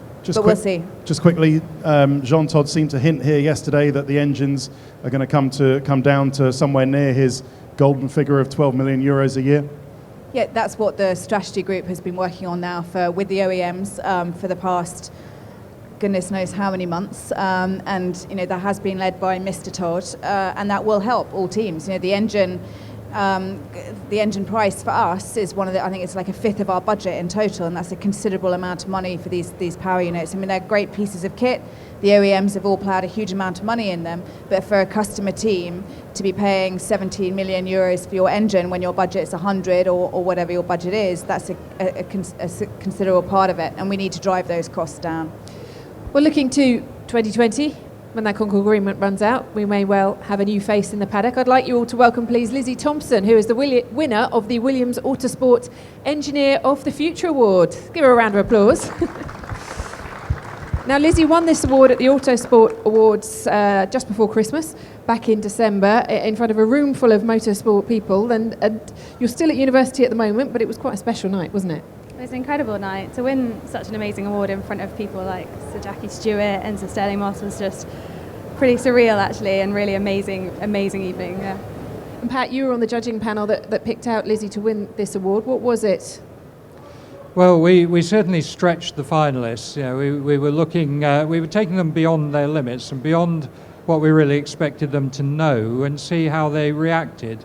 We also wanted to see how they operated in a team environment, how they interacted, and it became clear early on that of our finalists, Lizzie was very much the leader, organising everyone, putting them in their place and sorting things out. So being a woman, Pat, that's what we do. Absolutely, absolutely. It certainly appealed to me, and I think Lizzie's got a great future in front of her. And there's one aspect in particular, isn't there, of the engineering that you're looking forward to getting stuck into with Formula One? Yeah, I'm really looking forward to seeing the wind tunnels, getting inside and having a look around. That's what I've been really excited about, and I can't wait.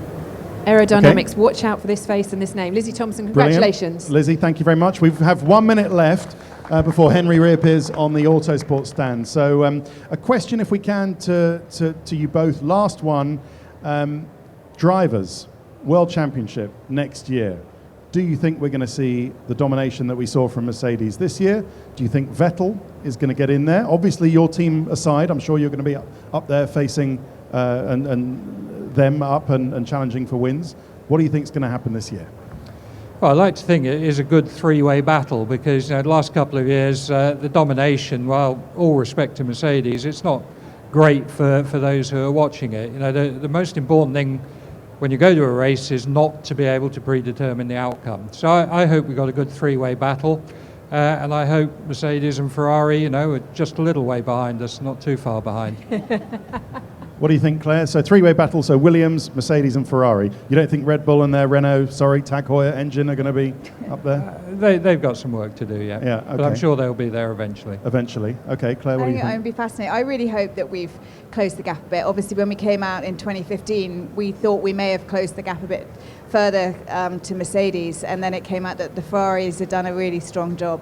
But for us, if we were able to create that three-way battle that Pat's talking about, can you imagine the racing that would be, there for the fans to watch and to really engage in our sport again? I think it would be fantastic, and it would silence so many of our sports critics at the moment. And if you throw the Red Bulls in and the Lotuses, now that they're Renaults, they're going to be a team to watch.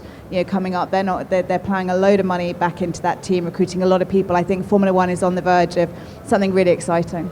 Brilliant. Thank you very much, guys. I'm going to send Claire and Pat out to distribute these caps to worthy winners. Pick a couple of lucky people in the crowd to give the caps to. They're signed by Valtteri Bottas, and hopefully we'll see him and Felipe up there on the podium many times this season. Thank you very much for joining us. Claire Williams, Pat Simmons. We'll be back tomorrow. Ted will be joined by Natalie here on this stage. And thank you all very much for coming. Yep, thanks very much. See you tomorrow. I was going to do that. Brilliant.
Good afternoon, everybody. Welcome to the main stage here at Autosport International. Now, we've had quite a few world champions on the stage today. Formula One world champion Damon Hill, world endurance champion Alan McNish, but we've got another one now. He's a 3-time world champion, and he's comfortably my favourite. He's a former world rally champion, and he's a double world rallycross champion. Show some appreciation, please, for Petter Solberg. Thank you, thank you, thank you, thank you. Hello, hello, hello. Look at you. You look good, mate. Look good? Yeah. And the hair? Yeah, it's okay. It's thinning at the back a bit. Yeah, but I don't see that. Yeah, but that's because you're... It doesn't matter. It's the speed that counts, you know. Yeah. Not the look. Once the helmet's on. Good to see you, mate. Thank you. You've just come from live action, or are you going afterwards? No, I done live action, and have anybody seen the live action show? Or is it okay, or average driving? Average driving. Yeah. Yeah, beneath the handsome, young, suntanned exterior beats the heart of an utter lunatic. Is it a good show? You have to say yes, if not, I look stupid here. You know? They're not utterly convinced, to be honest. No, I have to. I have to really put my sharpness in again, I think. I don't ever get to see it because I'm stuck up here. But what do you do in there, and what in? What I'm doing? What am I not doing? I think I jump on the roof, and because they show that film, you know, when I was actually falling off in the Bologna Motor Show, when I broke my hand and the hip, and so I did the same thing today. I jump on the roof, but I don't touching the gear lever with my knee, and you're like a sort of comedy James Bond, aren't you?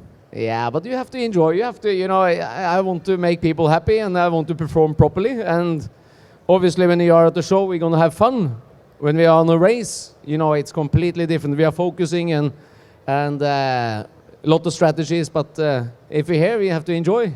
Life is too short to not have fun. Yeah, you are dead for a long time. Yeah, that's true. So enjoy it while you can. Have you got the rallycross car or a rally car? No, this is the rally car, the Xara, full factory, active differential, active gearing. I have actually 3 cars of this one back home, and it's good to have. It's nice to have some cars in your garage, and because if you really want to drive one day, you just take it out. And of course, you still look after it yourself. You do all the work yourself, don't you, with your kind of dedicated team?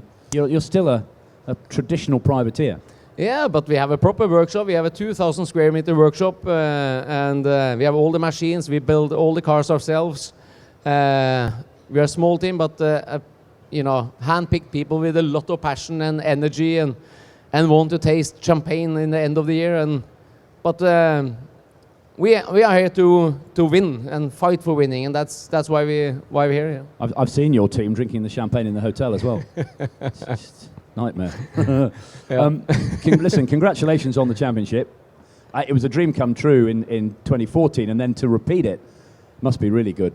Yeah, the thing is, you know, when you were world champion with Subaru, and it was a fantastic feeling, and you know, big team. We were almost, I think, 300 people, and now we are 15 to 20 people, and we had the strategy. You know, it was planned to go either Le Mans or go Dakar or something else. But then I tried the Rallycross, and because my background before I started rally was Rallycross, and when you get 600 horsepower and the acceleration 0 to 100 in 1.9 seconds, it gives you a big smile in your face, you know, that it's enjoyable, and by winning the championship, you know, in Rallycross, it's good fun, you know, and now Ken Block is coming. You know, we have Matthias Ekström, and I heard a rumor that Sebastian Loeb is coming with the Peugeot also this year. So it's not an easy sport. You had some great battles with Seb Loeb, didn't you, in WRC? Yeah, Sebastian Loeb is fast. Unfortunately, he beated me more times, and but that is history now. You know, it's the future that counts. Everything that is forgotten. So I really hope he's coming into the championship, and I think it will be a good fight again. And he's a nice, good friend also. So he's a proper sportsman. Do you fancy doing a bit more rallying? Would you like to go back to WRC if the opportunity arose? We was very close to Swedish Rally now. I got the opportunity, and they changed their mind just before some internal things. The plan was to do Paris-Dakar now in January. I got the offer from manufacturers. But I really wanted to focus on the World Championship in Rallycross last year, because if I start to do all the testing at the same time when you're actually trying to win your championship, you can lose everything. So I think 2017 we have a couple of options to do Dakar, so maybe I will do that. Yeah, I was going to say, you must have manufacturers wanting a bit of Petter Solberg, because you've shown some of these factory drivers the way home, haven't you?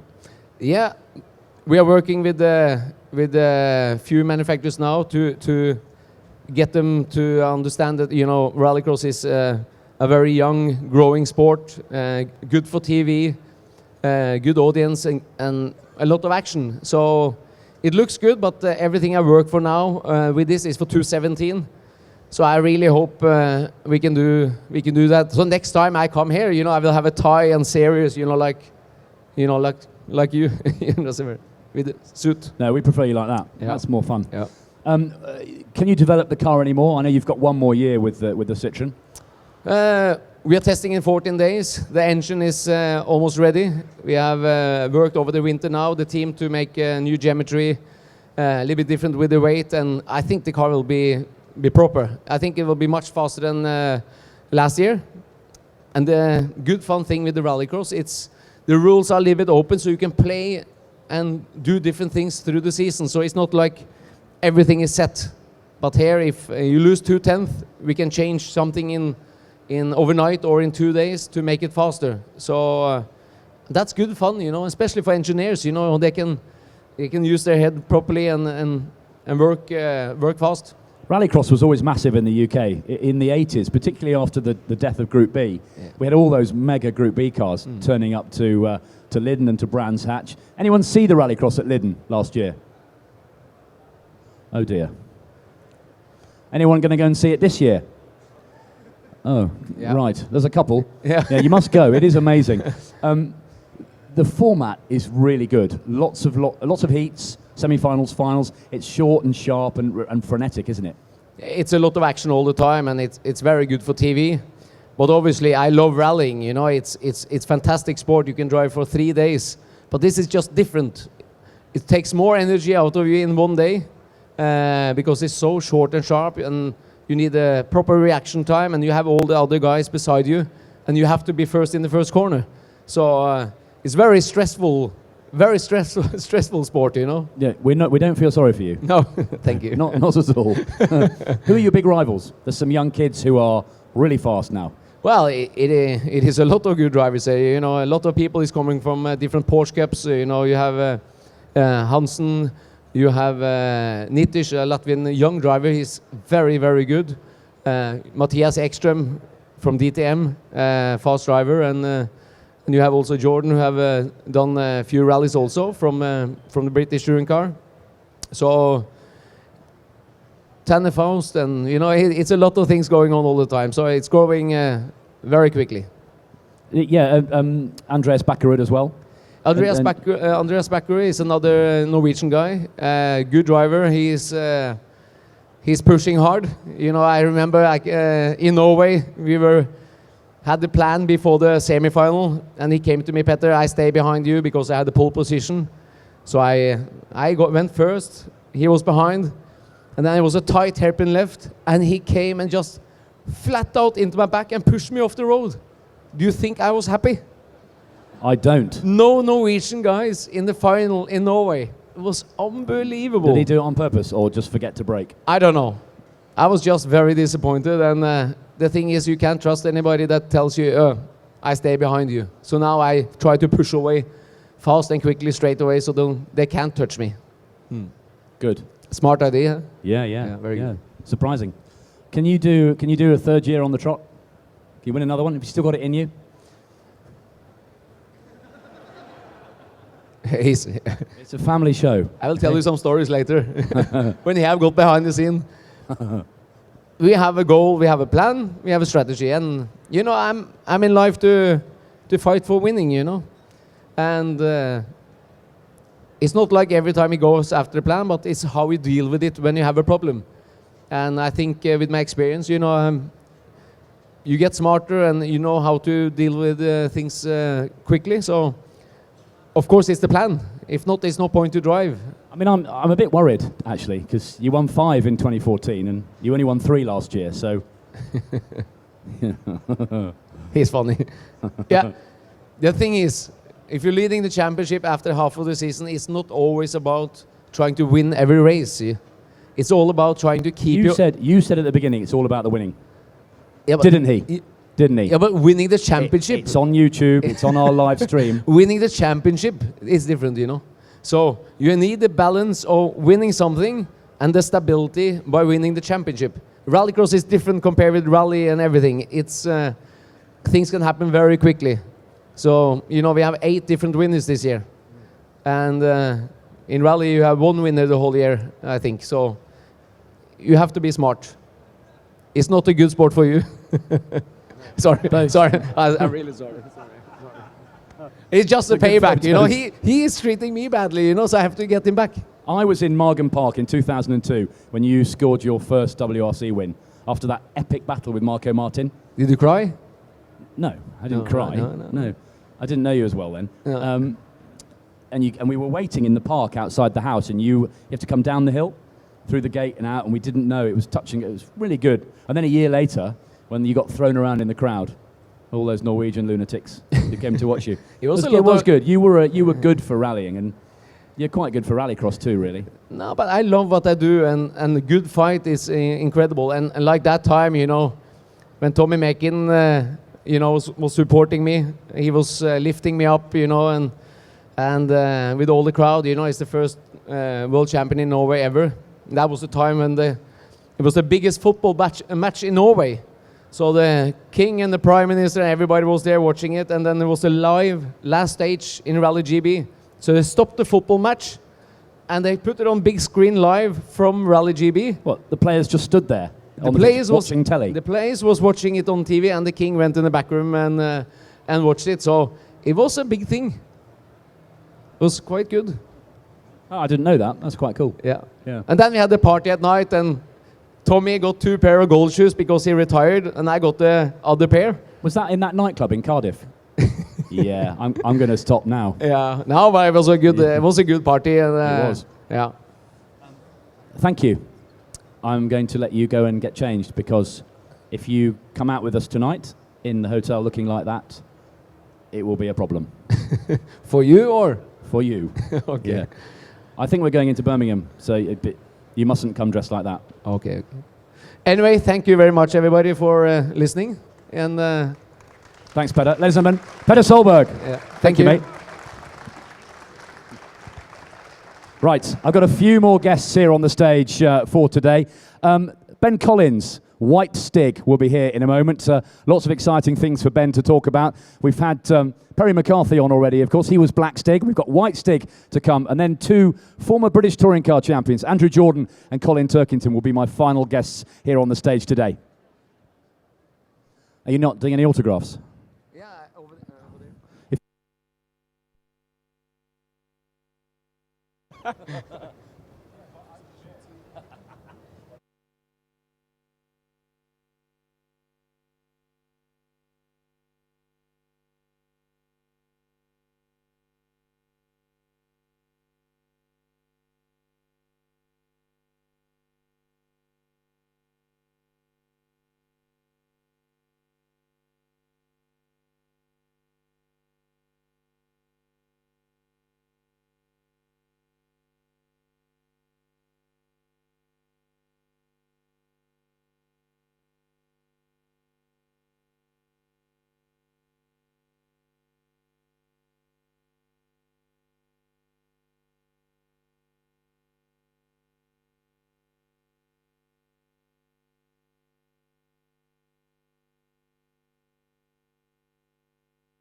Right. While Petter devalues all that memorabilia, I'll carry on. Amazing. Right. Here to talk a little bit about all the different projects he's involved in: racing driver, stunt driver, film star, author, former Top Gear Stig. Please welcome Ben Collins. Afternoon, everybody. Ignore all that's going on there, look. There he is. Yeah, he's offered you a curry and a night out in Birmingham. Why are you still here? Because he's still dressed like that. Have a seat, mate. Good to see you. Happy New Year. Happy New Year. Let's talk about Project Cars. It's here at the show, and I've just seen a photo with a big crowd around you. What's it all about? Well, the crowd were watching me lose to Nicholas Hamilton on the sim, much to my humiliation. So I've been working with Project Cars and Slightly Mad Studios, who've developed this amazing racing simulator. I love it because it enables you to drive these machines really the way they should be driven. It's a hyper-accurate sim, and the game came out earlier this year, and it's done really, really well. And so we've got two simulators here, one at the classic Lotus stand and one over here at the Time Attack. So if you make an appointment, you can come and have a go on it or watch it being driven, and you can sort of see how real these cars are. So yeah, it's great fun. The reality is quite staggering in these things now. I remember 20 years ago, drivers were using sort of basic computer games to learn tracks, but now you can simulate everything, can't you, in a racing environment? Yeah, I love the first games that came out that I got hooked on were GP2. If you were really obsessed about racing, you could learn tracks that way. And then there was a sort of period of time where things became very arcadey, and I never really cottoned onto those games, never liked them.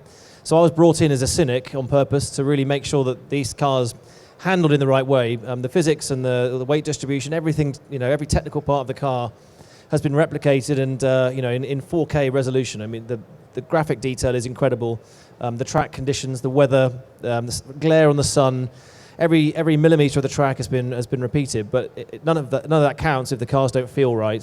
So yes, after 3 years of sort of development, moaning, and to and fro, they're in the right place. And so it's amazing for people to be able to experience that anywhere in the world. And also now the sort of the big thing is this virtual reality world. You can put Oculus goggles on so you can sit in the car and look around and see the cockpit. You can look over your shoulder for the driver that's chasing you online or chair to chair.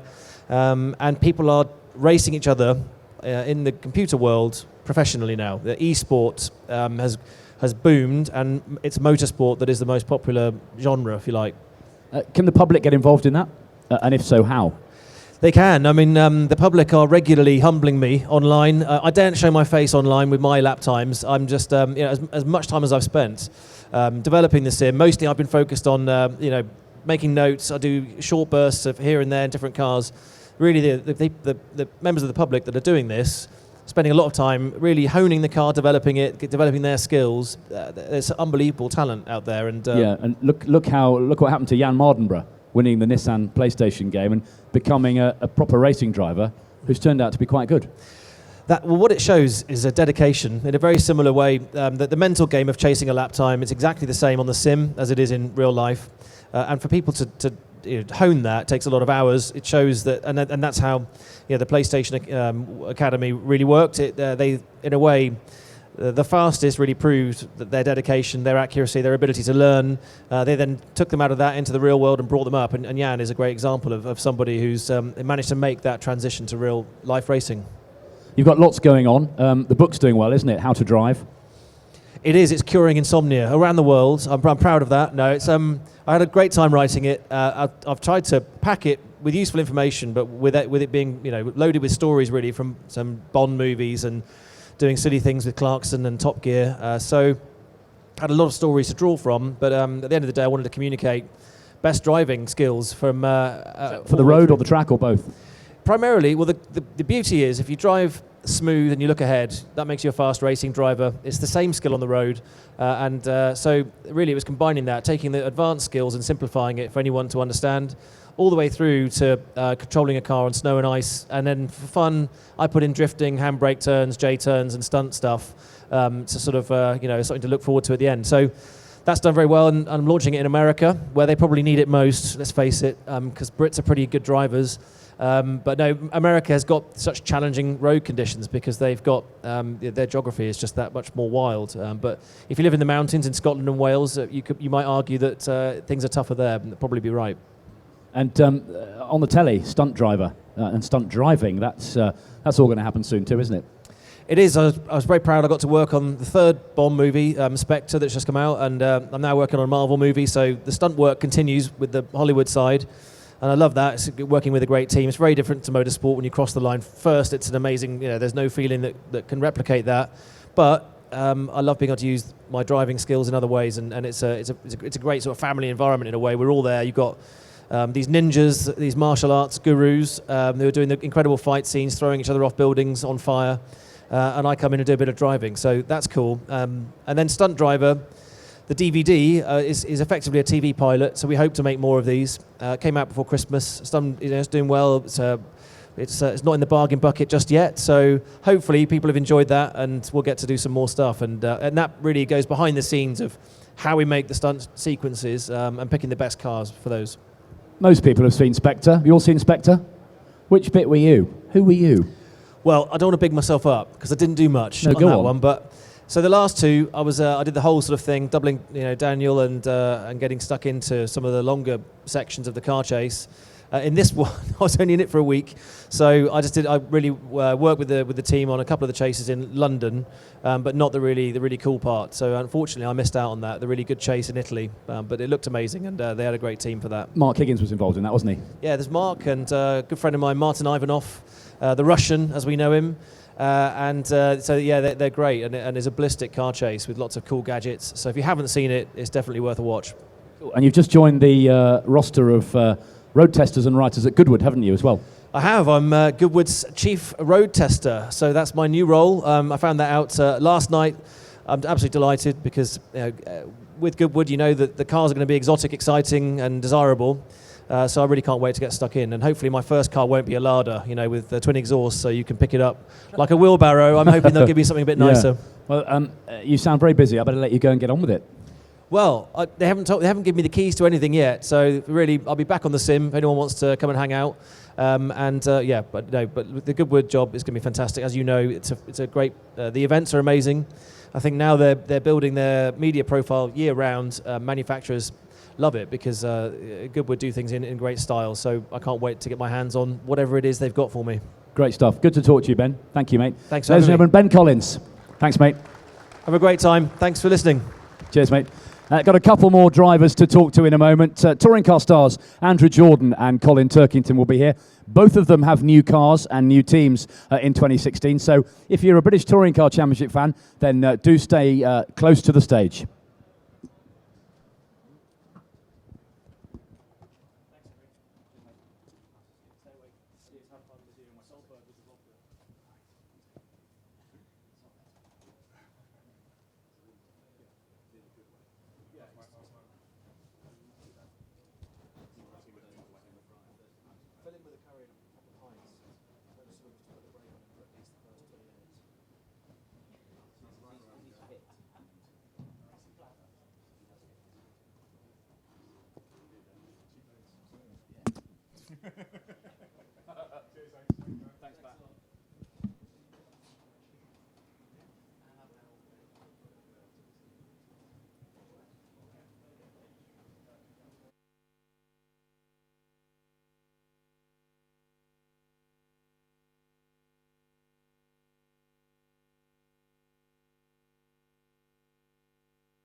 Okay, for the final time on the stage here for Autosport International Saturday, let's meet two stars of Britain's biggest race series. We're talking the British Touring Car Championship, and between them, these two young hot shoes have won the championship. How many times? Let me think. 3, I think. They'll probably correct me. Please welcome Andrew Jordan and Colin Turkington.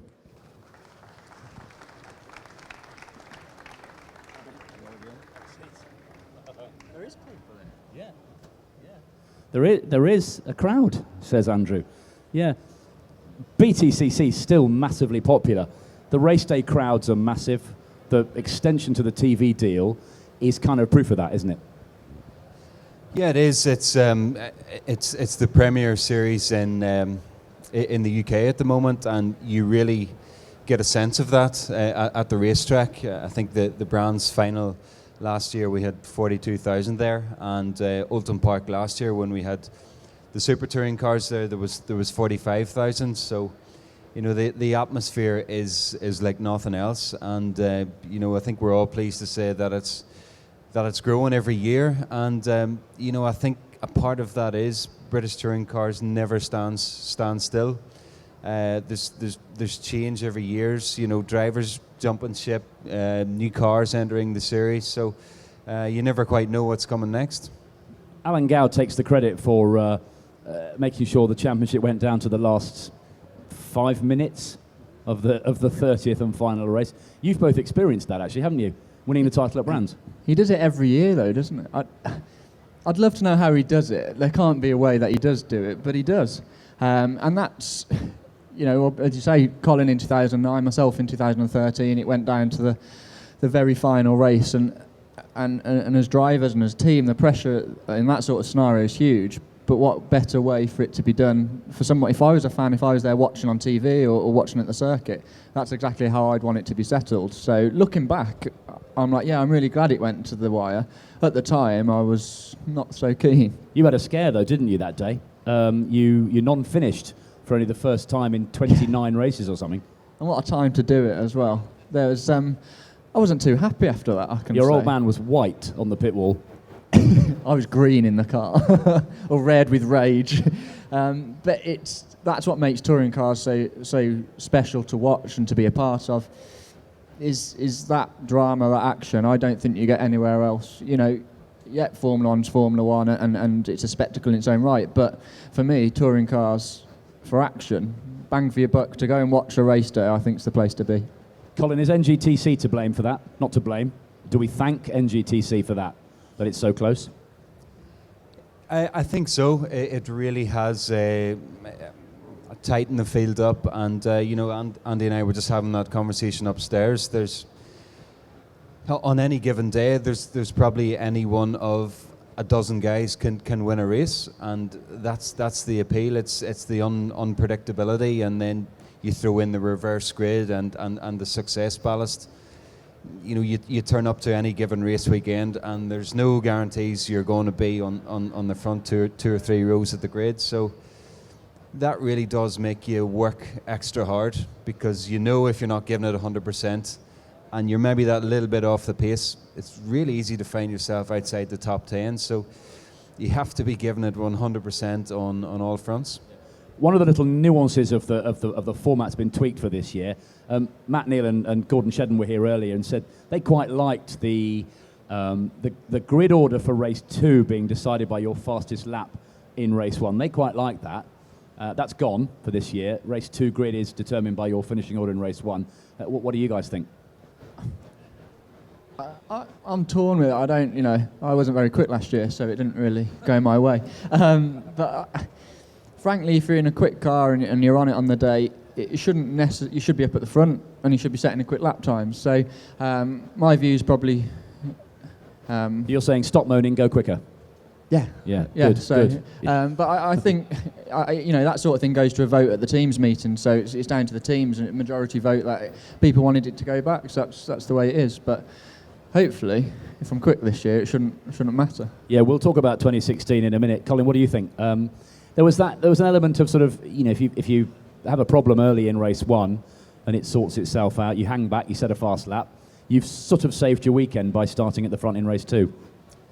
Yeah, I wasn't a fan of it, in all honesty. I think there's already enough unpredictability in the series, and I found it a little bit artificial that you were almost having to qualify again in the first race. And I think from the fan side of things, sometimes it, when you had the case when guys started from the pit lane, it took away a little bit from the spectacle. So you weren't behind Jason's plan of doing that?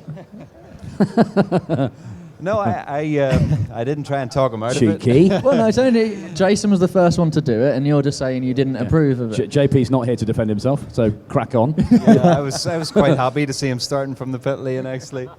But yeah, no, I'm pleased we're going back to the standard system, and you're actually once you start race one, you're in the mindset of racing, and you don't have to think about conserving yourself for a fast lap. You had quite a lot to learn in 2015, didn't you? You switched to the front-wheel drive BMR Volkswagen, having come out of the rear-wheel drive BMW. Did you find that tricky at first? I really did. That my first run in the car was, I think, February the 19th at a soaking wet Thruxton, and I'd been driving rear-wheel drive cars for a lifetime at that stage, and I remember thinking to myself, what have I signed up for here? What have I got involved in? I just didn't have a good feeling of the car in the corner. Felt strange at that stage. Yeah, what a perfect place to feel uncomfortable. A soaking wet Thruxton, Britain's fastest track. Yeah. Well, I just thought to myself at that stage, well, I'll accelerate on the straight and just take it easy round the corner, and then accelerate on the next straight, and maybe it won't look so bad. But no, I got the hang of it fairly quickly. I got a win at Donington Park, the second event of the year. So, I got my head around it, but I never felt that confident, or as confident as I would have done with the BMW. I could bring that car right to the limit, and I knew exactly what was going to happen next. But with the Volkswagen, I was quite a few times I was unsure, and whenever you can't bring it beyond the limit, then you suffer, especially in qualifying. So I'm pleased to be moving on to a new project. What Warren's done is amazing. He's set up this team. He's got good drivers, championship-winning drivers, and he's got good engineers. It's a success story, isn't it? It is, and I'm really lucky to be a part of BMR, to be a part of the new project and this new chapter. Warren realizes what it takes to try and win, and I think coming so close last year with both myself and Jason went to Brands with a good chance of winning, and in the end Jason only lost out by 3 points, I think. But flipping that round, I think it's been a good thing, because it's really ignited the fire to go back this year and try and win. And you see the partnership we have now with Subaru and the new Levorg should really give us that opportunity over the next 3 years. Yeah, we'll talk about 2016 in a second. Andy, 2015 for you was little bit smelly. Go on. A little bit smelly, wasn't it? Smell it, yeah. Do you want to talk about it? Yeah, Great. In depth. Yeah, if Right. you don't mind. Can't wait. Yeah. How long have you got? You didn't win a race, did you? No, I didn't. No. I just wasn't trying, mate. But you switched from the family team. You joined Triple Eight. I guess the appeal was a race-winning car, a championship-winning team. But was the MG? Is it at the end of the development? Why didn't it work for you? My biggest regret of last year, and this is the truth, last year, is not picking up the phone to Jason Plato and asking him why he was going, and that's what I should have done. He'd never have told you, mate. I think he would have. I know him well enough. Do you? Or maybe he just said, He'd have wanted some money. Great opportunity. Yeah, he wanted some money. But as Colin said, the BTCC doesn't stand still as a championship, but the grid doesn't stand still. And this year, or over last winter, was probably the biggest improvement in outright pace that I've ever seen since I've been in touring cars. At some circuits, the pole time was over a second quicker than the previous year, and we just hadn't moved forward. So it was very frustrating. I do it to win. That's why I do touring cars. It's not. I don't do it to go and have a nice weekend driving a car around. I do it to win, And once you've tasted that and once you've won the championship, anything else is a disappointment. I went to the final round with a mathematical chance of winning. All I had to do was get pole, fast lap in every race, and win all the races. So it was a good chance. Not. And it's the way it goes. That's done, and it's really lit a fire in my belly to get back to where I know I should be. I know what that involves. We'll come to that in a second. Subaru, that's out of the blue, amazing. This iconic brand, all the kind of Colin McRae, Richard Burns rallying, but a Subaru in touring cars is really cool. Peter Solberg sitting upstairs behind me, he would really be the man to have it. Especially around a wet Thruxton. Yeah. On the lock stops with a massive smile. Talking about Subaru technicalities, and he said, Colin was like, we'll have a conversation later about that. It'd be great to have him in a third car. Yeah. Unless he beat you. It should be awful. Be like what Colin McRae did a race at Knockhill, didn't he? Yeah. And had to go into hiding because I think Steve Neal wanted to kill him. Steve Neal wants to kill everyone though, doesn't he? He took Matt off, didn't he?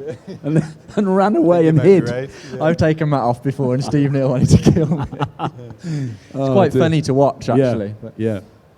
Where were we? Subaru. Subaru, yeah. And the thing is, the Boxer engine, it's flat, isn't it? And low, and it could be good.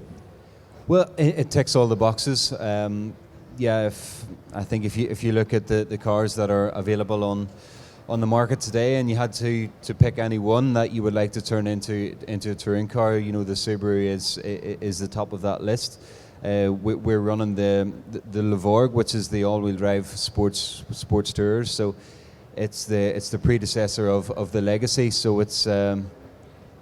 I guess it's an estate car, but the wheelbase is actually slightly less than the VW. So I don't think it's going to be as big as everybody thinks. So worth pointing out though that although the road car's four-wheel drive, the race car will be rear-wheel drive. Because you can't have four-wheel drive in BTCC, can you? Because that would be very unfair. Well, we could give it a go and see if anyone notices. With it being rear-wheel drive, where is front wheels spinning? Yeah, Frank Biela did it, didn't he, in the Audis? When you were racing the BMW, Jason had an issue with rear-wheel drive, didn't he? Has he got an issue now with it? He seems okay with it at the moment. So does he? Okay. Because I'm going to fill my complaint sheet in already. That rear-wheel drive get too good a start. The Boxer engine, as Henry's just pointed out, is very low, so you're going to have an advantage there. Rear-wheel drive gets an advantage again. Surely Jason will Can I remind agree. you that not 5 minutes ago you agreed with me when I said stop moaning and go faster. Okay. But have I got a point? Pathetic. Okay, let's move on. You are in a third car in as many years. You've joined Motorbase, haven't you? And yeah, to race the Ford Focus. GT in British touring cars. That Focus is a rocket ship. It's not the Ford GT. Oh, it might be. I don't know. I'll have to check the contract. I'm sure they said we were racing that. Yeah. Well, I think yeah. Or is that the Subaru Levorg? Against the Honda. No, on a serious note, obviously, can't wait to get going. The Focus came in last year halfway through, was very, very quick, and that kind of got me even more interested in exploring that route, and did a deal very, very quickly and had a test after Brands Hatch as the car finished Brands Grand Prix, where it won 2 races. And if I'm honest, it put me back in love with driving a front-wheel drive touring car. There's something really special about when a car's hooked up, with a front-wheel drive car's hooked up, and it's really on the limit, but it's very receptive to driver input and things like that. And it put me back in love with that. Matt Jackson came out halfway through the year, didn't he? And won lots of races straight away. If he'd been in the whole series, if they got that car sorted early on, he'd have been see you later, wouldn't he? Absolutely. It was very strong. And I know everyone was saying, yeah, it was all the engine. The engine's very strong. But, they won on the soft tyre. They won with full waist. Is that me? Is that their way of telling me to... Jason's coming. He's coming to get you. It sounds like he's had a feed of Brussels sprouts as well. So I was very happy when I tested it. It's not all engine, but there's a new comment that the parts underneath all the cars are from the same supplier. That's changing, so it's almost starting a little bit from scratch for everyone who's going that route. All the top guys are going to that route. So we've got a lot of testing planned. And as I said, you can't sit still. Yes, it was a quick car last year, but if you rolled it out like that and everyone moves forward, it wouldn't be a quick car. So we need to really work hard in testing. And I've managed to blag some testing abroad, so a bit of holiday and testing, and get some, well, all testing. So we're going to work hard, but it's the hardest championship I think there is around. So we'll see. That's a benchmark car, isn't it? Still, the Civic. Yeah, it's the car to beat. It didn't take any time for this car to get to the head of the pack, and that's what we aim to do with the Subaru. It's probably going to be in and around media day before we actually get our hands on the car. So if we get 2 or 3 days testing, we'll be lucky. But there's a good enough team at BMR to give us a quick machine straight out of the box, and you need a car that's quick on every circuit now, in every condition. The competition is so tough that you got to be there in the hunt every weekend and scoring big points. Going to come out and play in historics again? Of course. I am. I love my historics. You had to go in some Super Tourers, didn't you, at Goodwood? Yeah, and that was Super Tourers for me. I used to play the game, and that's kind of when I really got into watching touring cars. So to get to drive one round Goodwood was a bit of a dream come true, and it was nice to drive on a day where there's no pressure. You don't have to worry about lap times. Although I did come in and say what was my lap time. And just drive a lovely car like that, and it's the amount of aero and stuff I had on those cars back in the day was huge. So it was a really enjoyable car to drive. But I love my historic stuff. It's actually turning into quite a big business. Myself and Dad have got building and repairing some historic cars. So I'm very lucky. I can go and have a weekend away, look after some nice historic cars, and really enjoy driving some pure cars. Fancy a bit of that, Colin? Yeah, I really do. I did the Silverstone Classic a couple of years ago in the Batmobile, BMW Batmobile, and I'm due to do that again this year. And Goodwood and a few others in an E-Type Jag. So yes, I'm really looking forward to a different type of racing. Excellent. Thanks for talking to us, fellas. Have a good year, won't you? Thank you. Well, try. Keep it flat, yeah? Throttles on the right. Everywhere, flat everywhere. Flat everywhere, all the time. Good work. Maybe I didn't try that. That'll make for some good telly, won't it? Can you imagine? Everywhere. All around the Brands Indy circuit. Oh, God. Thanks, guys. Enjoy guys. the rest of the season. Ladies and gentlemen, put your hands together. Andrew Jordan, Colin Turkington. Thank you, fellas. Always good value, our touring car stars. That's it for the Autosport stage for Saturday. Thank you for your company over the course of the day. If you're heading home now, do please take it easy. No racing on the road, remember. If you're back tomorrow, we look forward to your company then. Thank you very much. Good evening.